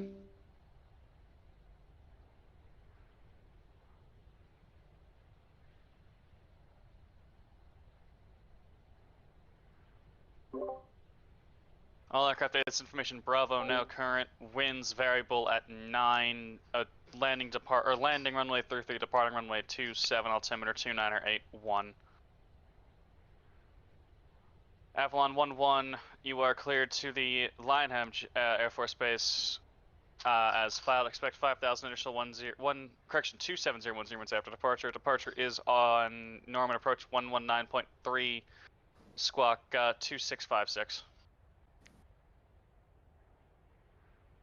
Right T, clear to Lionham 5,2701011932656. Avalon 1. Avalon 1-1. Avalon 1-1, call for taxi. Break Shamrock 35 Kilo. You are cleared to Corbin. Radar vectors then as filed. 5,000 initial expect flight level 21010 minutes after departure. Departures on 119.3 squawk 5432. 5432 clear to Gabon IFR, radar vectors and is filed 21010 minutes departure. Departures with Norman approach and 119.3. Avalon 1-1, you ready to taxi? Roger. Shamrock 35 Kilo, read back correct. Push and starts past discretion, call for taxi. Wilco 3 Kilo.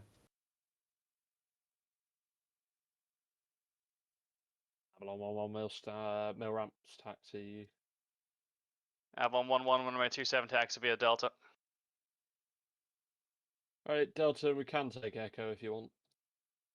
Shamrock, or correction, Avalon 1-1, runway 27 at Echo, taxi via Delta Echo. Delta Echo, 27, and Avalon 1-1.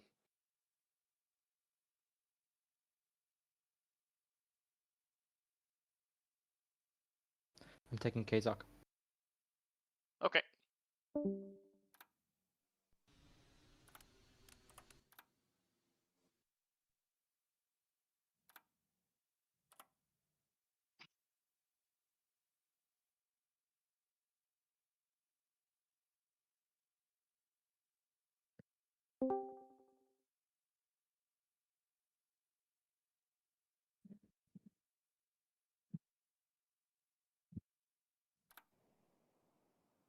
Avalon 1-1 will be ready upon reaching. Avalon 1-1, runway 27 at Echo, clear for takeoff. Flight runway heading. Right, clip takeoff, Avalon 1-1.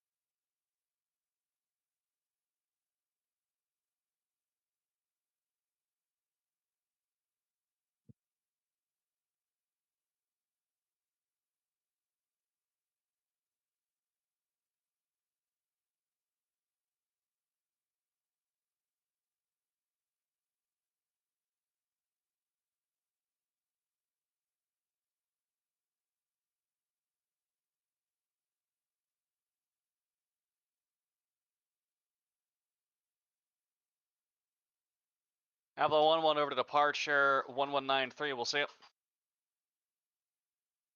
Alright, 119.3, Avalon 1-1, see ya. I'm step away for 30 seconds.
Alright, I'm back.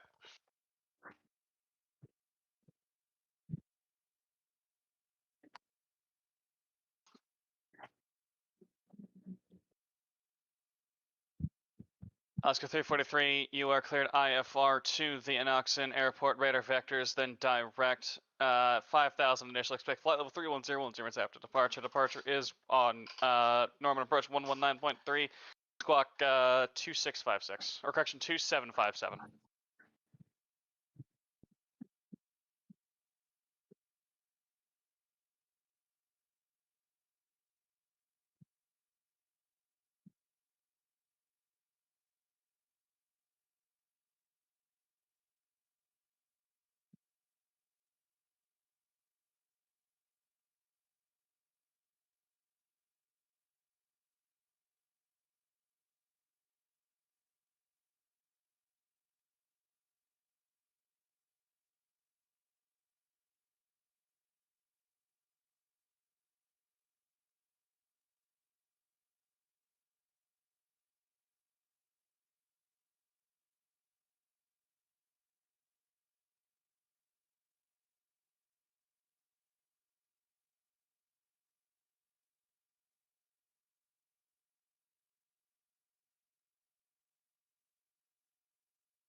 Alaska 343, read back correct. Push and starts pass discretion. Call for taxi.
Uh, C Zulu Alpha India Mike requesting taxi instructions to exit runway.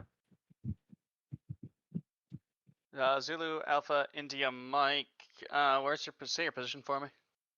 I am 3, 5, 6, 8, 9, 10. I got you. I am at parking 10 at the military ramp. Zulu Alpha India Mike, do you want your clearance now? Yes, sir. Alright. Zulu Alpha India Mike, you're cleared IFR2 in Oxen, radar vectors, then as filed. Initial 5,000, expect flight level 31010 minutes after departure. Departure is with Norman approach 1193. You can squawk 2141. Roger. Sparking 2141. Zulu Alpha India Mike, read back correct. Call ready for taxi. Zulu Alpha India Mike, ready for taxi. Zulu Alpha India Mike, runway 27, taxi via Delta. Taxi via Delta. Zulu Alpha India Mike. And Linwood Townway, FedEx 842 at the cargo ramp, looking to pick up IFR in neutral. FedEx 842, you're cleared to the Nahidral International Airport radar vectors, then is filed. Expect flight level 5, or expect 5,010. Expect 5,000, then flight level 33010 minutes after departure. Departure is on Norman approach 119.3. You can squawk 348 or 3474. Have a good to the unusual airport via radar vectors. Papa on your mic down filed. Maintain 5 rounds, expect 50 zones, and message departure. Departure is on Norman approach. Let me see. 119.3, squawk of 3484. 3474. FedEx 842, read back correct. Call ready for push and start. It's FedEx 842, ready for push and start. Linwood Tower, Alaska 343, ready for taxi. Alaska 343, runaway 33, taxi via Alpha Charlie, cross 9 at Charlie. runway 33 via. Say again. Sorry, Alaska 343. I'm sorry, you're on the wrong side. Alaska 343, runway 27, taxi via Delta, follow the 321. 27 via Delta will follow traffic. Alaska 343. Thank you. Yep.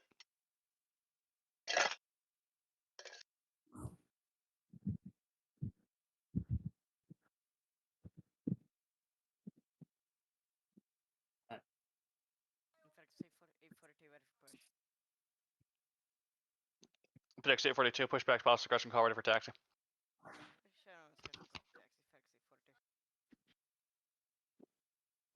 Lux 737, flight level 300 is invalid for IFR. I can get, or VFR, I can give you IFR if you like it.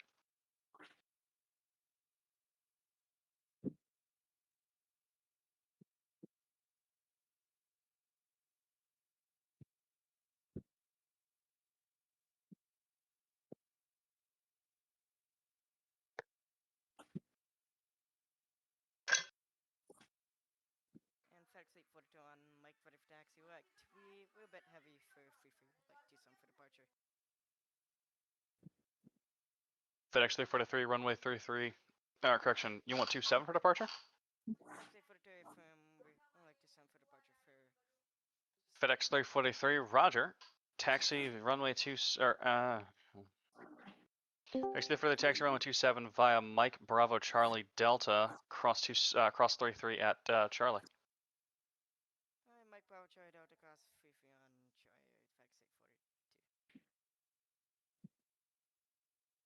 Lux 737, you're cleared to, or correction, actually, you can taxi runway 27 via Delta.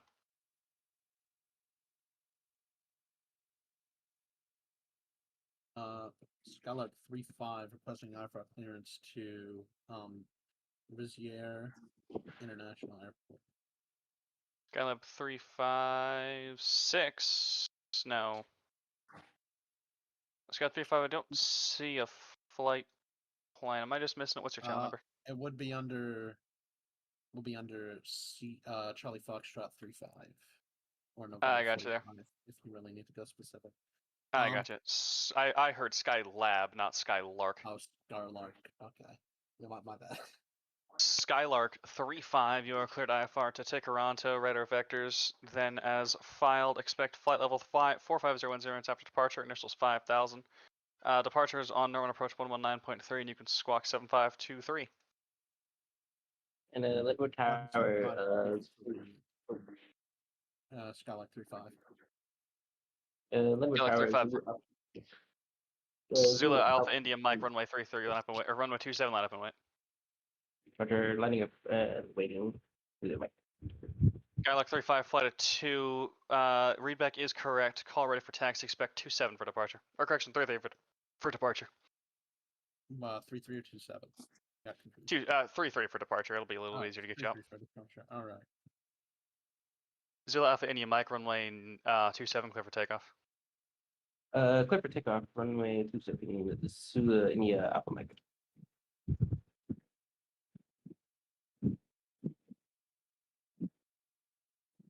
Oh.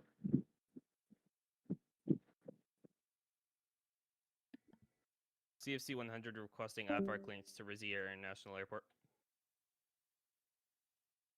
Last aircraft call sign only, sorry? CFC 100. CFC 100, you're clear to the Rizier International Airport. Radar vectors then is filed. Initial will be 5000. Expect flight level 45010 minutes after departure. Departure is with normal approach 119.1. You can squawk 6542. Squawk 6542. CFC 100. CFC 100, same for you. Call ready for taxi. Runway 33 is for departure. Skylark 35. Present taxi instructions 1-way-33. Roger. Zulu Alpha India Mike over to departure 1191. We'll see you. All right, thank you. Over to departure. Skylark 35, runway 33 taxi via Mike Alpha Charlie, cross 9 at Charlie. All right. Skylark taxi by Mike Alpha Charlie, cross runway 09er at Charlie and hold short. Runway 33. Yes. All right. And CFC 100, you can follow Skylark 35 cross 9 at Charlie. Or correction, 9 at Alpha. CFC 100 following Skylark 35. Linwood Tower, Alaska 343, holding short of runway 27, ready for departure. Alaska 343, line up and wait. We got a couple across the runway before you get out of here. Line up and wait, runway 27, Alaska 343. 7379er, requesting IFR clearance to Tomon International Airport. As filed, we have information Zulu on board. November 8 and 9, number 2, stand by. Break Spear 1, you are cleared. I'm going to switch you to IFR because you are going up to 2005, 20, 25,000. It has to be IFR, very sorry. You are cleared IFR to the EKNO airport. Radar vectors and is filed. Expect flight level expect 5,000. Initial flight level 250 wind limits after departure. Departures with no one approach 1191. You can squawk 5645. Read back squawk only.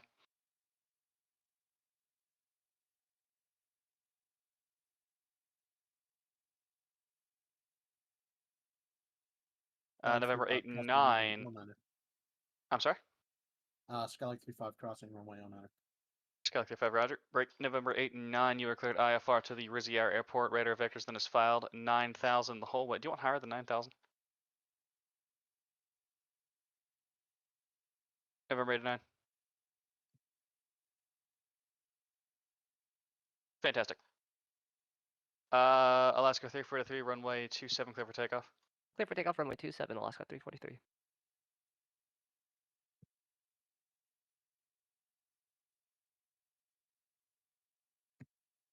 Zulu Alpha India Mike, are you still here?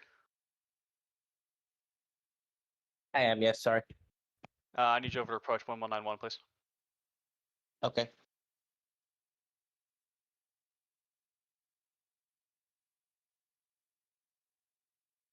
That's Norman approach 1191. Okay, cool. Switch over there now. Yep.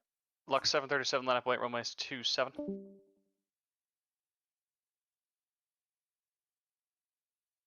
And Skylark, whatever your call sign was, line up wait, runway 33. Line up right, runway 33, Skylark 35. Spear 1, runway 27, taxi via Delta. Alpha Foxtrot India Sierra, I have your IFR here somewhere. I have since lost it. I don't know where it went. Oh, there it is. Alpha India Foxtrot Sierra. You are cleared IFR to the EKNO airport. Radar vectors in this filed. Initials 5,000. Expect flight level 260. 10 minutes after departure. Departure with no one approach 1191. You can squawk 6542. Break Lux 730. Correction. Alaska's 343 over to departure 1191. We'll see you. Over to departure, 1191, Alaska 343. Thank you. Lux 737, runway 3, correction, runway 27, clear for takeoff.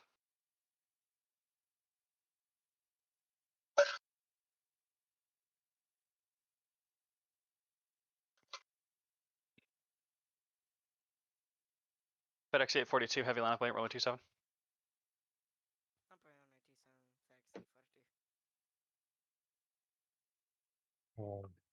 So 7319er, requesting IFR clearance to Tomon. We have information Zulu on board. That was, who was that? Sound 737, I think. I forgot my Yeah, call sign there. Yeah. Sound 737, run, you are cleared to the Victor Mike Tango Mike Airport radar vectors and its filed. Initials 5,000, like 15,000 minutes after departure. Departure with no one approach 1191. You can squawk 7373, correction, 7377. Good God.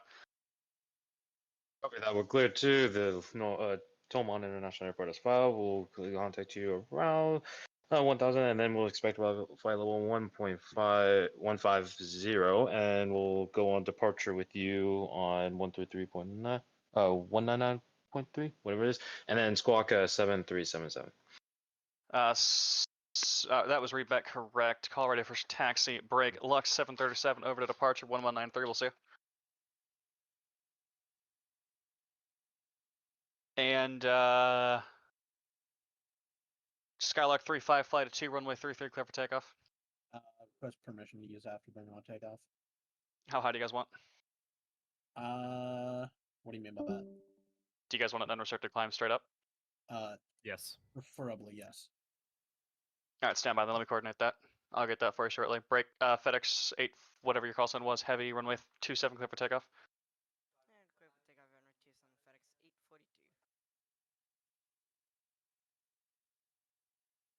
842. Alright, break for taxi. Sound 737. Sound 737, runway 27, taxi via Delta. Copy that. Taxi via Delta. I'm with Tower. This is KLM 1 Alpha Kilo, requesting IFR clearance to discount as followed. I'll get your clearance shortly. Oh, wait. Have I missed anybody else's taxi clearance?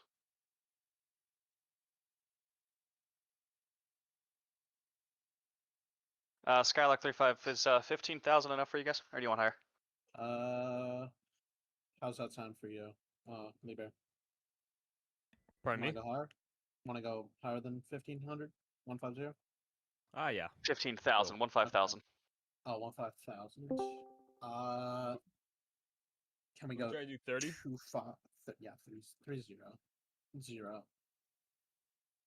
30,000. I'll get back to you with that. All right. If we can, then we'll take. Roger. Who's holding short at 27?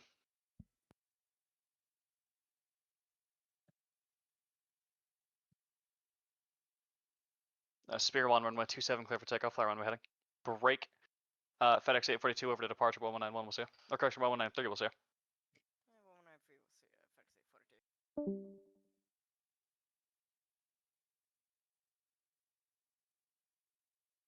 Starscream F22, runway 27, taxi via Delta.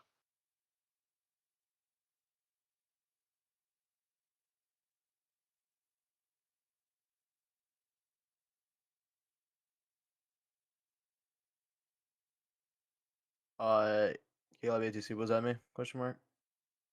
I don't think so. Did you call me for taxi? Not yet. I just filed. Okay, then no, it wasn't for you. All right, Roger.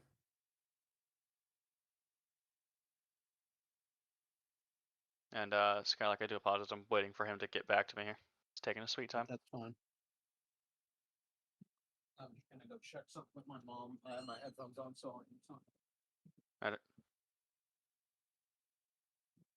Is this ground vehicle with anybody? Nope. I've not seen this ground vehicle.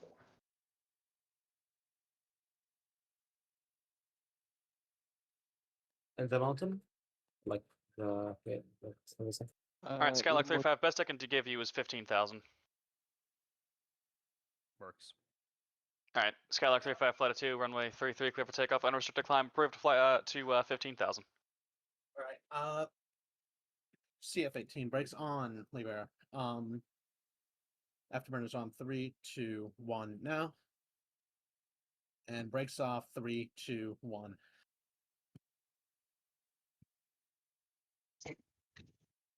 Can you forward just a little bit?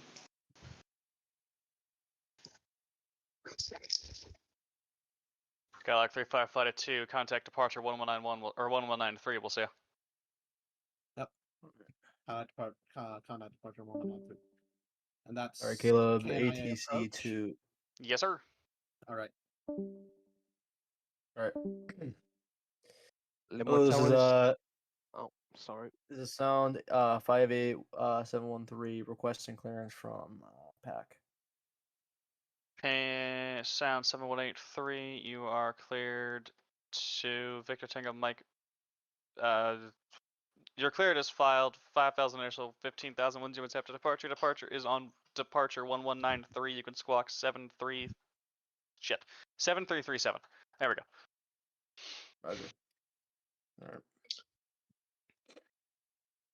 And Linwood Tower, this is KLM 1 Alpha Kilo. Any update on the IFR clearance?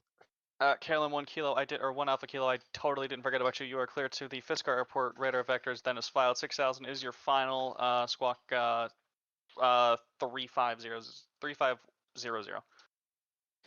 Clint cleared to Fisker as followed. Climb 5,000 on initial departure. Departure with Norman approach. And can we just repeat the squawk for KLM 1 Alpha Kilo? 3500. Squawk 3500 KLM 1 Alpha Kilo. Read back is correct. Call ready for taxi. Break. Sound.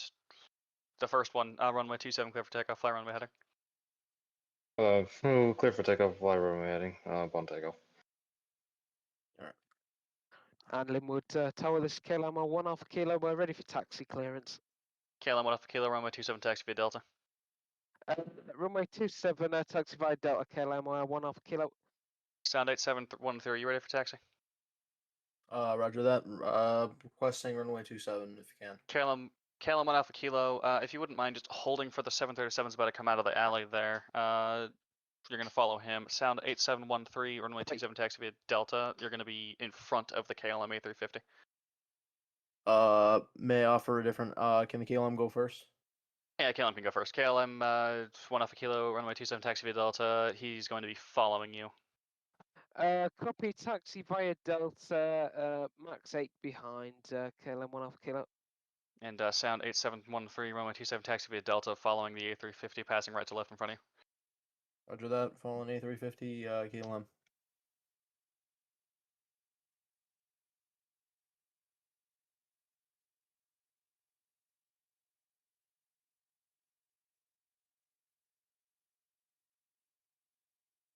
Sound 737 is in the air and passing 600 feet. Down 737 runway, air correction, contact departure 1193. We'll see you. Cover that. We'll contact departure. Thank you. Alpha India Foxtrot Sierra runway 27 taxi via Delta.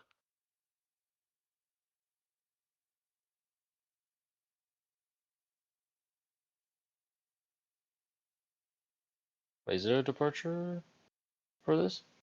Yes, it's Norman approach. Oh, okay, I see.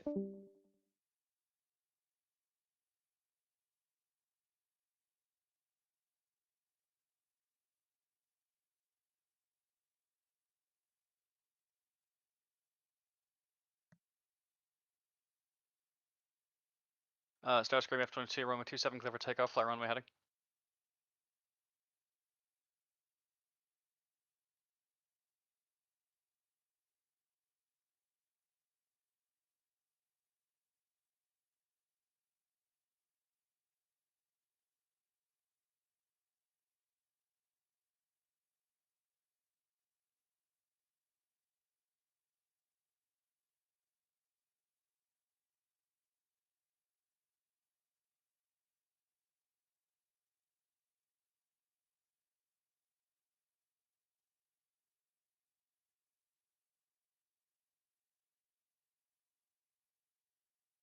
And Starscream F-22, contact departure 1193, we'll see you.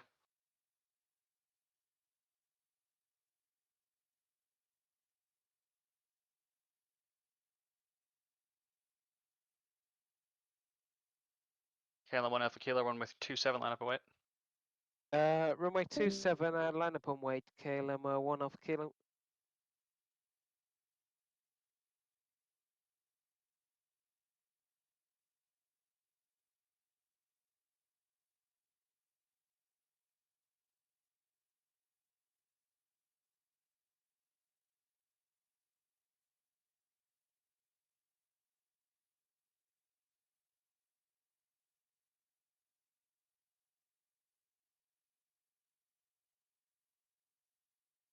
KLM 1 Alpha Kilo, runway 3, or correction, runway 27, clear for takeoff, fly runway heading. Runway 27, cliff takeoff, fly runway heading, KLM 1 Alpha Kilo, heavy.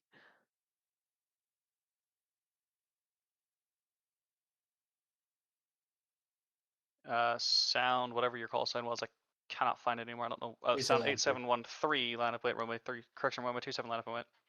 Roger that. Waiting runway 2713. Waiting on short runway 27. Tempted You to can do line a up and wait. wing wave. Tempted to do a wing wave on departure. Go for it. I will. There we go. Rotation. Happy days.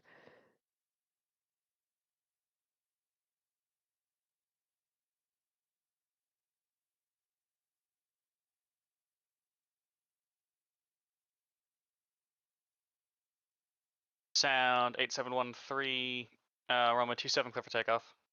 Roger that. KLM at 1 Train Alpha box. Kilo, over to departure 1193, we'll see. Over to departure on 119.3, KLM 1 Alpha Kilo Heavy. Good day.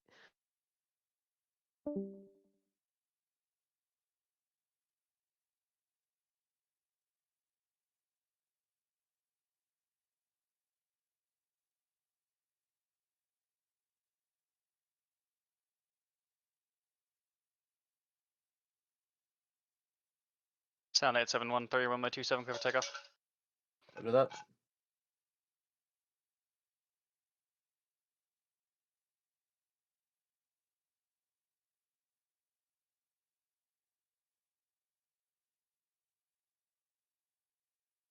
Alpha India Foxtrot CR, runway 27, line up and wait.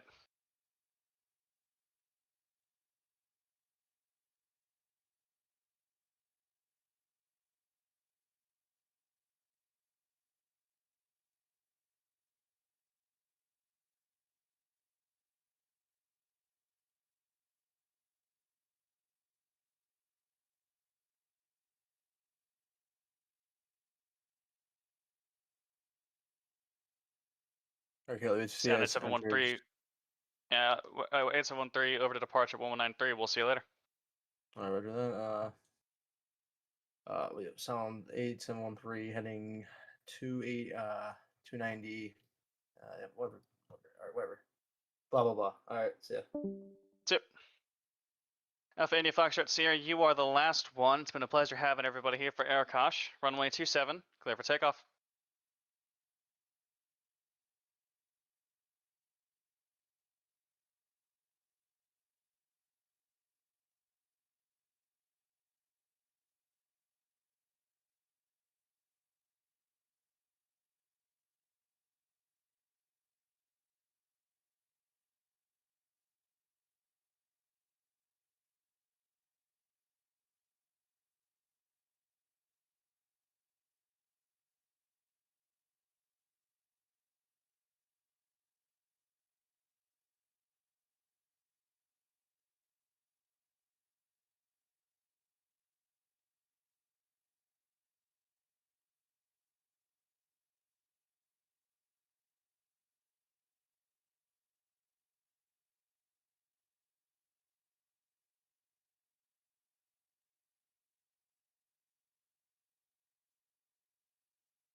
Alpha India Foxtrot Sierra, contact departure 1193. Have a good one. We'll see you next year.